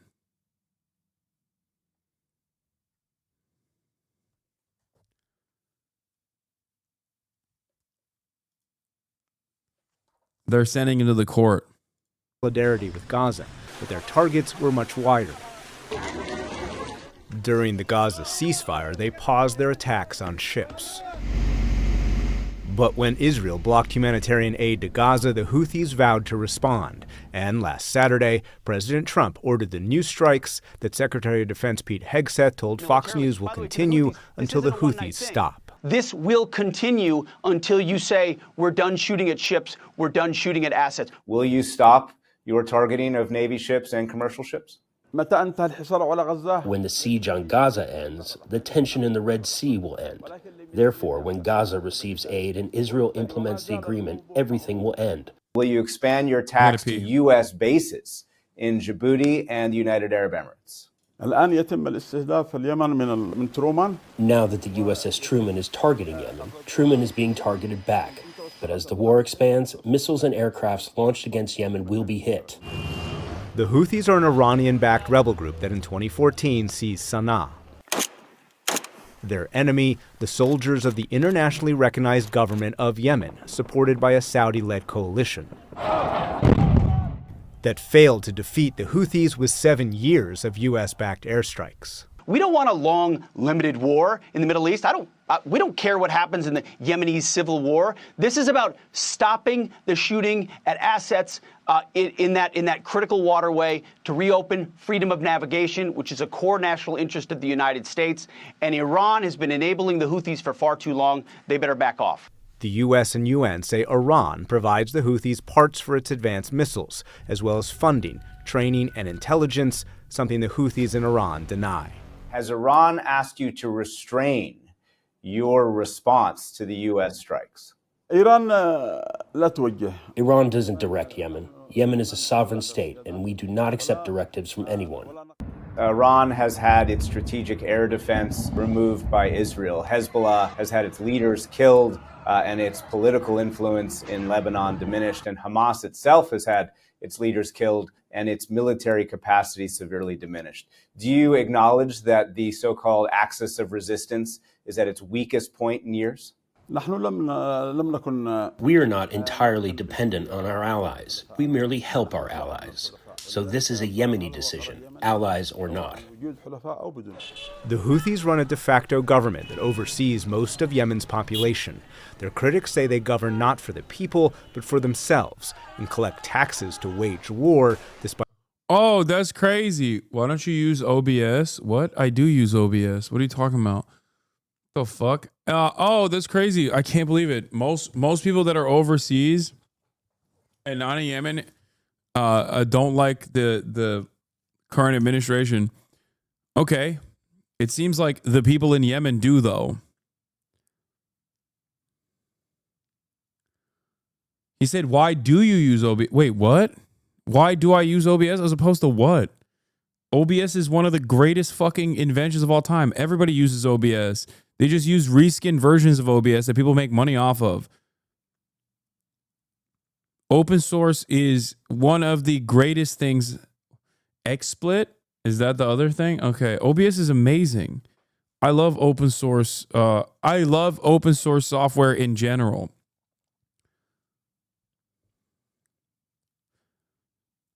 It's everything that I advocate for. It's everything that I love. Despite claims they want peace. You bombed government ports. You've refused to recognize the UN-backed government. Until you take that step of recognition, how can anyone take serious? You refuse to recognize the UN-backed government? Your claim that you want peace. Like, how do you not feel embarrassed? How do you not fucking feel embarrassed to say that when the UN also is not backing the Israeli government's genocide, and these guys are literally the only fucking game in town outside of like Iran as an independent entity in the region, as a state, that's trying to do something to stop the genocide.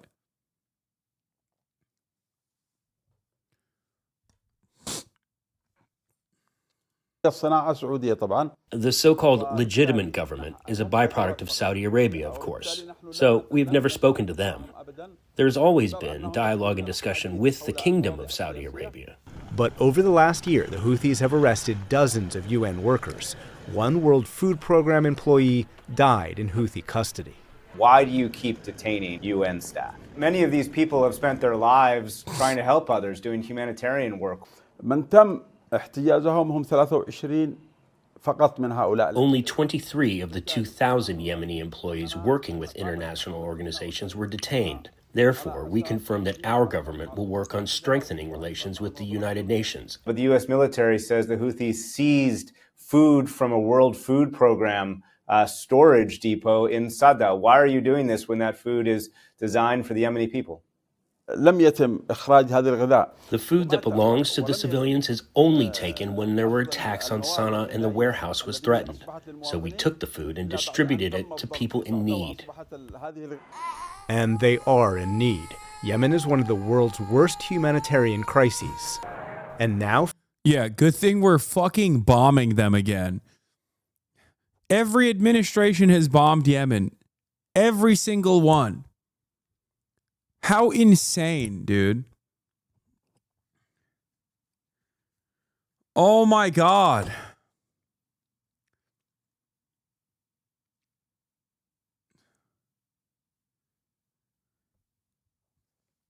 It is... We are the bad guys, okay? We are the bad guys. It's all cope.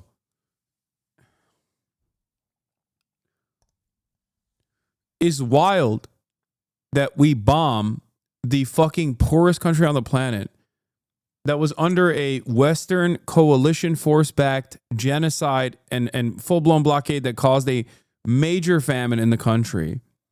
And then after a peace agreement was secured by China between Iran, which is the nation state backing the Ansar Allah movement, which is the government of Yemen, and Saudi Arabia and UAE, which were backing the previous administration or coalition forces against the Ansar Allah movement in Yemen. After that period of brief peace was implemented,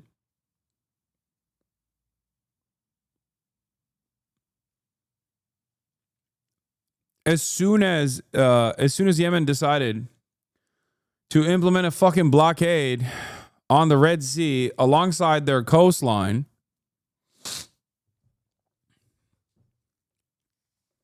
in an effort to create economic punishments for Israel for the crime of doing a genocide, all of a sudden it's, back to square one. Time to bomb them into oblivion again.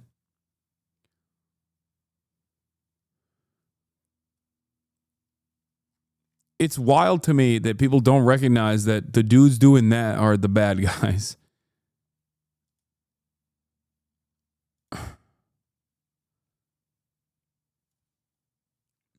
If the Houthis are targeting ships, is the U.S. supposed to do what? Genuine question, because I'm not getting it. I understand that displacing people in a poor country is awful, but if they're attacking back, what's the solution to that? It's a very simple solution. Look to the time period where there were no ships being targeted or attacked. Before October 7, before Israel's genocide on Gaza, and also during periods of ceasefire. America controls Israel. It's not the other way around.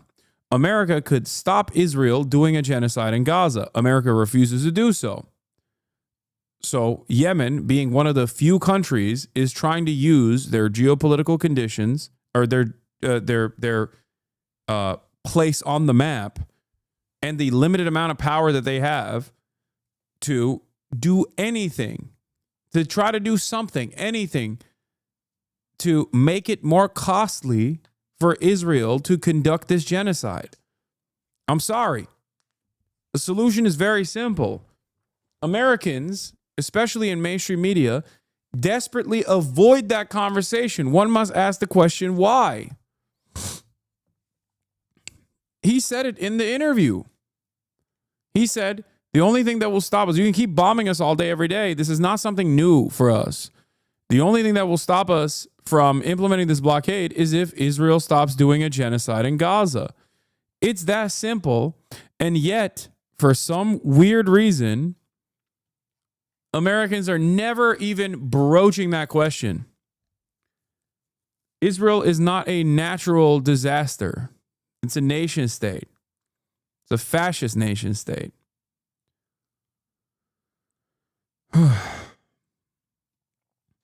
It's that simple.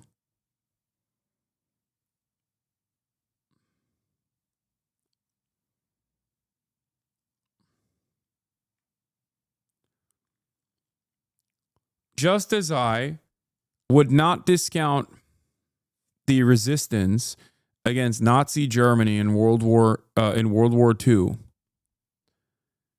if there were nation states before the Allied forces that were trying to do everything they can to harm the German economy in an effort to stop them from setting up concentration camps and the like, even though obviously the rest of the world was not aware of the actions of Germany at the time because they didn't have fucking internet.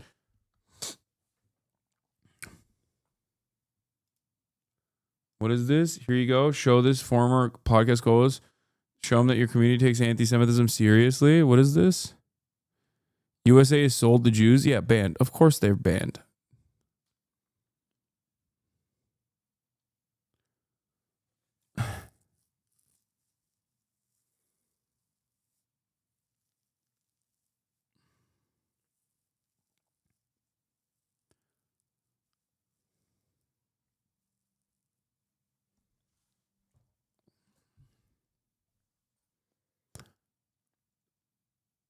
Anyway.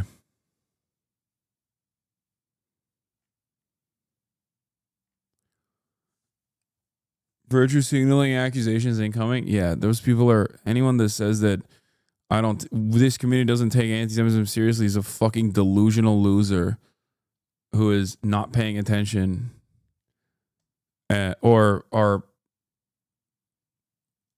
clearly trying to lie to their audience.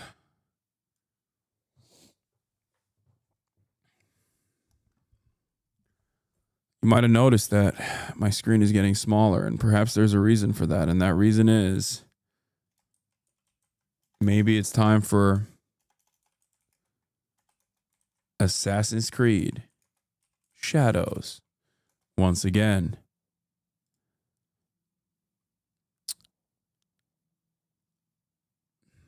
And that is the case, yes. It's time for some delicious gaming. Oh, shit. Plug the controller in before I started it. Hold on. Promises made, promises kept. Ladies and gentlemen, I told you, believe me. I told you to believe me. I said, we'll do gaming. You'll say, please, sir, don't game any longer. You have gamed so much. You have gamed the most anyone's ever gamed, sir. Hold on. Thank you to Assassin's Creed for sponsoring this stream.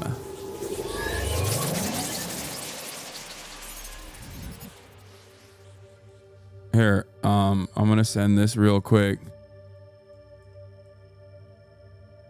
Hold on. Why isn't this working? Uh-oh.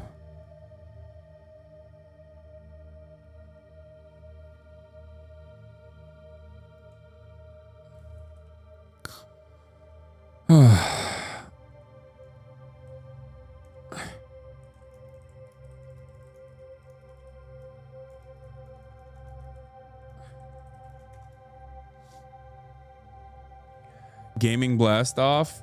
Yes.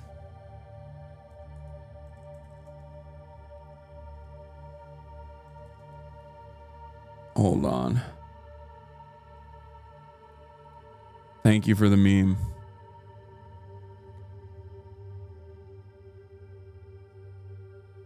Hold on, hold on.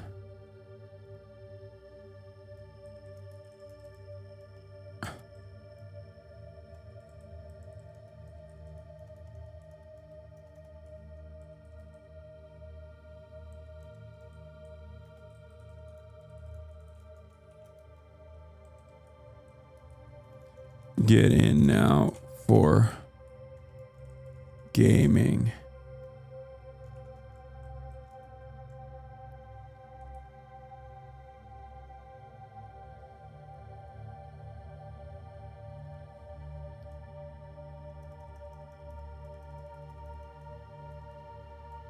Buy it.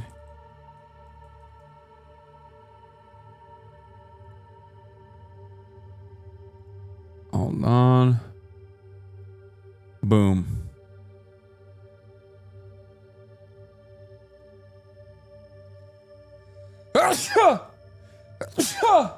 Oh my God. Oh, Jesus Christ. Okay. Here it is, folks. Blasting off. The older I get, the more severe my sneezes become, I feel. You see that?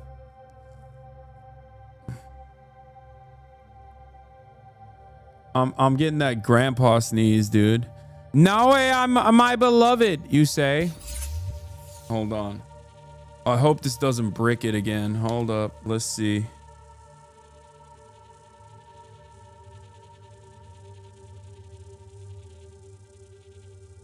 Okay, it's plugged and it's not bricked. Let's go. Everything's working. One day you'll throw your bag out sneezing? I wouldn't wish that on my worst enemy. How dare you? Well, it's a humble beginning, but we'll need a lot of foundation to make that mountain Stu always told me about. So I guess this is my base camp, right?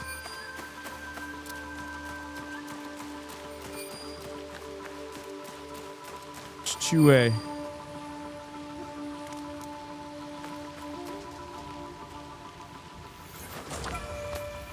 This will build a strong roof.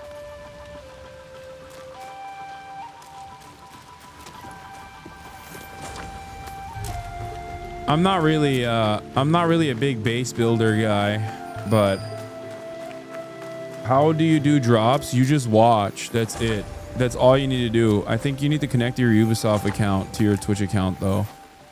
You can also subscribe by connecting your Amazon Prime account to your Twitch account, where you get one free Prime subscription a month. Use it on your favorite broadcaster, the #1 gamer on the platform, That's HasanAbi Piker. Time to build, I guess. Thank you, Ubisoft, for sponsoring the stream. We're playing Assassin's Creed Shadow. Build the Kakurega.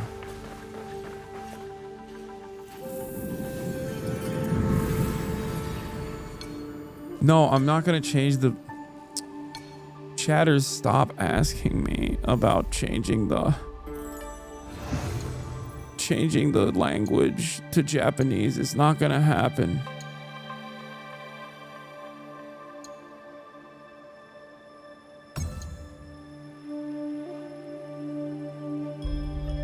Wait, what?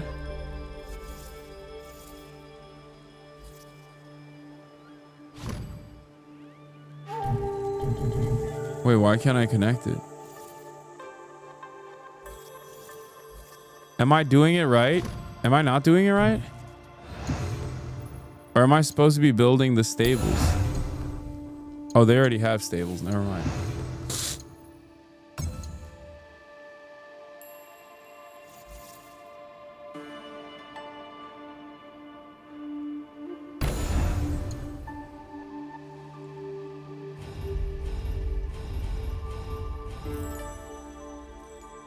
Rustic roof. Available scouts can bring back Mon at season end.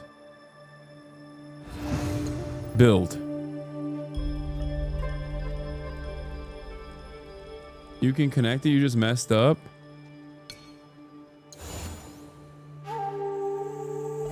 How do I connect it?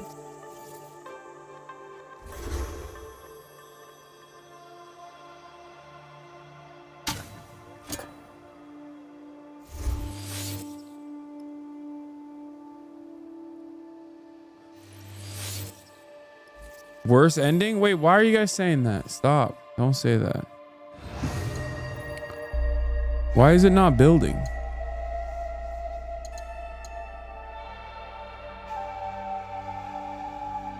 Oh, I don't have enough resources for this one. It has more square footage than your house, yet no one cancels Naue over it? Yeah.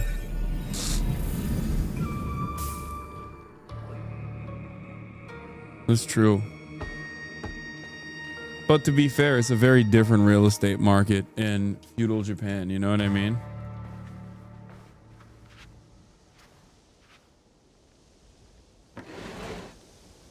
Junjiro, Sorin.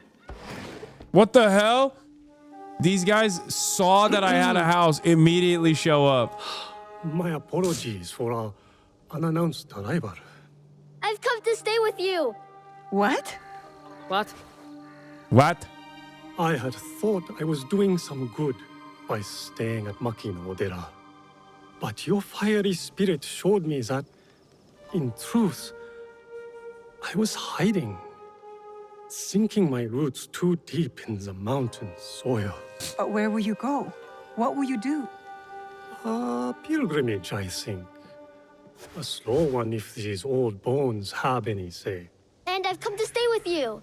He hasn't ceased talking about you since the moment you left. Alex and Alexa every time you come to LA. True. Do chores, feed the horses.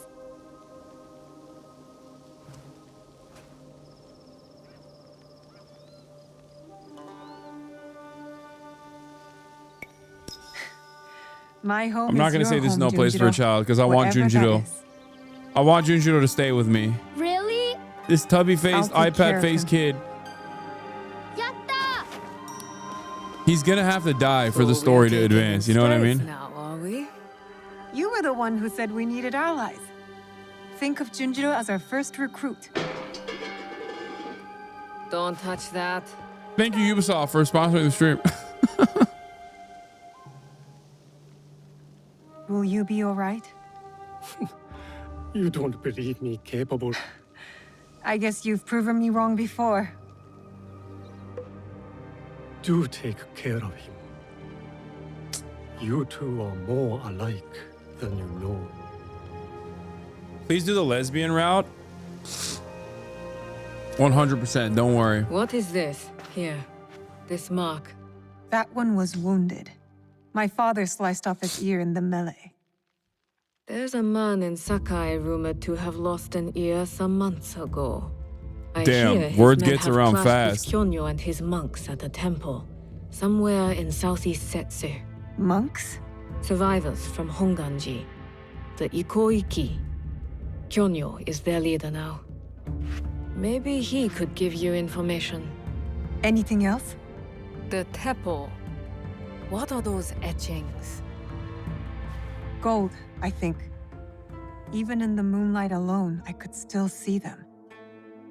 Never knew a teppo could shine like that. Then you've never been to the markets of Sakai. The craftsmen there are like none other. Someone in Sakai will lead you to this gun. Follow your instincts. Sakai is a big city now, full of danger, yes, but also allies. Eyes open for those who might help our cause. Right. And if you're near the blacksmith shops, find Heiji. Looks like a bear. Forges Is this like a Disco master. Elysium that you talk about a lot? He Yeah. owes me a favor. Disco Elysium. I will track down who we're looking for. Where?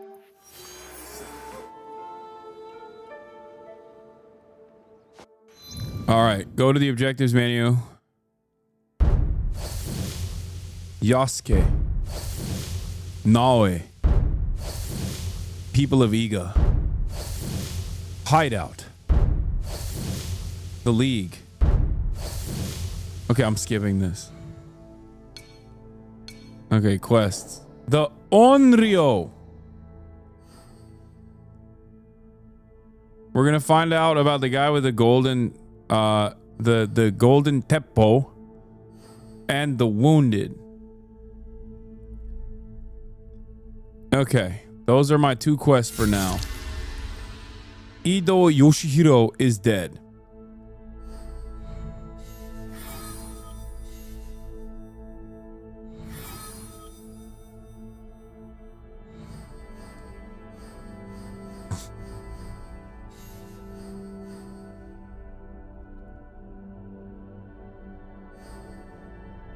Spoilers? What do you mean? What's up, little man? Kakurega allow fast travel. Can I fast travel to a place I haven't been to yet? Probably not.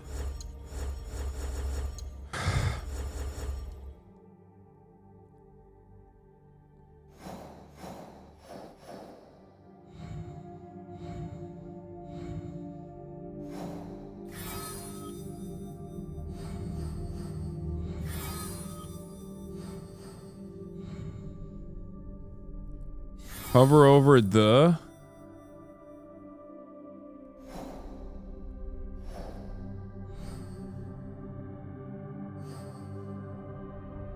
This guy? Wait, where's the? Oh, the Onryo? Like this? No.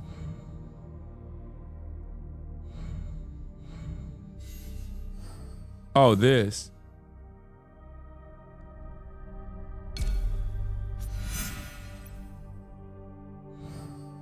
No, this.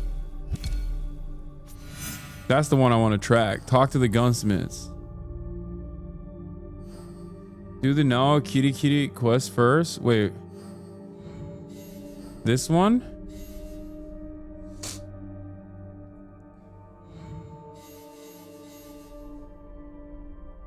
Wounds are only physical. Now it revisits her days in Iga using Kujikiri to make sense of her past.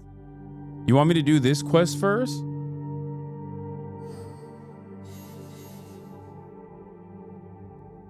I'm confused. Why are you so indecisive? Just pick one and do it. Okay, I'm gonna do this one.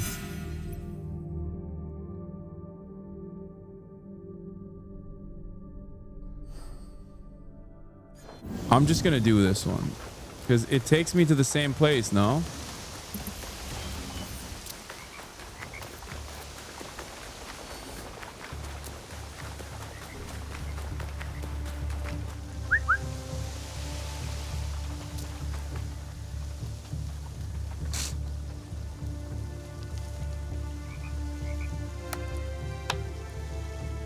I wish I could do the... Which character's combat is more fun? I think Yasuke's combat might be a little bit more fun, but this one is a little bit more like straight line Assassin's Creed, you know?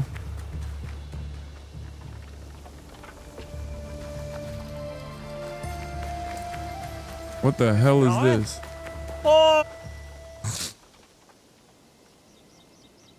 Ah, Miss Naue! Monta? Survived the fall of Iga. Now home is a shadow of a... Come inside. Only if you let us... We want to... Then let us be on the lookout. You are all... Damn, I'm already goated at...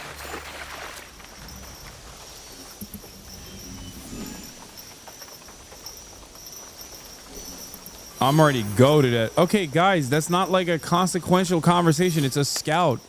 Calm down. Do you want me to do Sekkasu or not? Where's my horsey? There it is.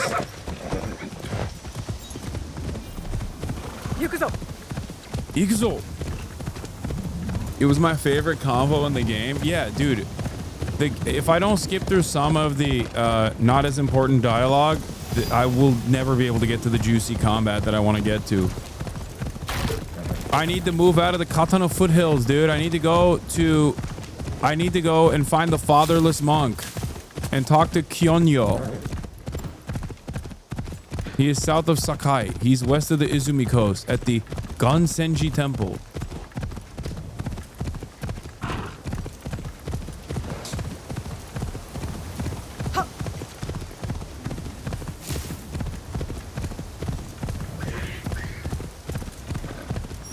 Whoa. I could practice Kujikiri here. Look with...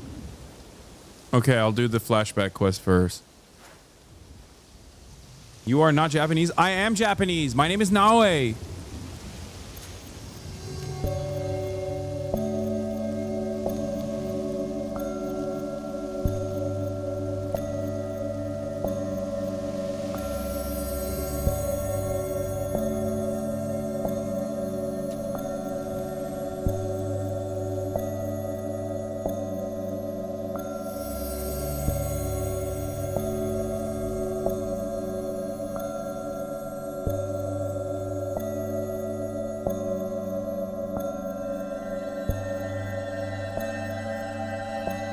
Oh, what?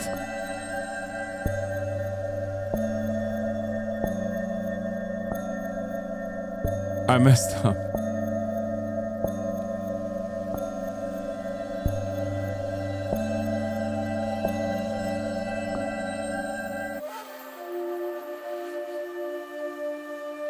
I ruined the Prey QTE. Where are we going? Into the forest to find something I have not seen in many years. Now? I thought we were going to fight. Trust me, my Naoe. Now is the perfect time. They say the Oda clan has the teeth of bears and the same craving for flesh. His appetite is never satisfied. Bro, she's... that Oda Nobunaga. She's gonna take me to the forest to eat again, dude. Prey, no What doubt. does he want? We've done nothing to them. What they all say they want. Peace. But I would guess the real answer is we could be tiny mice in a hole, but within his walls, Oda Nobunaga will not stop his knife until we have stopped scratching. Then What? we have to stop him first. What? And This with guy's your just father running. and Momochi Sandayu, we stand a great chance. Momochi Sandayu will fight with us? Oda Nobukatsu will be finished by sunrise tomorrow. By nightfall. Come, we are getting close.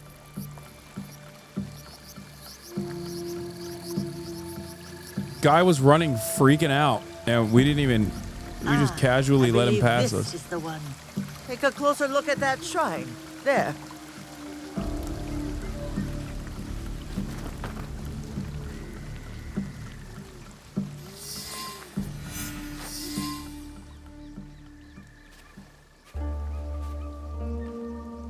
There's something here.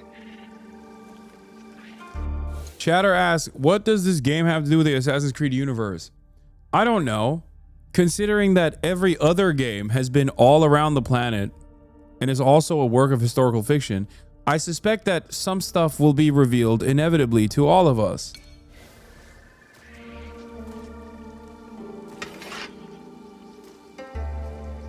Is this your katana?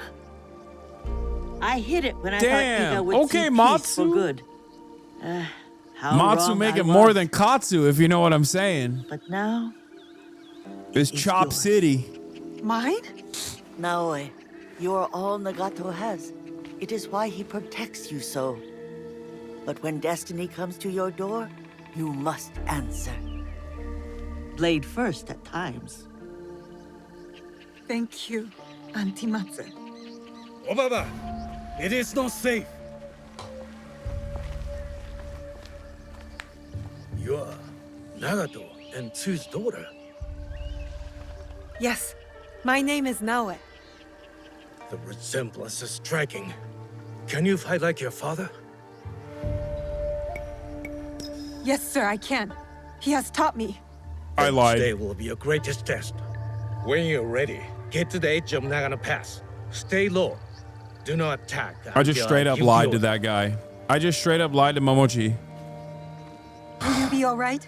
Can you get back home?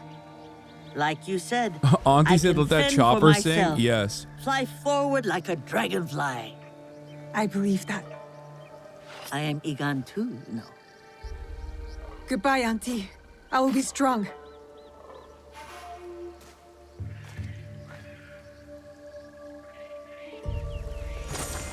I lied to get my job, and I'm doing well. Yeah, I mean, who amongst us hasn't lied a little bit, embellished a little bit on their CV? Oda Nobunaga's men could be anywhere.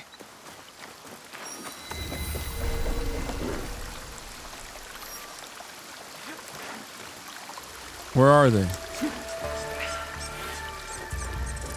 Stay hidden. Best if I remain unseen. Where are they?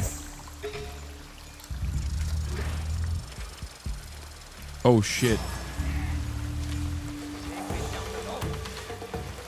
I think they saw me.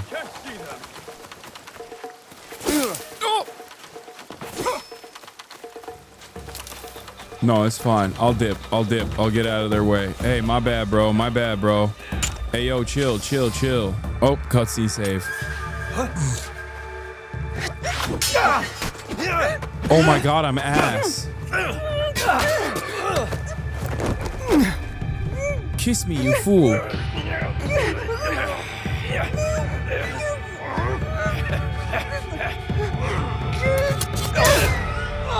Oh, never mind. I thought this was gonna be like a love interest.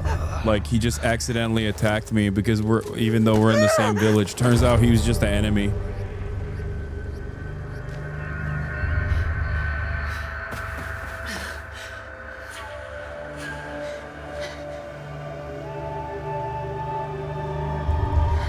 Unc, this is what Japan is like? Yeah, this is my first kill, dude.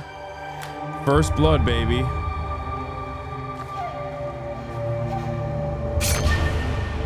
I need Naoi to kill me like that. What?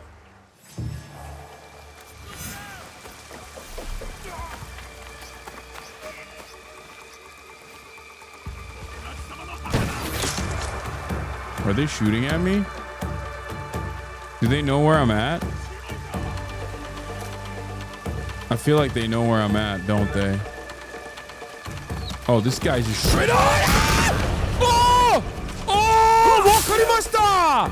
Nagano! Ai!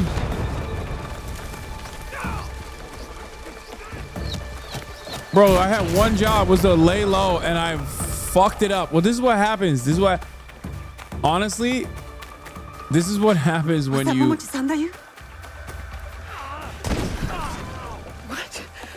What's happening? Why is this happening? I'm getting closer. Are they everywhere? If I have to kill again, I'll...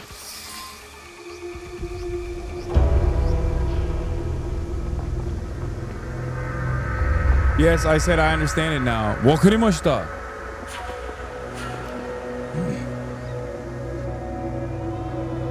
Yamate kudasai, enemy-san.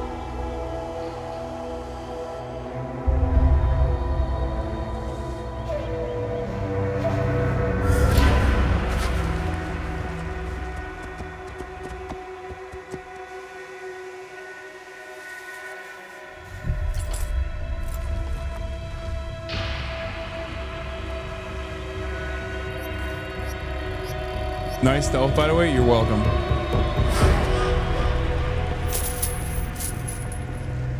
Dude, these guys are badass, by the way.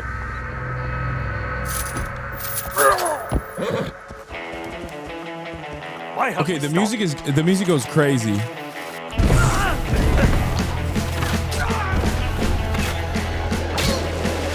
What are you waiting for? Attack! Attack!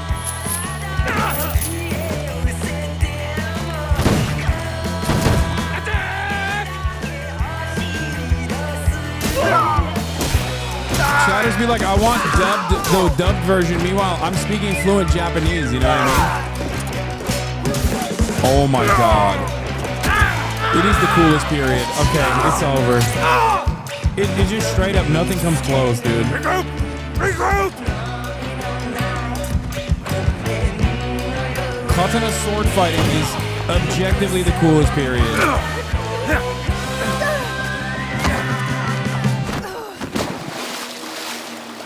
God, no way. You are such an L nerd. Oh my God. Lost, are you? Iga should have surrendered. Iga does not know surrender. I forgot the controls.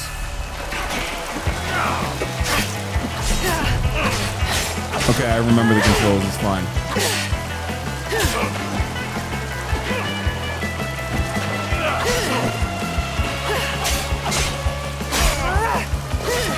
Oh, dude, I break your back, bitch.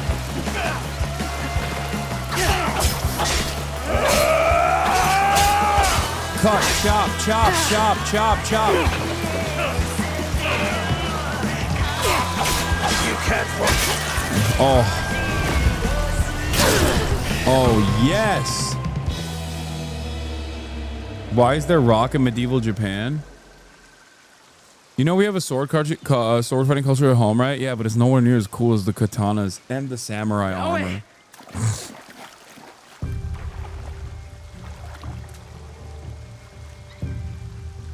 I killed him, Chue. He was as big as a... Are you hurt? Answer me! This is not my blood. You disobeyed me. She obeyed my orders. I asked her to defend Iga. Yeah, it's Momochi. She is my daughter! Is she not Egan? Was Iga not attacked? We had defense enough. Now I did not do as she was told. You tell me to stay with Matsu, I stay with Matsu. Momochi-san that you tells me to defend Iga, I defend Iga. Now, I do what I am told. I have never done anything less.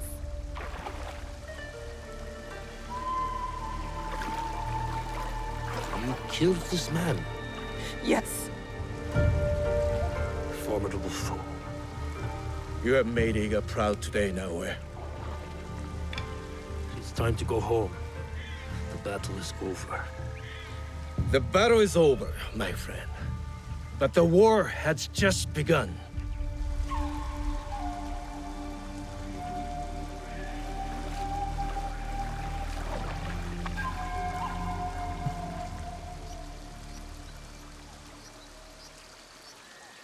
I cooked that Oda brute, dude. Oda brute's got nothing on me.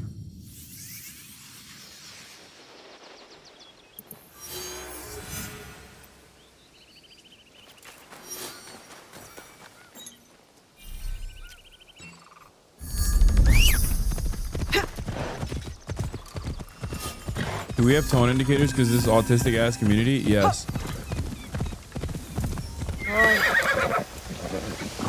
Wait, why is the Pathfinder off? What is happening? Oh, there it is. Shinobi's over samurai. I don't know if I agree with that. I do love me some samurai action.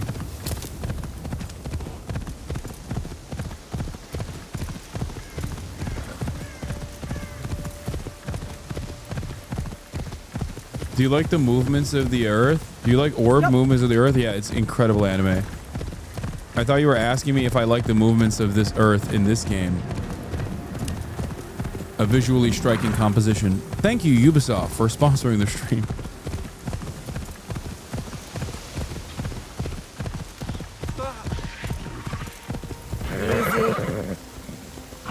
Is this it? Japanese maple. Am I going the right way? Show me again. Oh, I'm going the wrong way. Good ad king? Yeah, you already know, baby.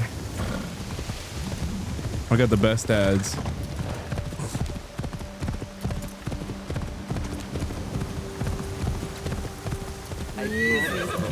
All of you. I have failed as a son. What is this? Let's talk to this guy.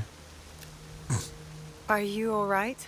The daimyo squabble over rice and trample the inner. So I'm leaving tonight. Could this be the... I am sick of the war too. This place is full of people. If that is your course, then... Damn, that was the easiest recruitment of my life, dude. I don't mind being paid. Didn't you play Morrowind? Why are you using guidance for the paths? Sumiyoshi Shrine. Those kabuki mono lead the young astray. Have you seen them at the shrines? Oh, you can honor the shrine. How do you honor the shrine? If the kabukimono want to challenge customs, they should target people who can change them. Chat, how do I honor it? Stop silencing Asian voices? Probably by climbing it. I doubt that that would be honoring it. Wait, what? Did you see?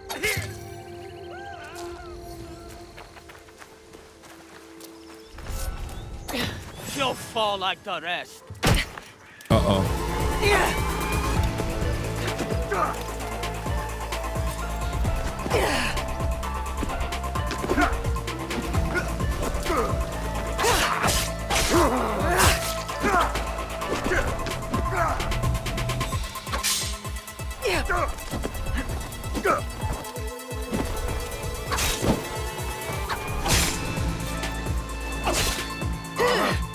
Damn, this guy's hard as hell to kill.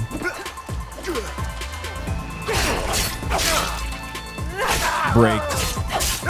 Oh, shit. Whoa. Shit. Wait, he one-tapped me? How did that happen, bro? He's gonna kill. Oh, Skull means he's gonna kill you one hit. Okay. Okay, now I gotta cook him. Now I gotta cook him. Now I gotta cook him. Now I gotta cook him. Now I gotta cook him and book him. You know what I mean? I will honor the sword by cooking and booking him.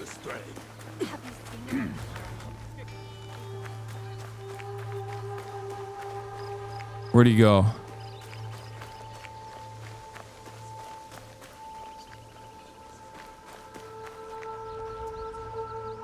You don't have to fight him. Duty's way above your level. Okay, we'll try one more time. When I took a piss in the street.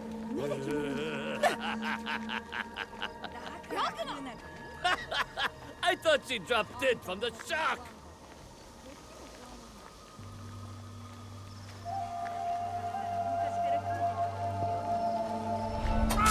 The shadow.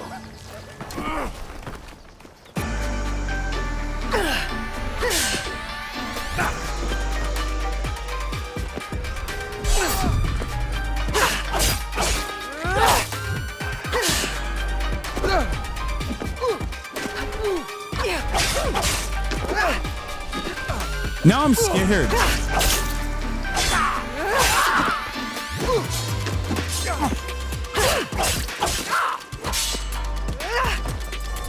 Imagine he kicks me and kills me. That'd be funny.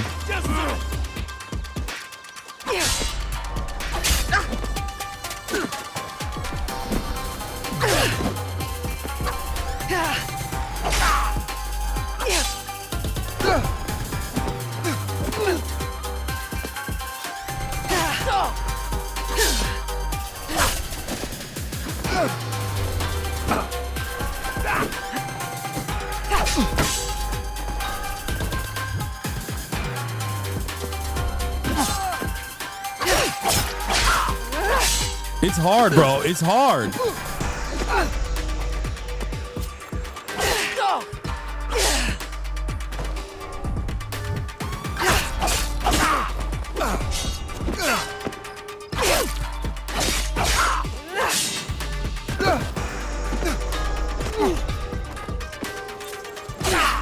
Do we shock you?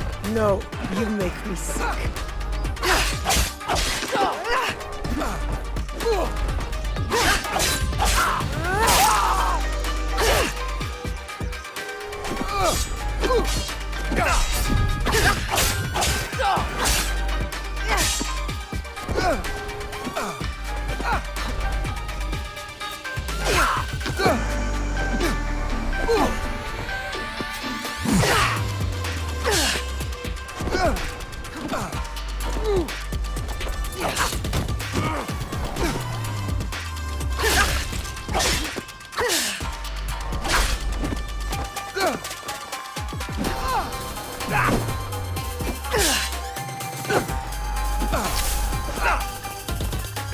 Yeah.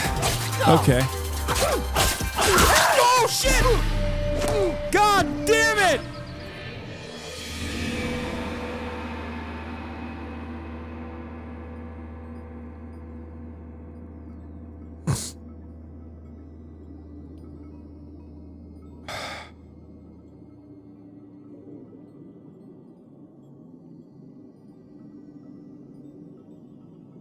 One more time? No, it takes too long.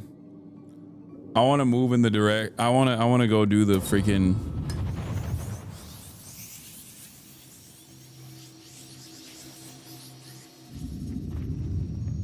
Go back to politique, little bro.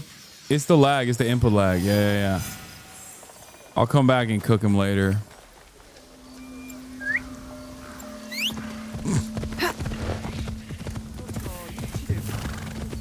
Whoa.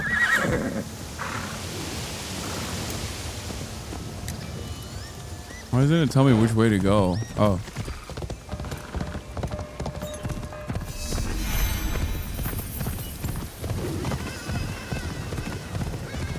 There it is. Yep. Easy. Tomiko said I might find Heiji the blacksmith here, near the shops.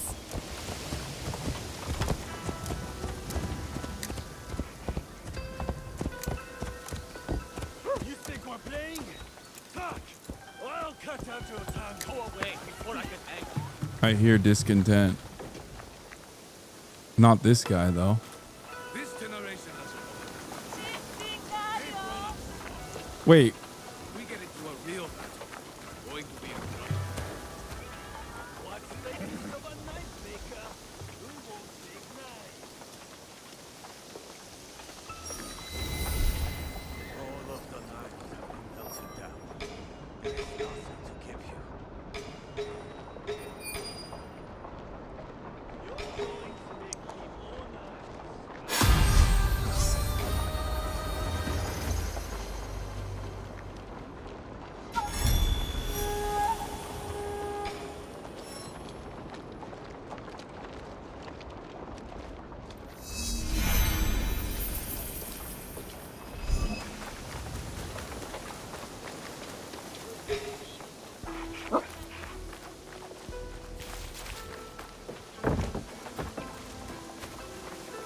Where the blue dot at? Oh, there it is. That could be Heiji, and it looks like he's in trouble.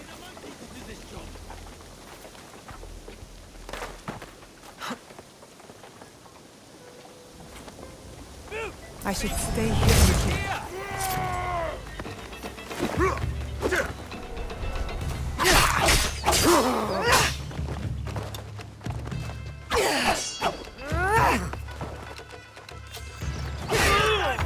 Oh, one tapped his ass.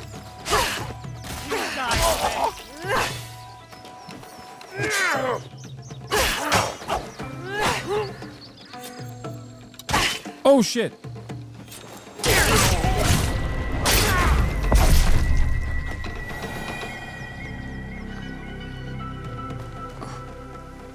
Heiji, you did not fight back. I do not spill blood. I make tools.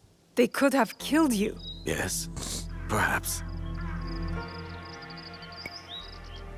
I hope I am as brave when death comes for me. I am not brave. I am broken. Broken? My parents built this forge to make tobacco knives. They were the best in Sakai, and very valuable. Then my parents were killed. I do not make their knives anymore. I'm sorry for your loss, Heiji.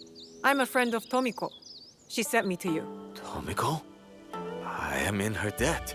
We could use your help, Tomiko and I. Come to Setsu. Whatever debt you owe will be repaid.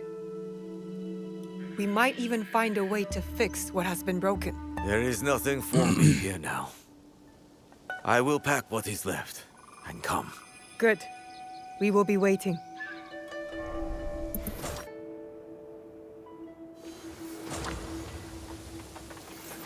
Damn, I'm just collecting all of his resources too. You know? I guess it's valid. I did save his ass.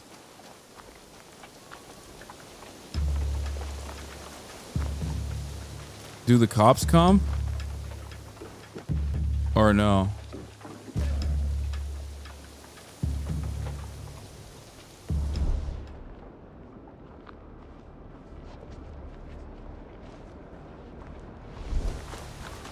You kill the cops, bro? These guys aren't cops.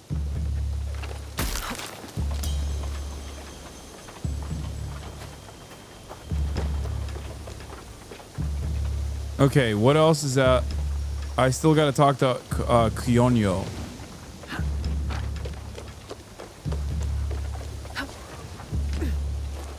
Oh, hell yeah. Hello. You don't smell too bad. That's what I'm talking about, dude.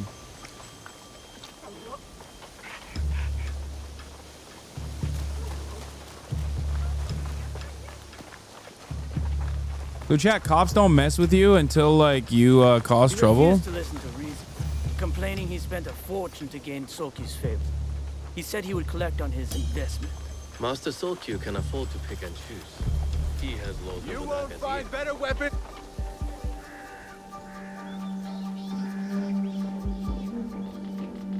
I'm looking for a teppo with gold ornaments. Why settle for gold? I have some of the purest Tamba silver. I know an artisan who can pound some on. For a small fee. No, it has to be gold. No gold, silver! I'm wasting my time here.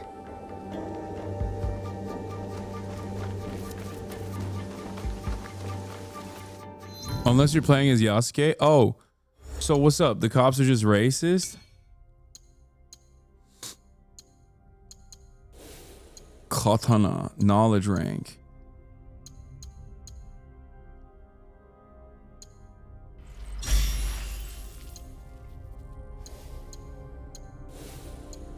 Dude, I should probably be unlocking tools, right? Oh, smoke bomb. I have kunai. I don't have quick point.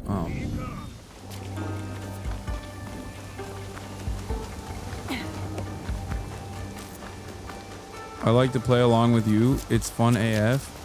Yes, chat. If you'd like to play along with me, then all you need to do is purchase the game using the link in the chat. Thank you, Ubisoft, for sponsoring the stream and letting me pet these dogs. No, don't run away, doggy. God damn it.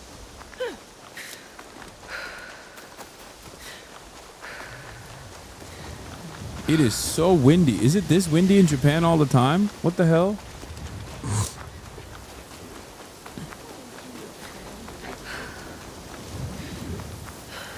Sounds like a big fight. I'll need a better view. Oh, shit.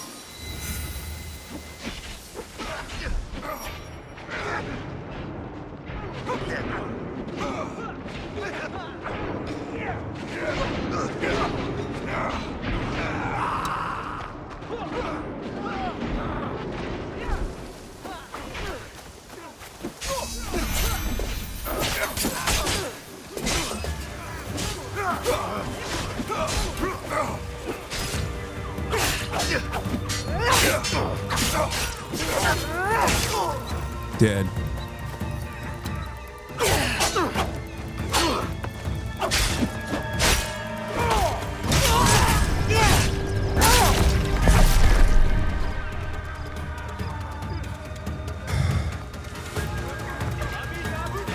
Wait, let's look first, obviously.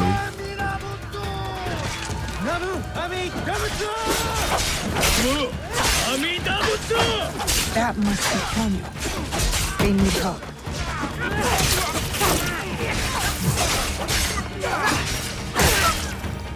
Easy.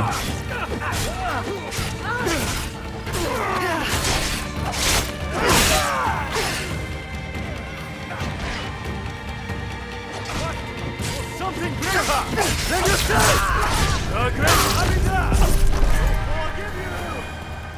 Loot, loot, loot, loot, loot, loot.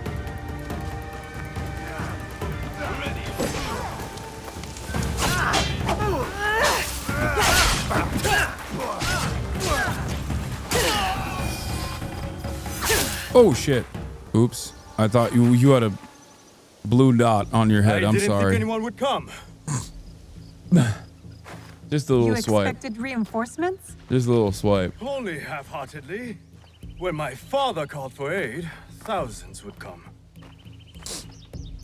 I sent letters and not a soul replies. Except you. I am Kyonyo.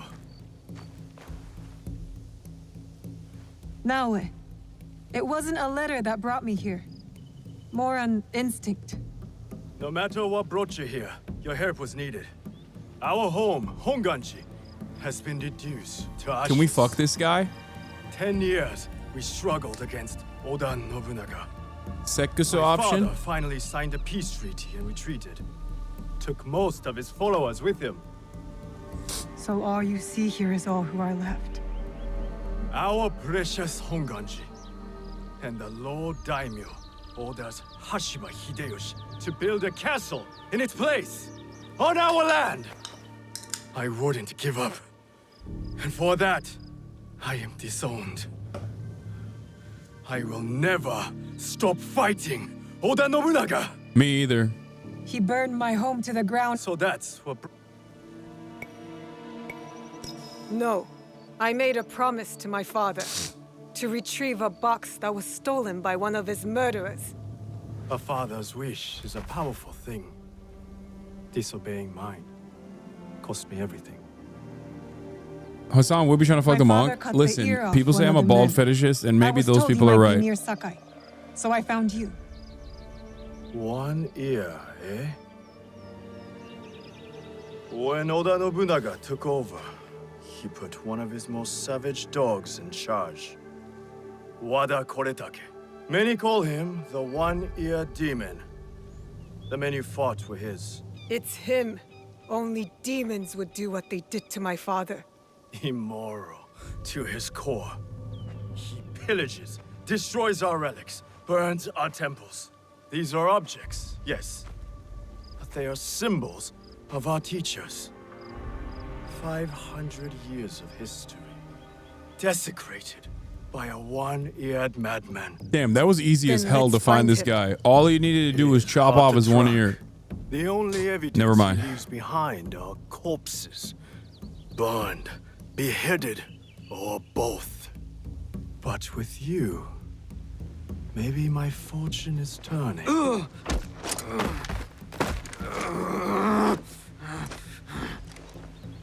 I caught this one running back to his master. Why did she have a German accent?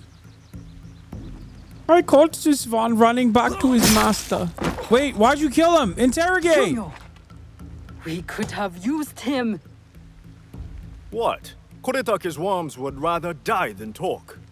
Why is the sword your first response? Now, this is Yaya. Fought for my father in the war. Abandoned me like he did. Not true. You called for help. I came back. I want to join you two to find Wada Koretake. Not another corrupted for Kyonyo's hopeless cause. This is Koretake's doing, not Kyonyo's. Besides, my father always said that as long as we are breathing, there is... It's hilarious hearing Oda's famous retainers as being seen as evil. I think it's actually cool that we're technically fighting against Oda Nobunaga, at least in this part of the game. I just played Neo and Neo 2 where you play Oda's side and he's a good, chill guy. I like that we're playing against him from the perspective of like a villager. See? Someone believes in me. You both seem steadfast on your path of destruction. I heard one of Koretake's men speak of the chief executioner, Nanatsumatsu. He may know where to find Koretake. But I know the place. No one visits and returns the same. Especially not a lone guard. You didn't see her fight. Dude, someone said Kaya's eye, the sun shining on Kaya makes it look like there's laser beams coming out of her eyes. It's so funny. Why is she laying in the one spot where there's sun directly in her eyes? I don't know. But it literally looks like she's still trying to white knuckle through the process and still sleep, regardless of the fact that the sun is only hitting her eyes. It's so funny. She'll be fine. Still, we'll need allies. Find Mitsumune at Nunobiki Falls. I will go to them. There's a farmhouse near the river. Meet me there. Is there more loot in here? Fatherless monk. That's kind of an own, dude.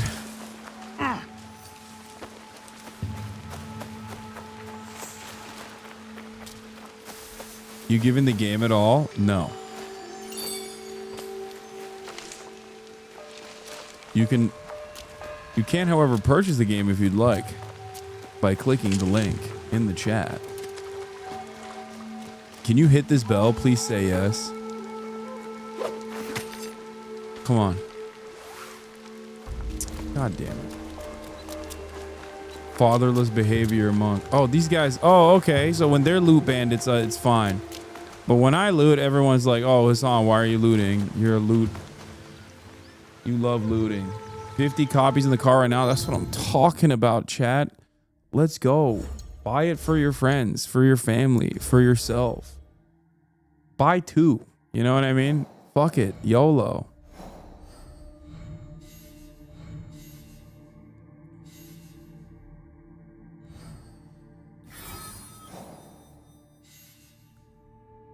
Kill the executioner. Should I track this? Should I kill the executioner first?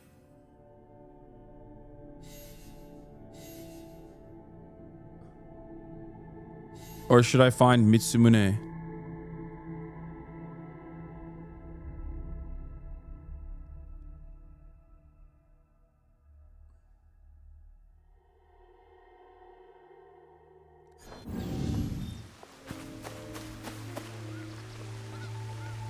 Yes, use the top info on the top left of the map to find them.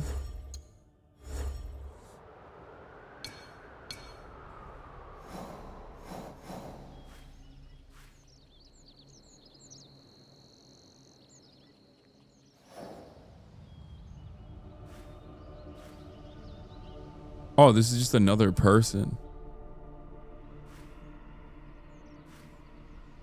Thrown to the dogs.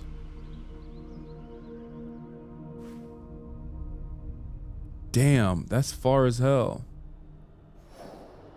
Okay, I'll go to the executioner first.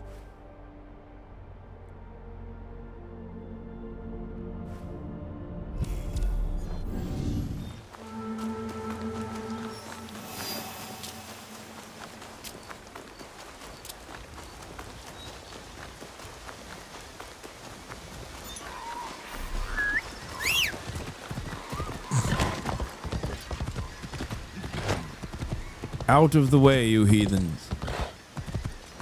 A real shinobi is riding.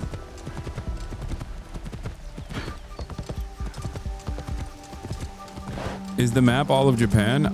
Probably not.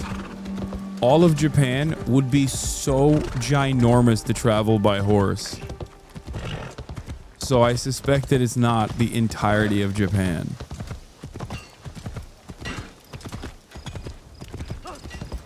Is this how Japan feels like in real life? Yes. As someone who's been to Japan, I can confirm this is exactly what Japan feels like. And it is exactly what Japan looks like. This is literally Japan. It's a 1-to-1 copy.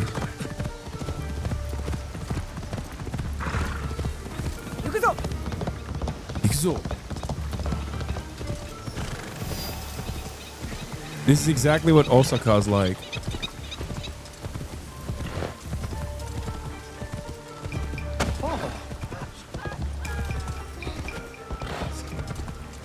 Out of the way. Map seems to be 20 to 25% of central Honshu. Is this what you meant by walkable cities? Yes. It's still a kilometer away. God damn.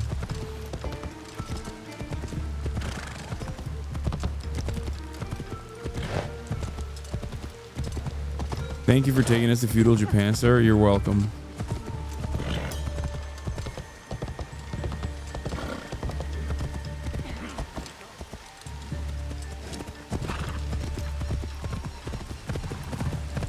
Osaka is 20 times better than Tokyo. Should have stole a boat. Wait, there's boats that you can steal?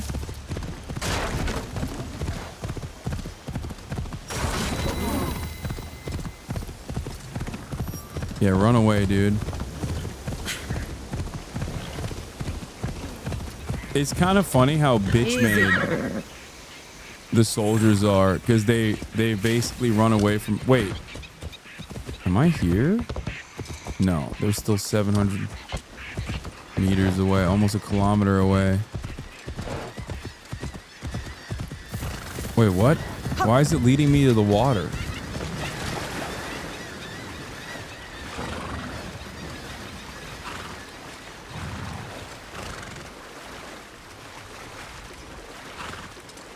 What's it? Wait, what?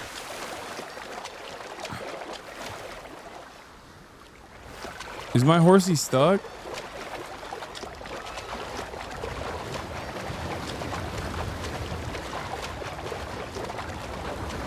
You can lead a horse to the water, but you can't.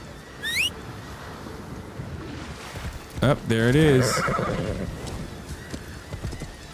Sir, your boat is malfunctioning. Amagasaki. You can lead a horse to the water, but you can't let him swim, is what they say. Turns out, oh shit, ow. I am beating the crap out of this horse. Turns out those people that say that are wrong. Because I just did. I made the horse swim, baby.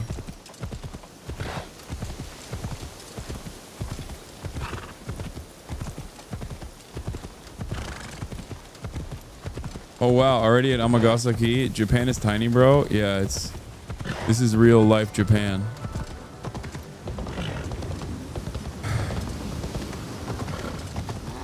This horse's name is Shadow, by the way. I don't even know if it actually is, but that's what I've named him.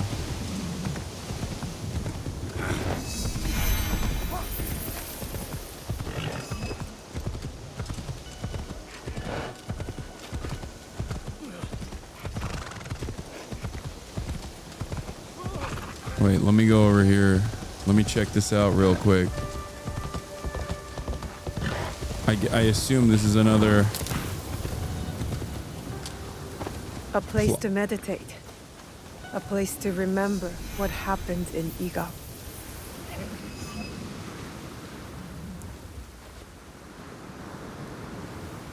Uh-oh, I gotta do the QTE again. I'm gonna fail again. Okay, this is getting more difficult now.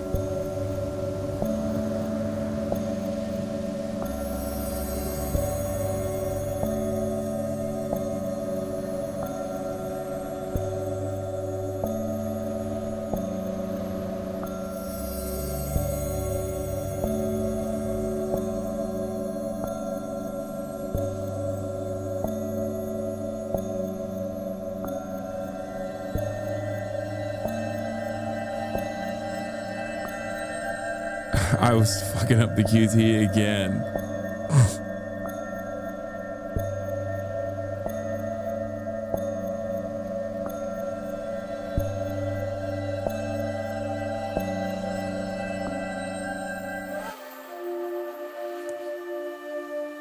Stop saying we're sending incoming. It's 4 buttons, man. I can't do it. Stop. Don't try to make me lock in while I'm praying. Prayer is all about not locking in. Kaya, where are you going? Kaya, place.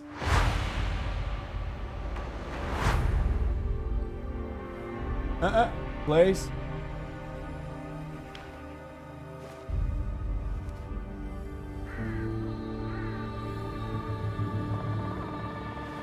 As soon as Marat comes in, Kaya immediately gets up. She's like, oh, it's game time. Okay, well, No, Kyle. I'm playing Assassin's Creed. Good morning, Chichiwe. It's good. You did not sleep well. Yeah, I'm doing an ad.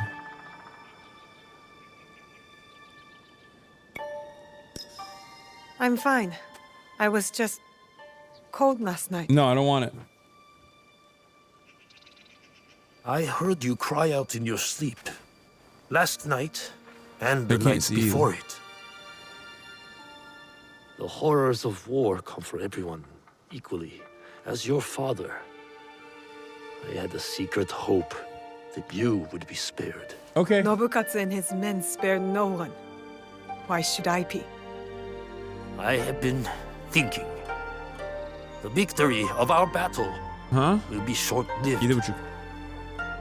Oda Nobunaga does not know the word defeat, nor mercy. I have not prepared you enough. This must change. Today, you will learn to wield a warrior's greatest weapon. The pen, Is it the Naginata? No, it is not. which is mightier than the sword. Come, my plum. Aw. Cutie. Take a cleansing breath. We're going to meditate? Not in our usual way. This is a technique for protection of mind and body. In times of danger, fear. Kujikiri. Yes. I will teach you, Kujikiri, to let go of your guilt and regret. A warrior has no use for these things. I know it was not the cold bothering you last night. I didn't want you to think I was weak. Weakness is an unease with the truth. Be honest with me and with yourself. Now, tell me about your nightmare. It's hard to remember. I was alone, and then blood. A red moon. Did you see the faces of the men you killed as they drew their last breath? I did. Lift your head up, Fujibayashi Naoe. We have ways to banish such darkness. Breathe deeply. Come into the present moment.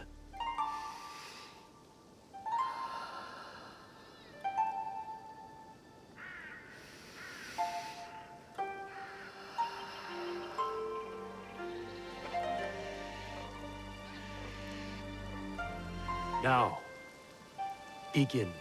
Let Bro's your teaching me how breath to. be natural and relaxed. I know how to do this. That's how I unlocked this cutscene, Dad. Empty your mind. Now, Chimichurri. Good.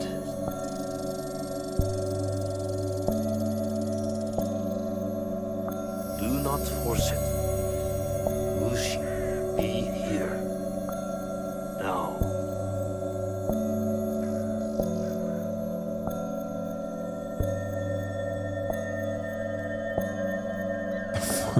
As soon as I can't see the visual stimuli, I cook.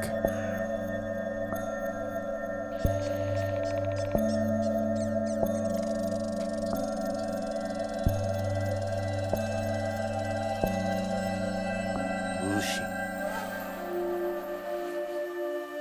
Stop reading chat, focus.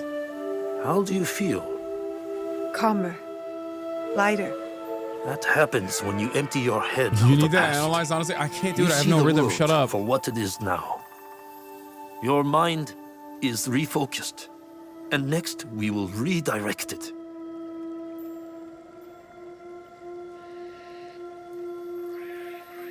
Momochi Sandayu and Matsu have also agreed to help you. Find them and learn from them. Chichiwe. Thank you for believing in me. I always have. Only now can I show you how much.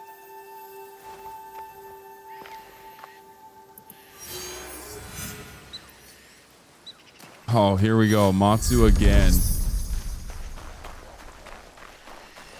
Masu had to whip it up. Make us a fucking nice little soba noodle. Bum, bum, bum, bum, bum, bum, bum, bum.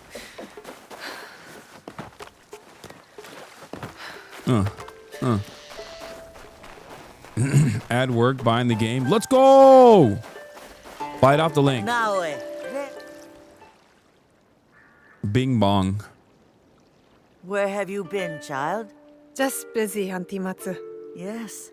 I know what you have overcome these past weeks. Your first battle. How brave you must have been to survive it. I wasn't sure I would. But Momochi-sanda, you said I fought well. As I knew you would too. Have pride in yourself. Now we push past survival.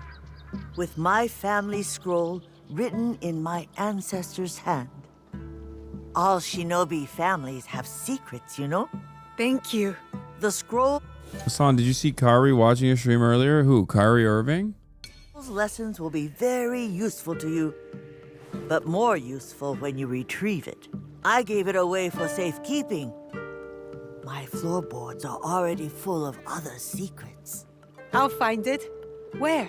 With the priest at the shrine. Go. Learn from those who came before us. It's been a harsh winter. Tougher than any I can remember. Guess I need toughening up too. Her scars are completely gone because she let go of the past? No, because this is the past, chatter.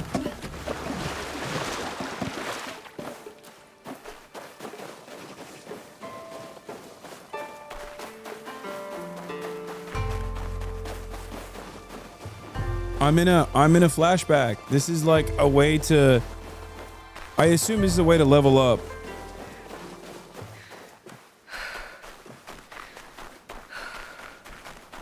I wonder what I'll learn from the ancestors' scrolls.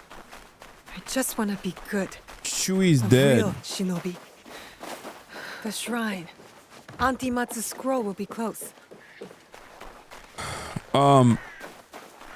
Am I playing on a PS5, PS5 Pro? No, I'm playing on, I'm not allowed here. In the I should be shrine! quiet. Did you check in? This will be.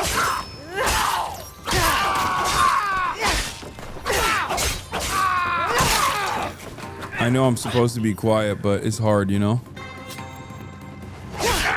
Especially when I see bandits misbehaving.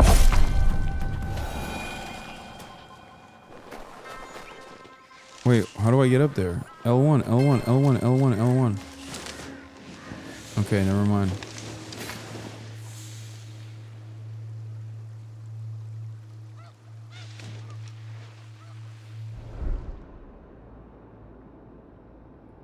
Oh, I think I killed everyone. Never mind.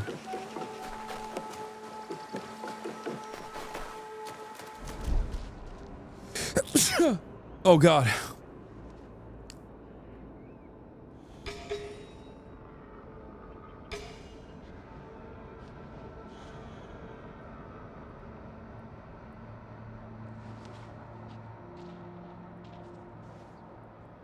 How do I get out of the fucking what eagle eye? Oh, there it is. I should take your eyes.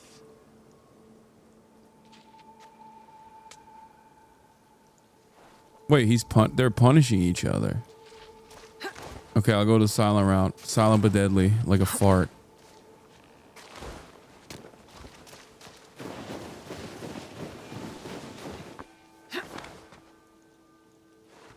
I should take your eyes.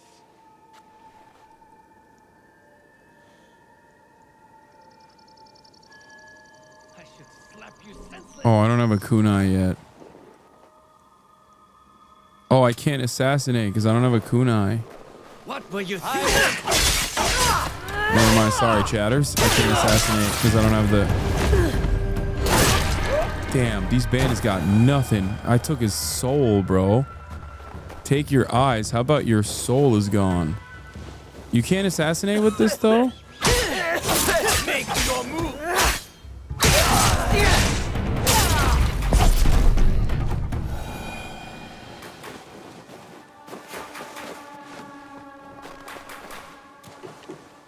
That must be the scroll.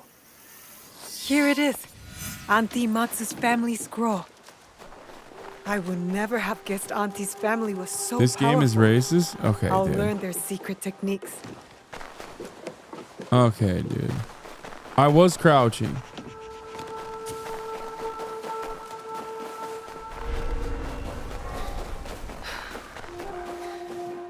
Don't worry. You can go back to the shrine now, milady. This is a flashback. That's why I can't do... Always gotta be the one guy in the chat? Yeah. I stay getting one guide.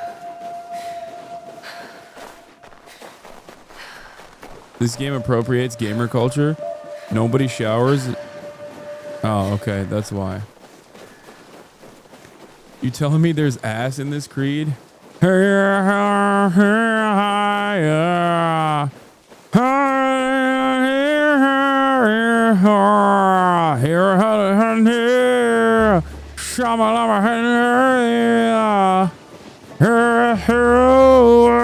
Like that? Butt rock. That's the ass. Put in the ass in Creed.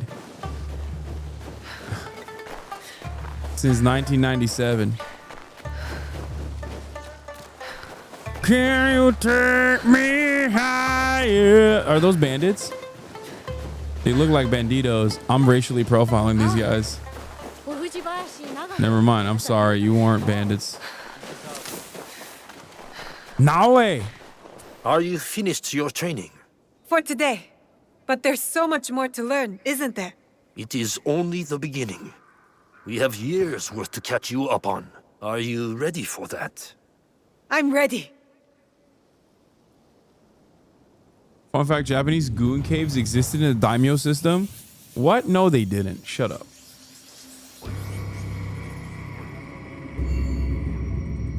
Can you take me higher?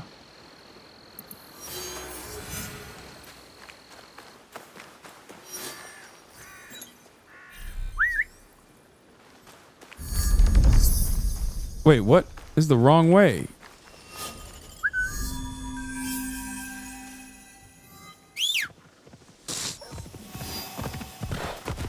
There was a samurai who traveled to Mexico. VOD is gonna get VOD is gonna get muted for copyright music. Yeah.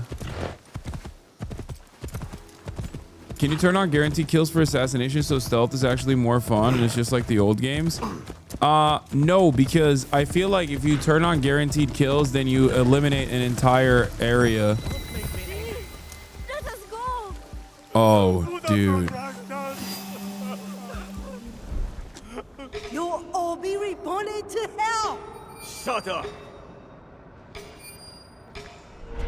If the guards see me, they'll kill them.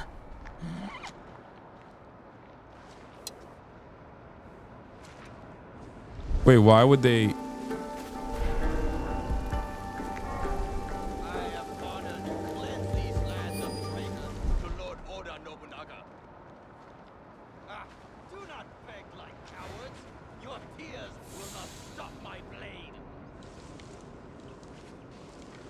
How can they see me? How do I get up there?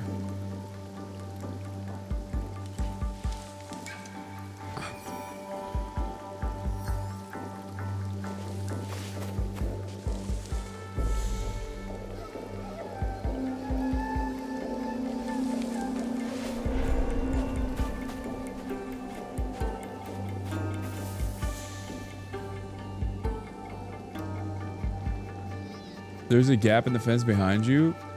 I feel like I need the elevation. Yeah, RIP to these people, I think.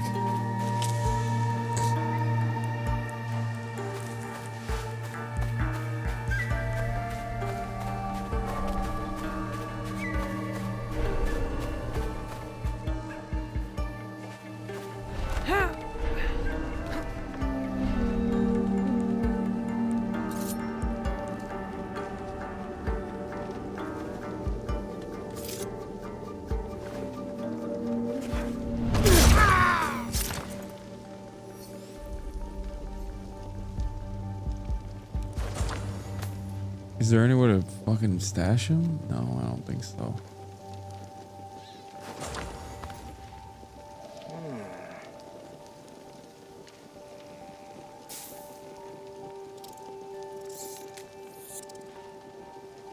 Higher than you ever been. Okay. Yes, press triangle to carry.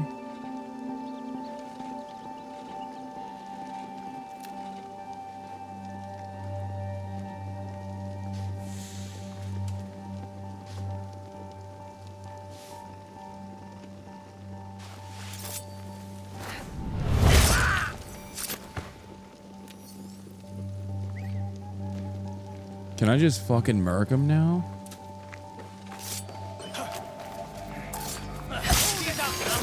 Okay, there we go.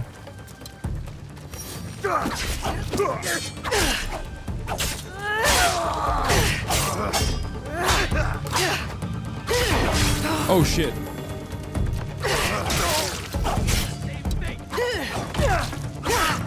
Yeah, kill me, not anybody else.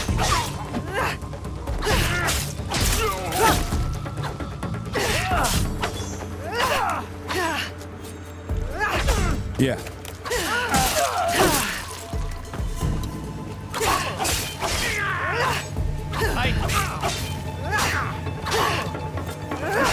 Oh shit.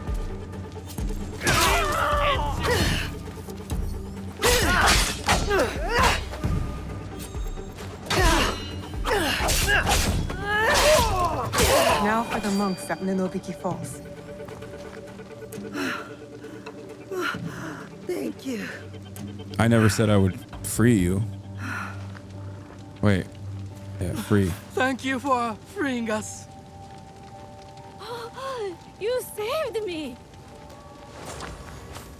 Oh my god, let's go. I'm gonna get hella... Is this guy dead? It seems like it. Sorry, King. God damn, look at all the heads. Oh shit, I almost sliced her too.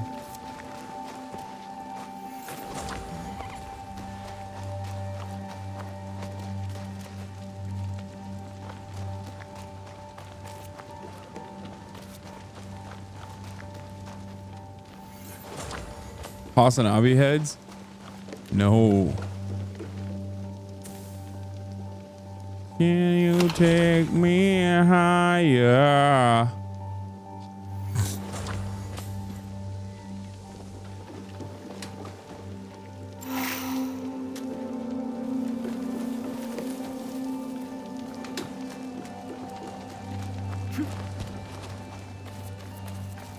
The one guy in the pit you has loot that you missed? Hold on, I'm gonna get it. I'm gonna come collect.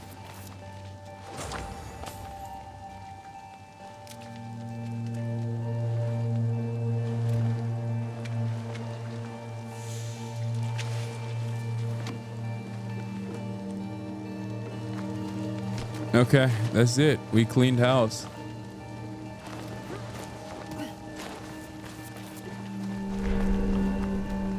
All right, get out of here. I feel like we're going to hear a lot of Creed in these games. Maybe. All right, that was easy peasy. We got it. We executed the executioner. Despite the fact that it made it seem like it was a lot harder to... All right, let's find Mitsumune now.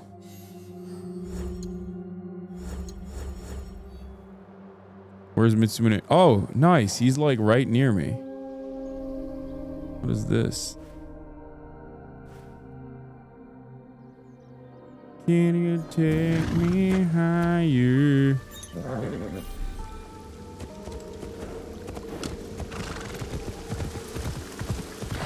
You just have incredible assassin skills? I agree. It's crazy because I just murked their entire encampment and killed the killed Oda's executioner. Unlock eagle access for fast travel. I think you can fast travel without it, right? In this game?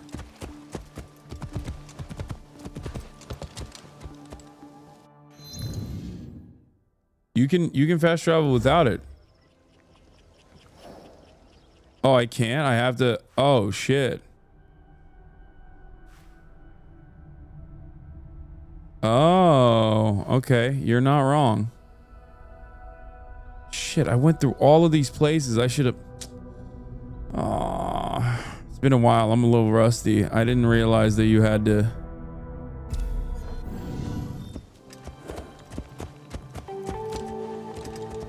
You know what? I'll do that later.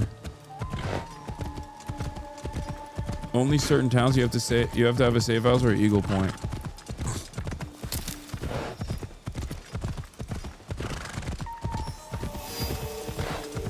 And it's been a while. Okay, stop.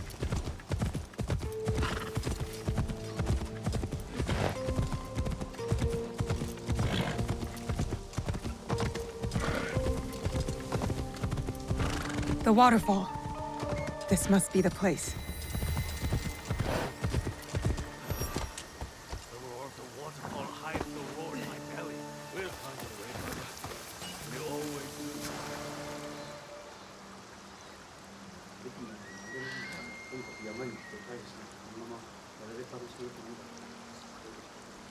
Mitsumune. If you've come to steal, we have nothing. I come on behalf of Kyonyo. We're going after Wada Koretake, and we need your numbers. We were 40,000 strong when Oda Nobunaga's armies attacked. That's a crazy amount of people. Damn, he murked y'all. He murked y'all hard. He's sure to make us zero. No, we stand a chance. A reliable source tells me he's vulnerable at Amagasaki Castle. You have courage. Bro, you got no, But you got Kyonyo nothing. would not want me If he knew I just lost the whooped you up statue. and down with 40,000, I'm backing out. Kyonyo You know. entrusted me with one of our oldest statues of Shinran. Shinran granted us access to the pure land in the afterlife, offered the way of Buddha to the common folk. I am common folk. I've never heard of him. Better for you. Even uttering Shinran's name these days can get you killed. But it was stolen. Taken by bandits in a bloody fight. What's with the proud We after the don't have the username? strength to take it It's back. for autistic people. Tone We indicators. need you. If that means retrieving the statue, then that's what I'll do. We will And see. I think for deaf people as well, I think.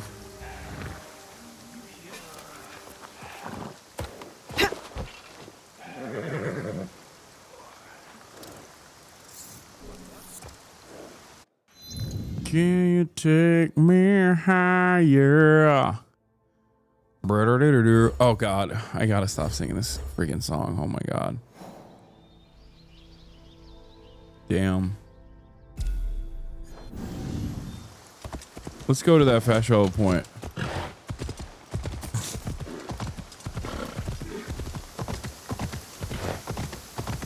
How do I get up there? I probably gotta walk there, I assume.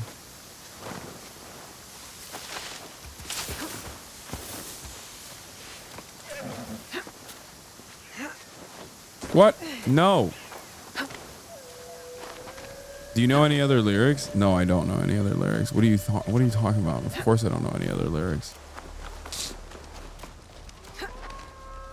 Look at this photograph.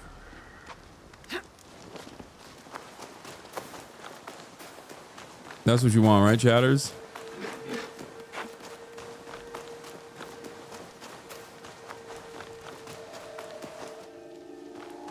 Something's moving.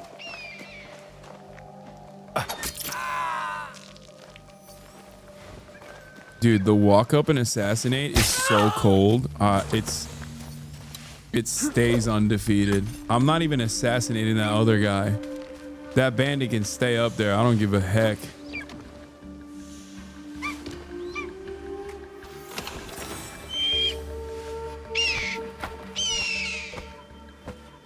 All right, how do I eagle eye this? How do I eagle eye this? Do I gotta climb up to the top? Like, even more? Oh, there it is.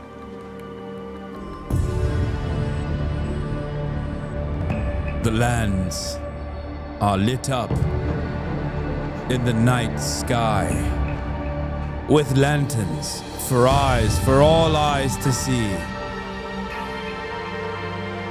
The beauties of Japan, the beauties of Nippon.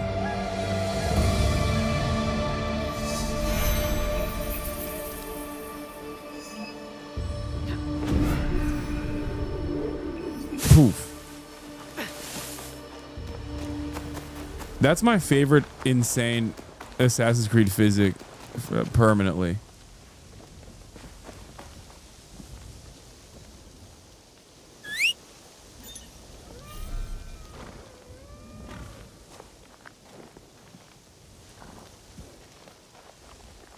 Where's my dog? Oh, there you are. Man, I missed the hell out of Shogun. Season 2 will never be a thing. And season 1's ending was disappointing. I'm man enough to admit it. It ended real weird, dude. It was like wrapped up way too fast. It didn't end well. Like, it straightforwardly was not good. Season 2 already confirmed. I know, it's just gonna not be as good is what I'm saying. It's never gonna be as good as like season 1. And first half of season 1. Like first 75% of season 1. First 75% of season 1 was amazing. Wait, am I going? Oh no, this is taking me to the other marker, isn't it? It is. God damn it. No.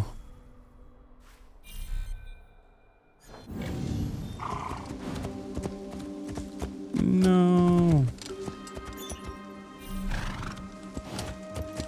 Wait. Oh, I still have to go this way. Okay. Because season 1 is the entirety of the book. Season 2, they're just making it up.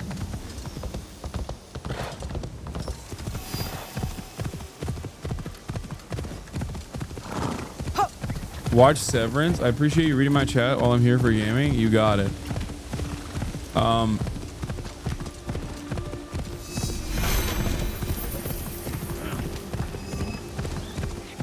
Yeah, see, hideout management. When it says Kokurega allows fast travel, I assumed that it was automatically unlocking these places as soon as you arrive at them. I will be watching Severance eventually. I just haven't had time to watch Severance yet. Why are you saying Severance overrated? I don't think Severance is overrated.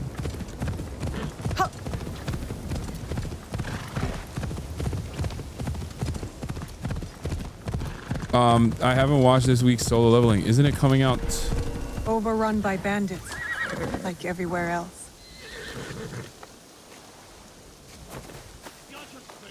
Wait, let's see if I can hit one. This place is hostile, best to go unnoticed.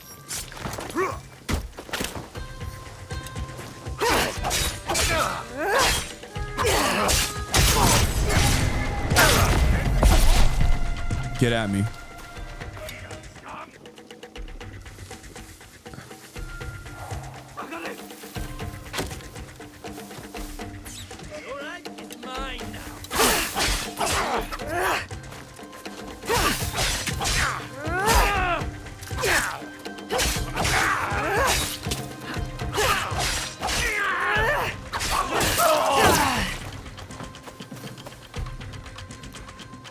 Come on. I'll handle you.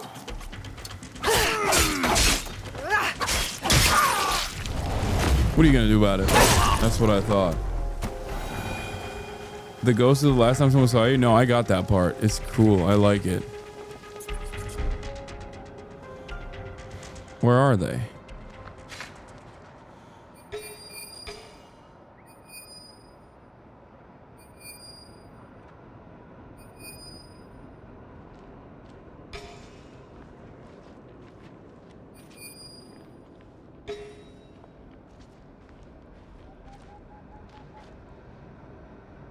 Is there anything else out here? Okay.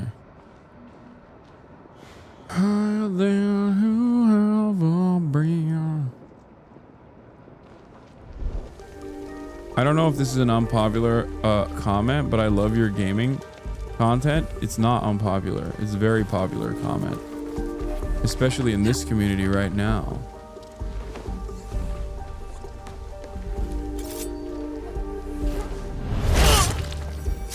Who's there? I am ready.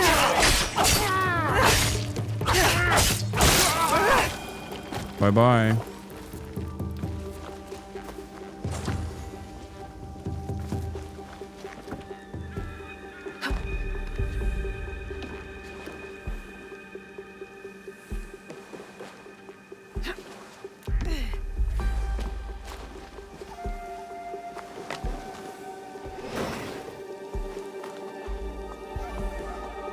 Loot. Let's go. We take those. Those are easy.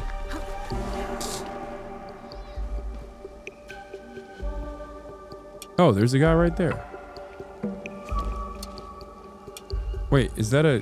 Who's there? No one to save. Wait, I don't understand. Why didn't I see him? Wait, that's a lady. Equal opportunity bandits. Let's go. Yeah, I'll slit your throat. I don't even care. It's not a big deal.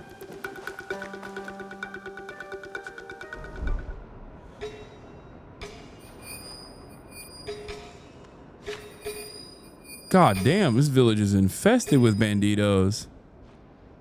Scarface Al Pacino's. Why can't I unlock that one?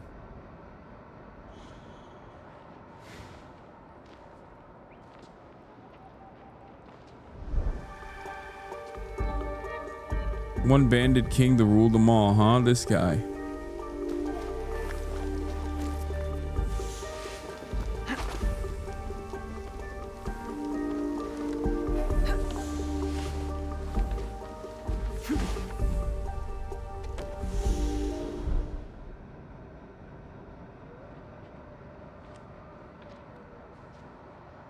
I'm gonna take care of the... Yeah, DI equals die by the blade.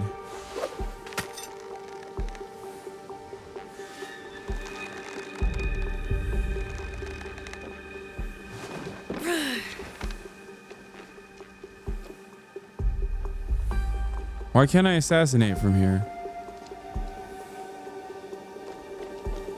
Oh, maybe I gotta get on this thing.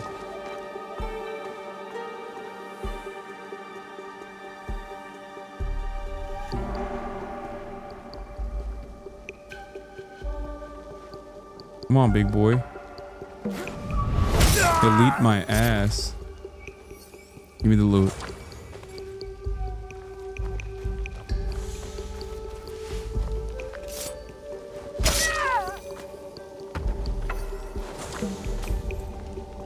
Peace.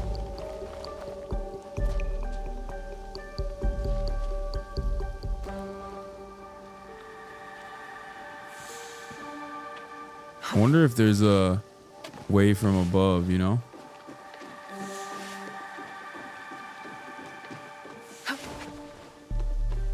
You can whistle with the D-pad and lure for a perfect ambush. Ooh, that sounds like a good idea.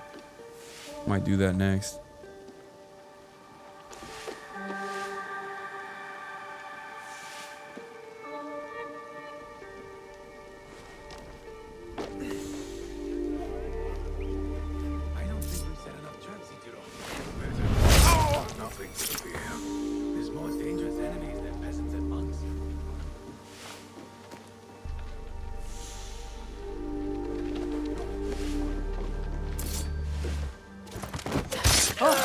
That's suspicious. Is it? Sorry. Now you're dead. Your suspicion was warranted.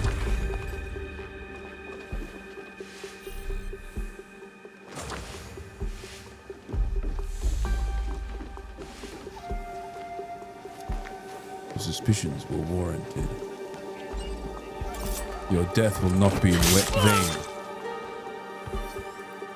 I will loot your body.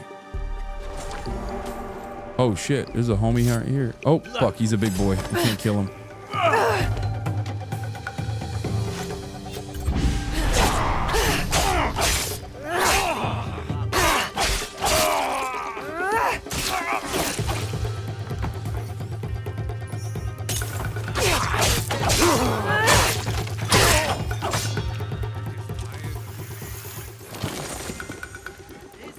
Your head.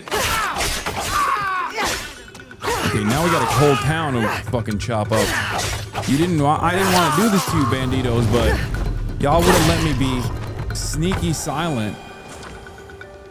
You forced this upon me, and now you must suffer. Shindang, you've caused a lot of trouble.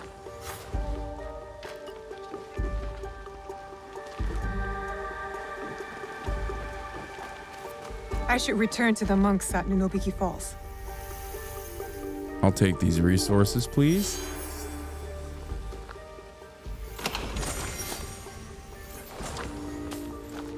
Thank you.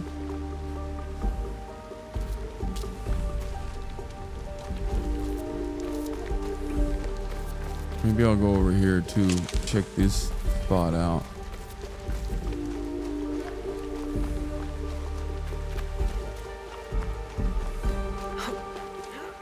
Why are you acting like a cop? I thought you liked crimes. What do you mean? What is a bigger crime than assassinating fools, dude? Just because they're bandits doesn't mean I'm not gonna murk them, you know? It's Angela Merkel time. I'll enjoy. Will you enjoy killing me? Oh no. Better men than you have tried. And failed. Wait, why can't I smuggle these resources as well? Oh, I don't have enough scouts, I don't think.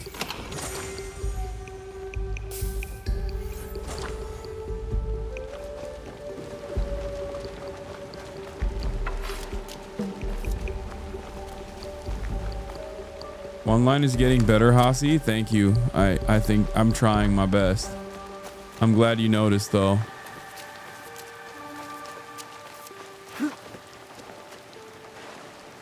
Wait, where are they? Oh, there it is. I'll take these. I take those. I'll break those.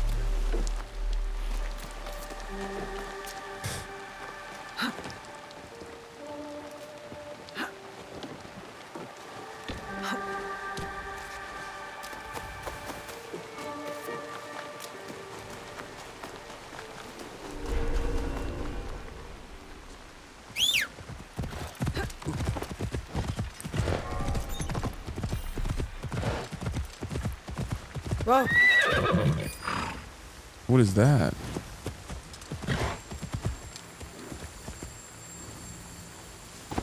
What the hell is this thing? Oh.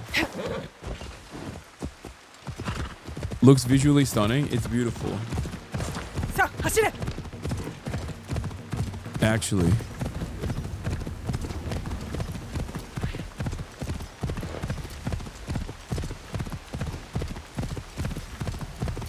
Do you think China will be featured in games like this in the future? Absolutely.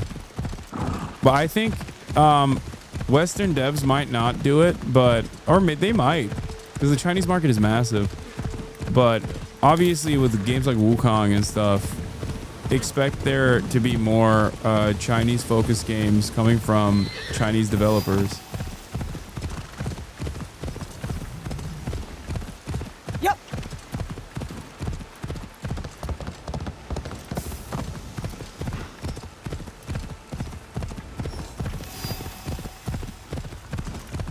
As a horse girly yourself, how's the horse riding in this game? It's really good. I think it's, I won't name other games considering that, you know, this is a hashtag ad, but better than some of the other games I've been playing recently for sure. It's very smooth. Your statue. Also, now he's getting, I don't know if this is just me, but she's getting hotter. I am grateful. But my men will not be grateful. The cost of this statue is blood. Okay, bro. Well, they wouldn't hand it to me. I do not think they are ready. Are you ready? Yeah, I'm ready for blood. I want more blood. Blood is actually the only thing that keeps me going, to be honest. But the blood will not be ours. I see. Take the statue to Kyonyo. I am no longer a worthy protector. Tell him, when the time comes, we will fight.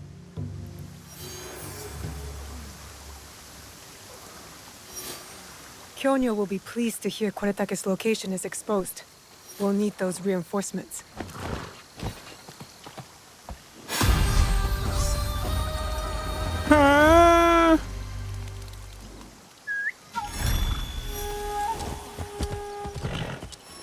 You're not wrong, but I feel bad for agreeing with you. On what? That I said that she's now always getting hotter?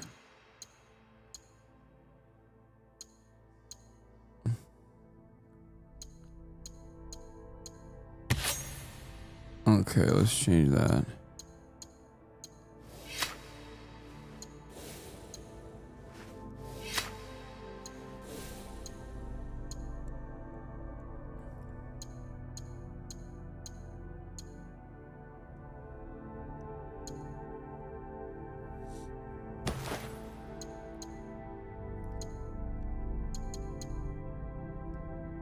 Lower health. Warrior Onamusha Kosode.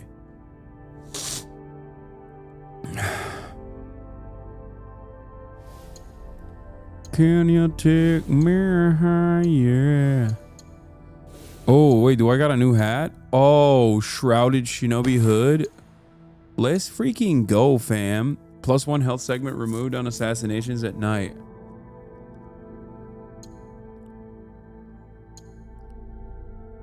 Improves critical chance. Let's go. I like it. Starting to look like a full-fledged assassin out here. You know what I'm saying?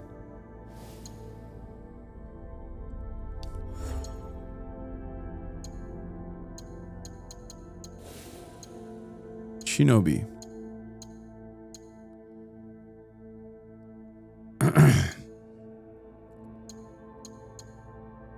Grab.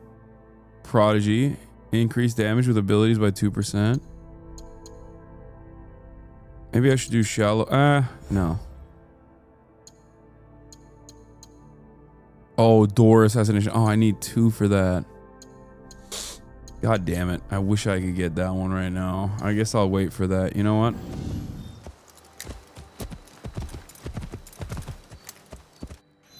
Where the black dude? He's in another castle. So I can't go here, right? Like I can't fast travel here. Because I haven't unlocked this viewpoint.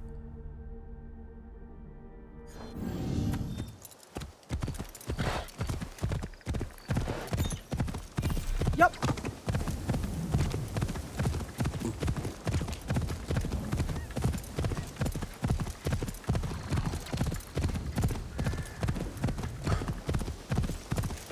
You can if you unlock the hood icon. I don't have enough money, do I? I don't think I can buy a safe house. Yeah, I don't have no... Bro, I got no bitches and no cash, okay?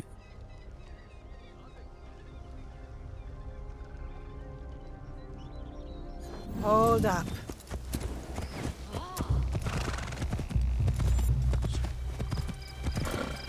I don't even have 800 gold yen style coins to my name. I'm a brokey. I'm a socialist, chat. I'm literally an anarchist commune enjoyer. Like, what do you mean? Oh no, I'm gonna have to fight my way through here, don't I? Move on.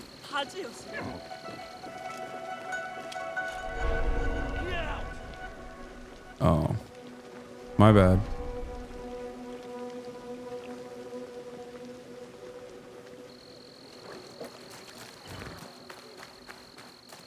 My bad, bro. My bad, fam.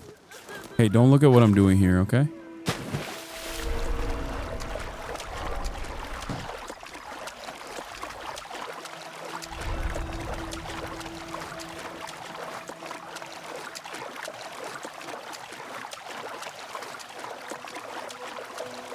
I'm in the dookie water.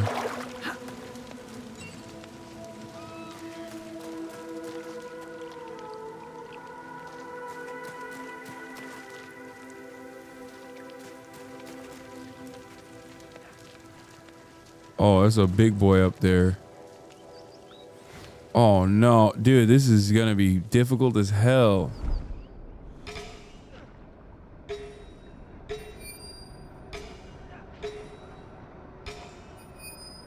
Oh Jesus, this ain't a bandit camp. You know what I mean? Am I supposed to actually tackle it like a castle this early? Chat, or am I overextending right now?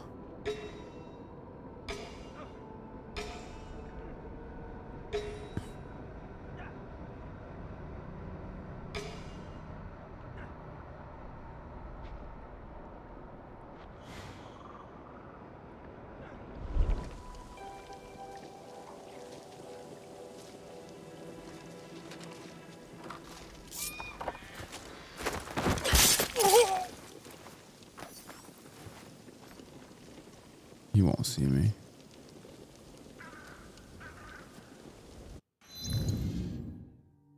If you fail skill issue, yes, you gotta be sneaky. History will tell. You're good. They're not over level for you, bro. I think you're wrong. Like, how am I gonna get through these big boys? You know what I mean?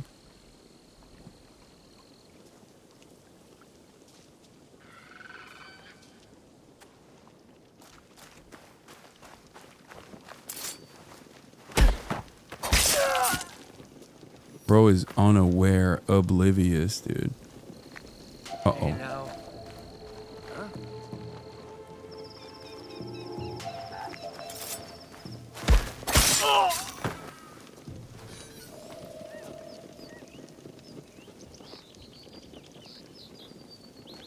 Which way will he go? Left or right? Left or right?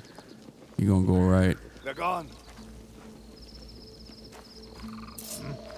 Oh shit, you can't assassinate this guy? God damn it.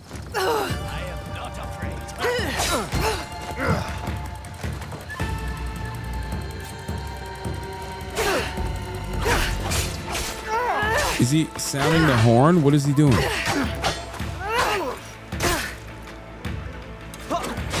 Oh crap.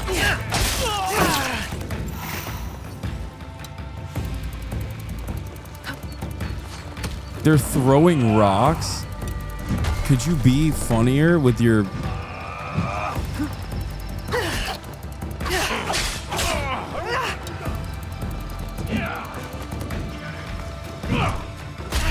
Oh, what the fuck? Yo, that rock had hands, dude.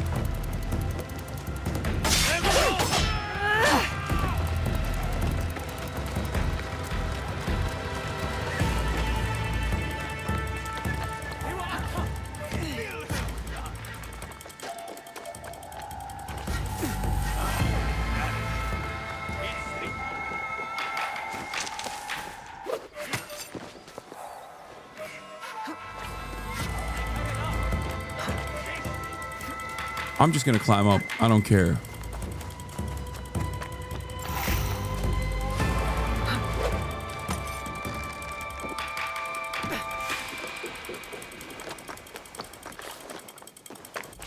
This is it, right? Please tell me this is it.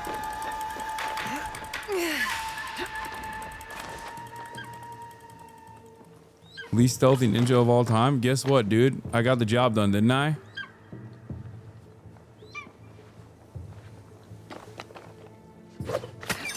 Why are you talking shit?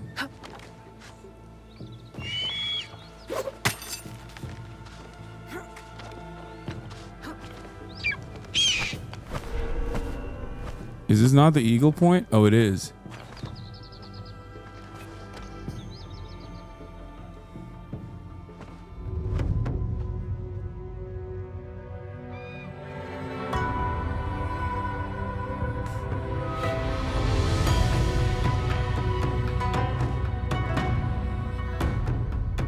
Cinema.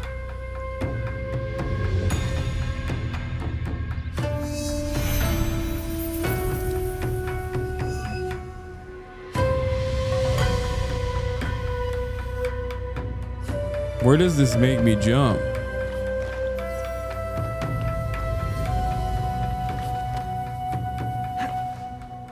Uh-oh.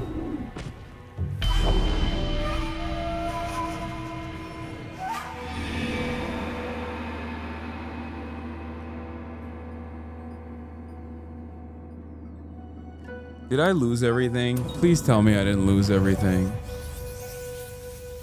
Please tell me it puts me at the top of that point where I got the sink.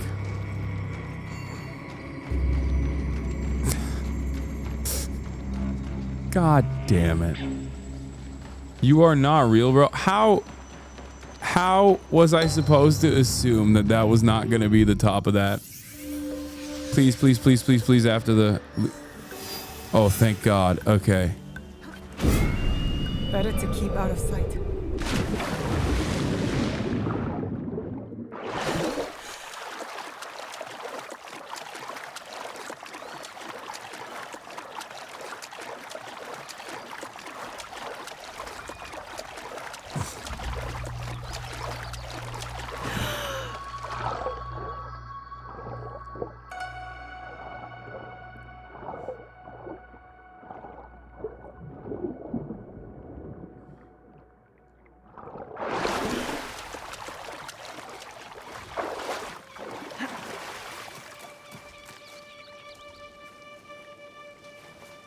Is that the samurai? Oh my God, it is.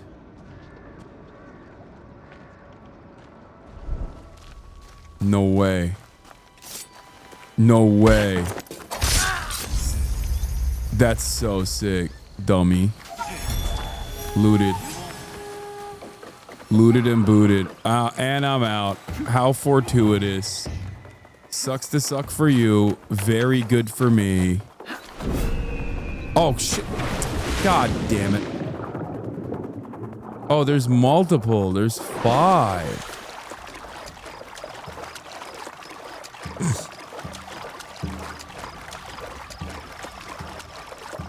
Now I'm back in the poop like I didn't just assassinate a samurai daimyo. You know what I mean? I'm back in the dookie water.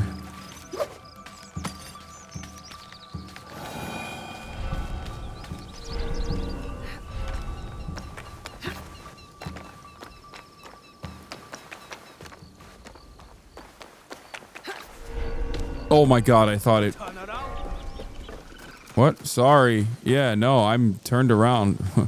I would never assassinate one of your samurai daimyo. I'm just a simple girl who loves to do parkour. Please.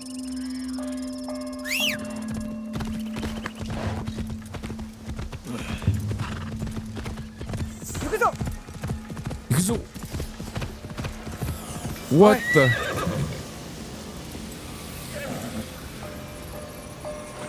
Scared the shit out of me, dude. What the hell is this?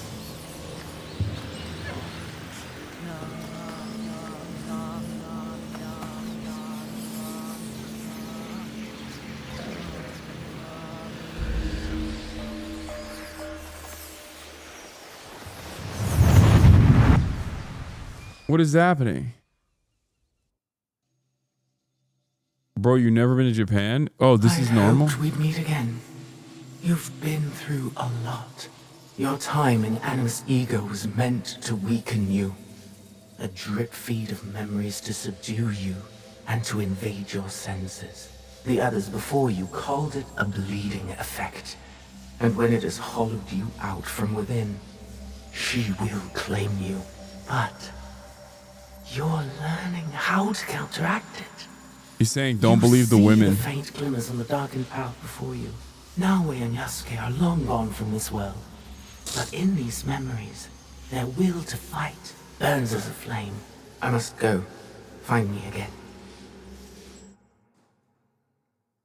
Damn, your ego's ass is fat. Yeah, I'm caked up. Naoe. Also, spoiler alert, they die.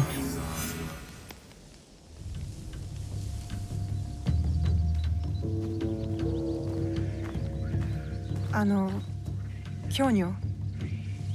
Ah, shitty times. With news, I hope. Wada Koretake is at Amagasaki Castle. And what about Mitsumune? His people are exhausted and hungry, but they will fight. You may as well sacrifice them. There must be a peaceful solution. Shut up, Yaya. You confused me for my father, Yaya. I never wanted peace. Not until we take back what's ours. Bro, this game does not even remotely entertain the peaceful Buddhist monk trope, okay? This game is like Buddhist monks, they're bald and they're angry, okay? And they got hella weapons and they're ready to pounce. Not until Wada Koretake is dead. Like this Now, guy, meditate are you more, ready I think. to finish what we started? I am ready. Wada Koretake must die. I will not go to war for you. I will go to make sure you don't get This lady's accent was first German and now is like kind of Nigerian. She's like, I will not go to war for you. killed. She's doing every accent imaginable. First she was German. What is happening? His stronghold will be less defended. Lady your blades. Send what to Nunobiki Forest? We march to Amagasaki Castle. She's a German Nigerian lady in Japan with the name Yaya.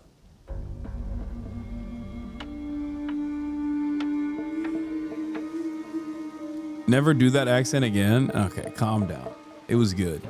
Everybody knows if you do an accent good, He's not it's here. not racist. I hope Mitsumune came to his senses. Maybe not. Say in Nigerian. I did not expect you. She retired for a time to the forest to commune with the birds. I came to show Kyonyo which end of his naginata is the pointy one. Nigerian here, it wasn't good. I haven't considered giving up. But I have we are not here been around because of my her. Nigerian buddies in a minute. So my Nigerian accent is washed right now. Because I'm not racist and I don't do a Nigerian accent unless I'm around my Nigerian friends. Promise me, Plum. No, She's Mike just a doesn't child. count. Mike does not have a Nigerian accent. No. Let them suffer. Let them die in pain. No, we fight. My brave Sohei! Oda Nobunaga has brought us to the edge of extinction. Well, no, I have a Nigerian friend, a black friend card. No, this is an entirely different To push concept. us over!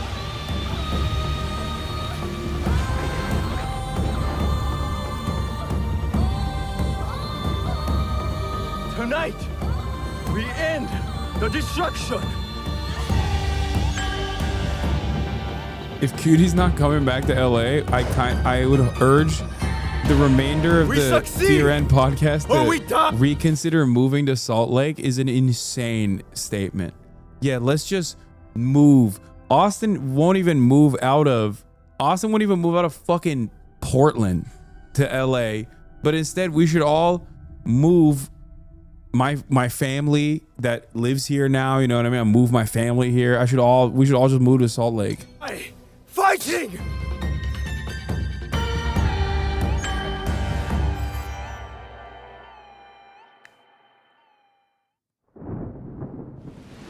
There he is.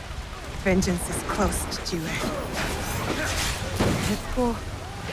I must stop the shooters, or Kyonyo's monks will die. Bro, my monks are getting cooked right now.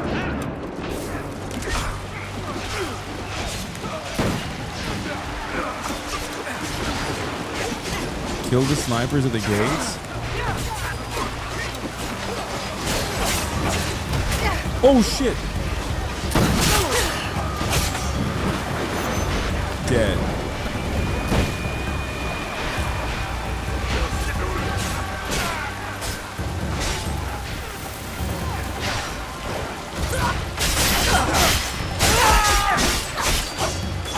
What are you sniping, bro? What are you sniping, huh? Yeah, nothing. That's what I thought. Oh shit! He sniped my ass. to stop the shooters on the other side.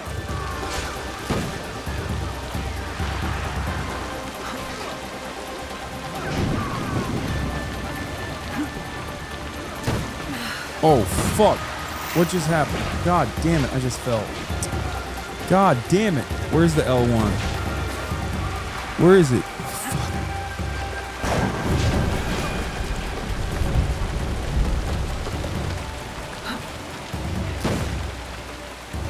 $63 meters away. They are so far away.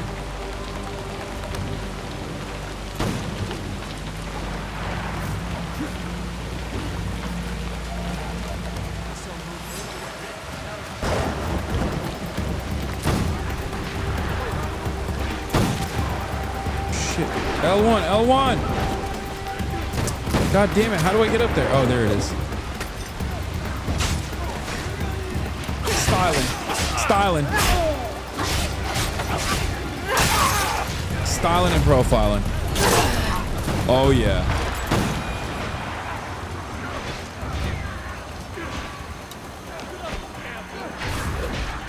Can I just assassinate? Yes. Wait, what? Come on, come on, come on. Yeah, there it is. Boom, boom, boom. It's the boom, boom room, baby.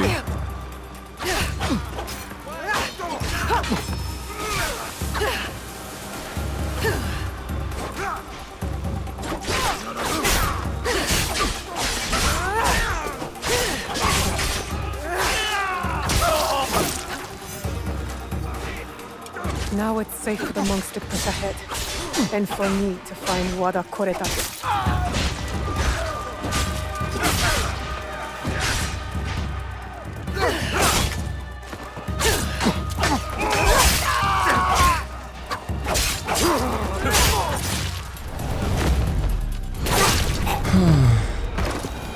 What you know about some boom boom room? What? Oh, it's what's his face? He's that TikTok guy. He's very funny.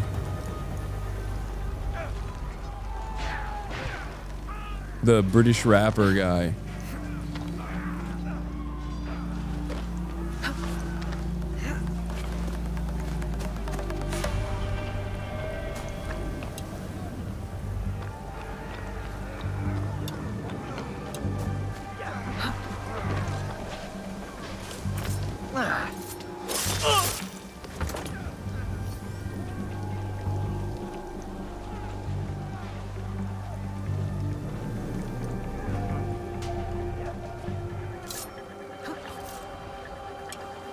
Can I clap him from afar? Skyhook his ass, you know what I mean?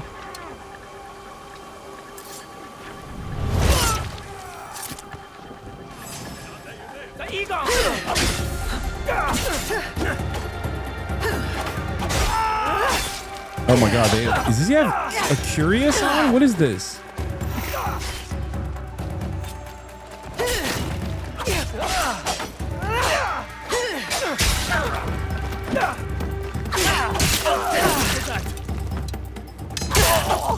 You're dead. You live was a mistake. Mistake I won't repeat. Whoa, whoa, whoa, No. chill. You'll be dead. Words. They will kill you now.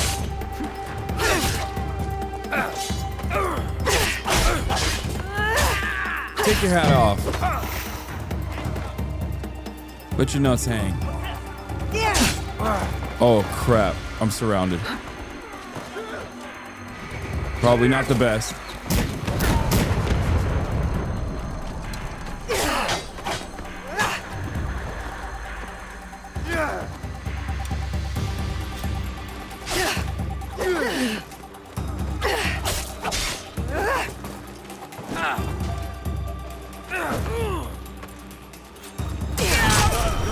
Oh, easy peasy. All right, I'll use my R2 ability on this fool. Oh, wait, never mind. Flee to a better position? Only a coward flees.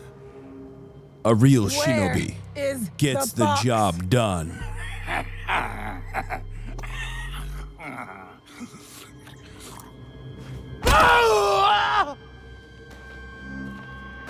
Where? You cut open my father. You left him to suffer, to die. Ask what's in the box. pain. You stole my father's goon collection. It's what you and your kind. Oh, that's racist. That's racist as hell, bro. What do you mean, my kind? Yeah, that's what you get, bro. My father taught me to survive. And every day since, I have thought of only one thing. Making you suffer.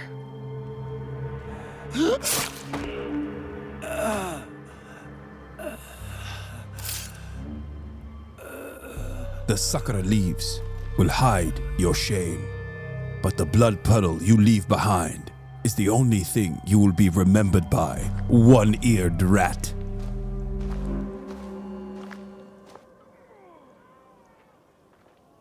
Cinema.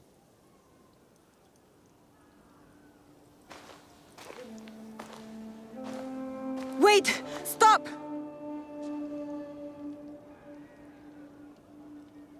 Mitsumune! This is for every soul Oda Nobunaga burned alive after they surrendered and were promised peace. No! This is Oda Nobunaga's way, not ours. Yeah. Not ours. You give us blades. You tell us to defend the temple with our lives. Then you sign peace treaties with demons. Abandon us to slaughter. And right when I am on the edge of despair, you send her. Tell them these men don't deserve to live. This will impact Yaya. The fight is over, Mitsumune. Killing these men accomplishes nothing. She is right. These men deserve forgiveness, as we all do. Okay, come on. She didn't. She said these men deserve forgiveness. Like that's. Come on. You too, Naoe.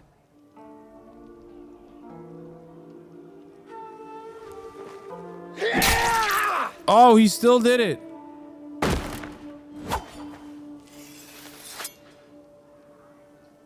This is your doing.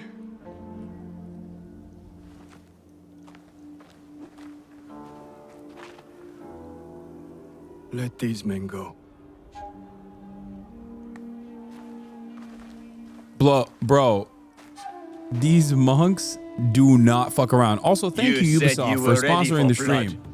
The veins of my people opened for you. I hope it was worth it. Objectively me. Thank you for the 5 get the subs. Mad cause bald. I know. I mean, How did you feel? Dude, there is literally no better time to be bald than this period in Japan. Are you kidding me? Literally every dude had a high status symbol and they would buzz their head and have that like thing come up in the middle, just like a bald man's mohawk for no reason. There has never been another period in historic time where being a bald man was so awesome. Okay? There's never been a moment like this. Sorry, let's get back to Naoe now. I just wanted to mention that like the cuts were crazy. Lost. When my father died, there was a moment when it felt like he was everywhere, all around me. The next moment, he was nowhere. I felt devoured by emptiness. I thought killing Wada Koretake would fill it. These men are dead because of me.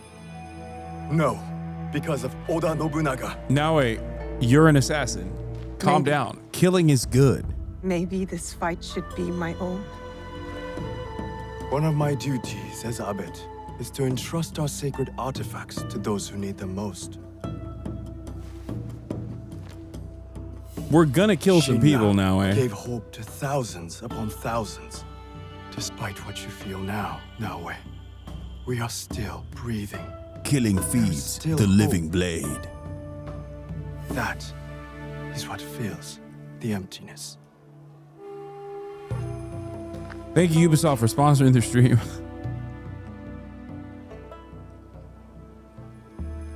Thank you.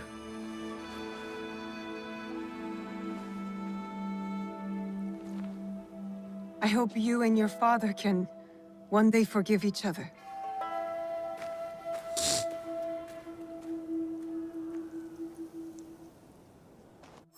Wow, HasanAbi, I must say I was not considering purchasing Assassin's Creed Shadows, but after your stream and endorsement, I'm strongly considering purchasing a copy. Thank you for your recommendation. You're welcome, chatter. And oh my god, look at this beauty. Oh my god. You're a friendly thing.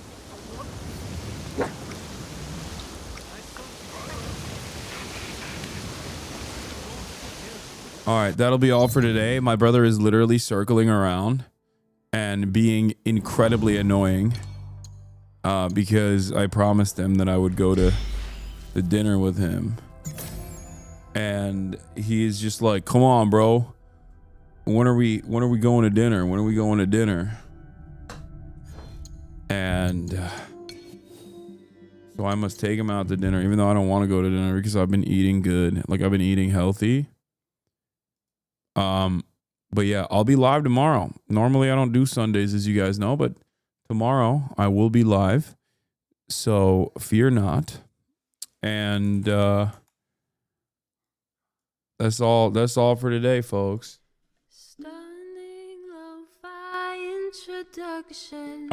Yeah, I'm really stoked on the Phineas thing. I'm gonna see if he's down to do a collab on stream as well, because he had like, I mean, he was great. He's a true HasanAbi head through and through. Maybe not to the same degree as many of you guys, but like he's very good. He's very cool. I was kind of shocked. Anyway, love you all. Peace, and I'll see you tomorrow. Bye-bye.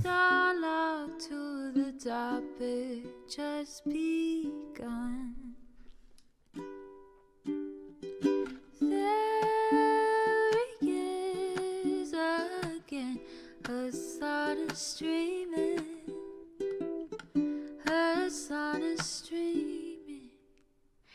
There he is again. Her sun is streaming. Her sun is streaming. Reviewing the P.O. box. Uncle Uger's face. Sudden discord at your prop. Great names take embrace. Tiny Bernie Sanders, LGBTQ Air Force. The whole left at your fingertips. Ane at your door. H3 crowded debate, the Young Turks online show. 3 full fucking years of this, plenty more to go. 90-day fiance talks of champagne bourgeoisie. A Trump rally live reaction on mass riot at DC. There he is again. Her sun is streaming. Her sun is streaming. There he is again. Her sun is streaming. Her sun is streaming. Reading live stream fair comments, Austin show chat advice, and all the ways the right-wing pipeline can suck you in online. JCS react, Lord frame gets broken, cover blown. A full-blown mass pandemic monster streaming at your Total radicalization coming out to find the system you were taught to trust in was broken the whole time.